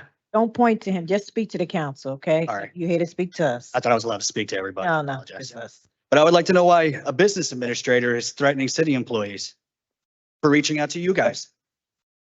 Nobody's answering us. We need help. Please, I urge you to vote against this IXP. Before I finish, I'm going to read a little thing from the assessment. I have a copy of it as well. In conclusion, our goal was to assess the current operation and determine the actual cost of that operation, find areas which inhibit efficiency of operation, and prepare a budgetary estimate of the potential savings an IXP managed service could deliver. That was their conclusion. I have 35 pages of them pretty much telling us what they can do to save the city. Nothing about really how to fix it. They want to fix it. Shay's in cahoots with this company and has been since day one. That's it. Thank you. Thank you. Thank you. Thank you.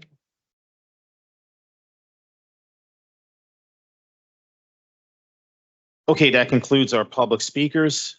Council members, we're going on to our petitions and communications. Any questions or comments on items 6.1 through 6.17? Hearing none. Any questions or comments on Office of Communications 7.1 through 7.5? Hearing none. Our reported directors, 8.1. Any questions or comments? So council members, we have to invert the order of business. We're going to do the claims last, and we're going to do the resolutions first because there's a claim that's on the meeting. We have to have the resolution adopted first before we pay the claim. With that being said, council members are going to be taking a vote on items 10.1 through 10.14. Items 10.1 through 10.14, with the exception of 10.2 and 3, which were approved earlier. Councilperson Ridley. Aye. Councilperson Prinzary. Aye for all. Councilperson Baggiano. Councilperson Saleh. Aye. Councilperson Gilmore. Aye. Councilperson DeGise. Aye. Councilperson Rivera. Aye. And Council President Waterman. Items 10.1 through 10.14 are approved unanimously 8-0 with Councilperson Solomon absent. Before we go on to take a vote on items 10.15 through 24, I believe the BA wants to address the City Council. Thank you, Sean. Just a few items on tonight. Just like to address 10.16. The administration understands there's not an appetite to continue with this item tonight, so we are going to withdraw it. I would like to make a few statements on the record. First off, I've never tried to, whatever accusations that were just presented to me, I suggest that the employees then file HR complaints against me if that's how they felt. The facts of the case are that there's a chain of command and that chain of command was violated. And when the chain of command is violated, disciplinary action is proposed. That's how every functioning performance works when it comes to management. So I've yet to hear any complaints from a formal position, but I would just like to make sure that my reputation is stands there. I know there was a lot of conversation tonight about a hostile takeover and a privatization of the 911 dispatch. Just want to make clear the item that we're not voting on tonight, but that was presented is solely for a report. And that report's going to look at staffing, meaning I think it's me. Sorry. technology, and performance. And that's all that we were looking to do tonight.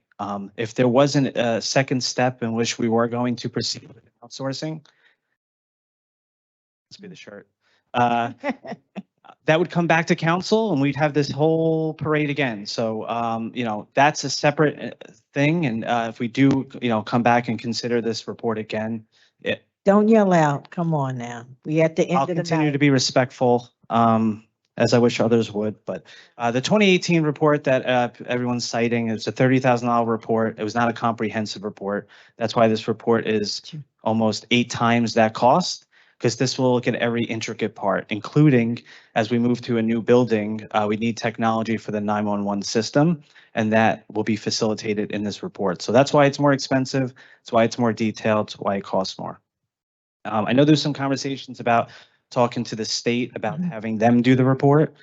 From my knowledge and being with the government for almost 10 years, the only reports that the state does is mergers, acquisitions, and takeovers and consolidations. So I don't think that the state offers a system where they come in and tell you how you're deficient in certain areas or gives recommendations on technology you should buy or vendors you should work with. So that's why we work with IXP. I know there's concerns if they're the only ones in the business. I'm not here to speak on that, but I do know that they do have a professional track record in this realm. So with that, we'll continue to work with the council. I just want to, put on the record that there are deficiencies and we do have to. They are. And the deficiencies are operational deficiencies. It's nothing to do with a payroll, a pay cycle, or a unicorn. Those are issues that are filed through appropriate union actions and grievances. So I think it's good that we separate the three things. If there's a union issue with payroll, if there's performance issues within the operations, and if there's a potential outsourcing, which would be a secondary step in the future. So the council for their time, and we'll withdraw that item. John, I guess we would have to have some type of meeting because you know what, this is like the second or third time with 911 operators. And I know based on, I'm quite sure some of y'all can just chime in if you want to, just jump right in here. You know, I'm quite sure that we can see that it's a hostile environment, whether it's management or employees. And it seemed like they can't get to a place where they can sit down. I don't know if we ourselves have to look for someone to be like a mediator in this to get to the next level. I don't know. You know, that's what I'm saying. I think this is conversation that is worth having because at this point, the council, you know, we want to move forward. We know the severity of that division, you know. Now they said that they did not call out because I was going to ask them because I saw a lot of them here. And my concern was I hope all of them that was here didn't have to work or they wasn't on their work time. Okay, all right. Hold on. All right. That's okay. I just, you know, I gotta ask. Okay. I just gotta ask. I'm looking at the numbers that was in here. So I have to make sure, okay? Because that is a concern. It is a concern for us that, you know, you guys hold a crucial role in the city. And if you're not there, it affects all the other residents. So I don't know if there's games been played. I don't know. I'm just saying. I don't know if there's games been playing, this one not coming to work, that one not coming to work, this one calling out. To us, you know, that's a serious thing because, you know, we got to protect the residents of the city of Jersey City. So I can see now when it comes to management and it comes to the staffing, is a serious issue. So I don't know, legal, you have to look it up, find it out. What can this council do to bring in a mediator? Okay, we have to find our own company. All right. And see what they can do to kind of solve the issue. If you don't want IXP, if you don't want them, that's fine. Maybe we can find somebody else, but something has to be done. I'm telling y'all right now, something has to be done. Okay, that's a fair thing. Any of y'all want to chime in? I want to, Go ahead. I just want to just, directly speak to the employees of your department, right? And I'm going to be as real can be. Okay. And it comes from a union point of view as a union person myself, and I want you to accept this as constructive criticism and with an open mind, but we need to plan this way. I don't know who is the head of your union or who's your representative. I don't know that. But the fact that, I know that there's a lot of, it seems like hatred to the mayor and to the director, right? I want you to listen to this, coming from a union person. The dialogue that you guys are having is ridiculous with the administration. I don't know if the administration or if the mayor or if the director is not listening to you, then just be louder instead of coming here on a podium saying Shay this, the mayor this, he's horrible. I get it. It tastes bad always, but there's got to be a time where you have to sit down, whether it takes 7 days a week, 365 days a year. You have to demand that meeting. I don't see that coming from your union. You know, and it. So Okay, let us finish, okay? that's tough. That's really sad.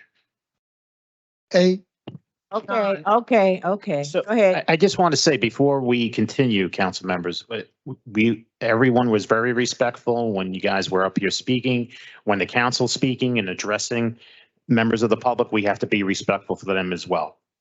Thank you. Okay, Councilman Gilmore. John, I just want to know, because I don't know, did anyone physically from the city contact the state and ask them what they can do in a capacity as it relates to addressing things over there?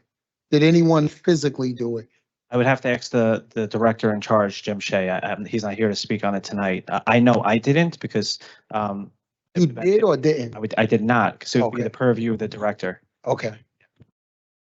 Just to piggyback off that for a second, and as it had come up at Council Caucus also, as we're going down this road, we know that there are a lot of problems to be fixed. There's clearly a lot of mistrust on all sides, and we do need a third party to come in. So John, when you or Director Shea, whomever it is, reach out to the state and ask them what the scope of their services are to do this investigation and to do this system study to make sure that what the state can provide us is going to be apples to apples, right? Because that for me is the most important thing, is making sure that whomever is coming in, the scope of work is going to be the same, because it's more than one issue here. To Council President's point, mediation does need to happen. I don't know what that looks like.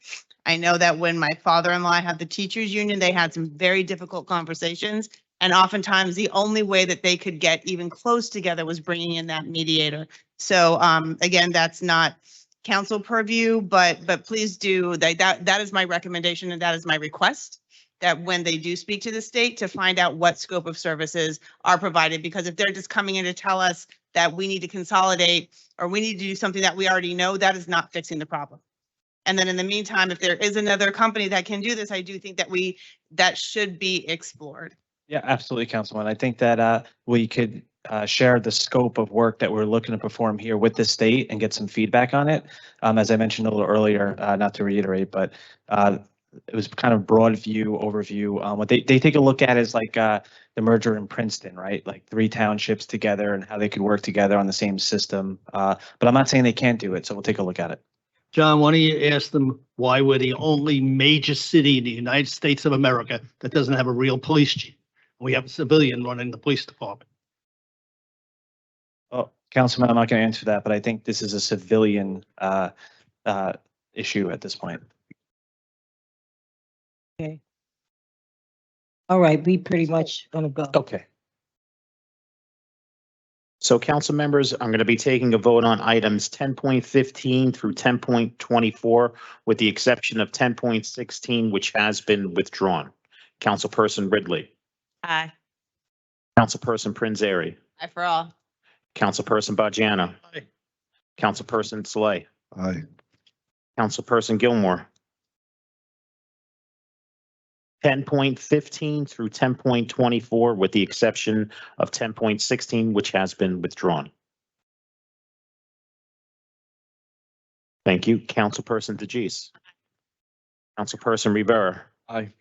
And Council President Waterman. Vote aye, but make sure y'all show up to work. I'm just saying, all right? And pick up the calls. Pick up the calls. Yes, please. Okay. Items 10.15 through 10.24, with the exception of 10.16, which has been withdrawn, are approved 8-0, with Councilperson Solomon absent. On to our next set of resolutions, items 10.25 through 10.33. Again, I'm going to be taking a vote on items 10.25 and through 10.33. Councilperson Ridley. Aye. Councilperson Prinzary. Aye for all. Councilperson Bajano. Aye. Councilperson Saleh. Aye. Councilperson Gilmore, Aye. Councilperson DeJeece, Councilperson Rivera, Aye. and Council President Waterman. Items 10.25 through 10.33 are approved 8-0 with Councilperson Solomon absent.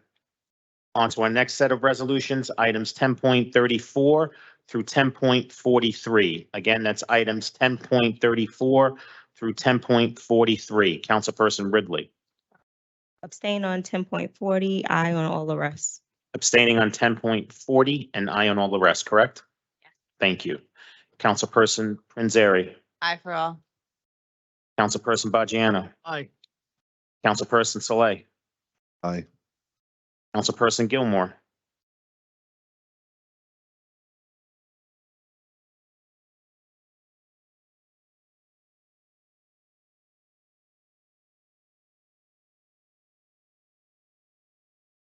just make sure your mic is on, Councilman. Testing. There Oh, you go. I'm voting no on 40.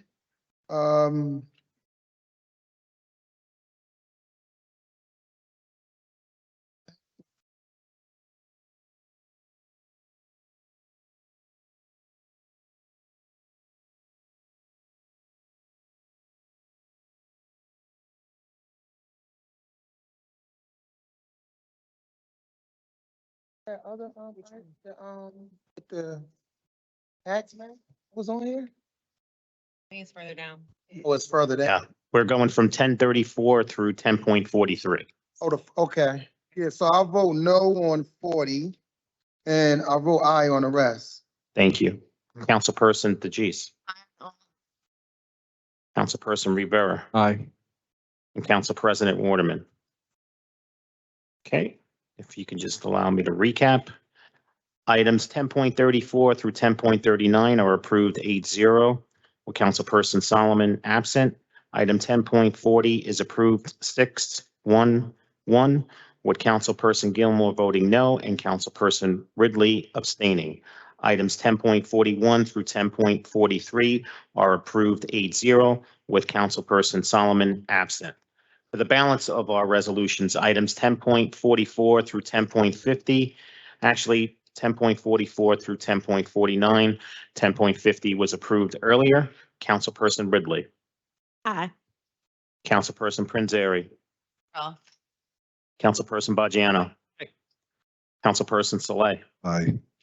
Councilperson Gilmore, I'm gonna abstain on 44 and aye for the rest. okay, thank you. Councilperson DeJeece, Councilperson Rivera, Aye. and Council President Waterman. All right, if I can just recap, item 10.44 is approved 7-0-1 with Councilperson Gilmore absent. Councilperson Gilmore abstaining, with Councilperson Solomon absent. And items 10.45 through 10.49 are approved 8-0 with Councilperson Solomon absent. Okay, on to our claims and addendums number 1 and number 2. Again, council members, claims and addendums number 1 and number 2. Councilperson Ridley, Aye. Councilperson Prinzary, Aye. Councilperson Bajano, Councilperson Saleh, Aye. Councilperson Gilmore, Aye. Councilperson DeJeece, Councilperson Rivera, Aye. and Council President Waterman. Claims and addendums number 1 and number 2 are approved 8-0 with Councilperson Solomon absent.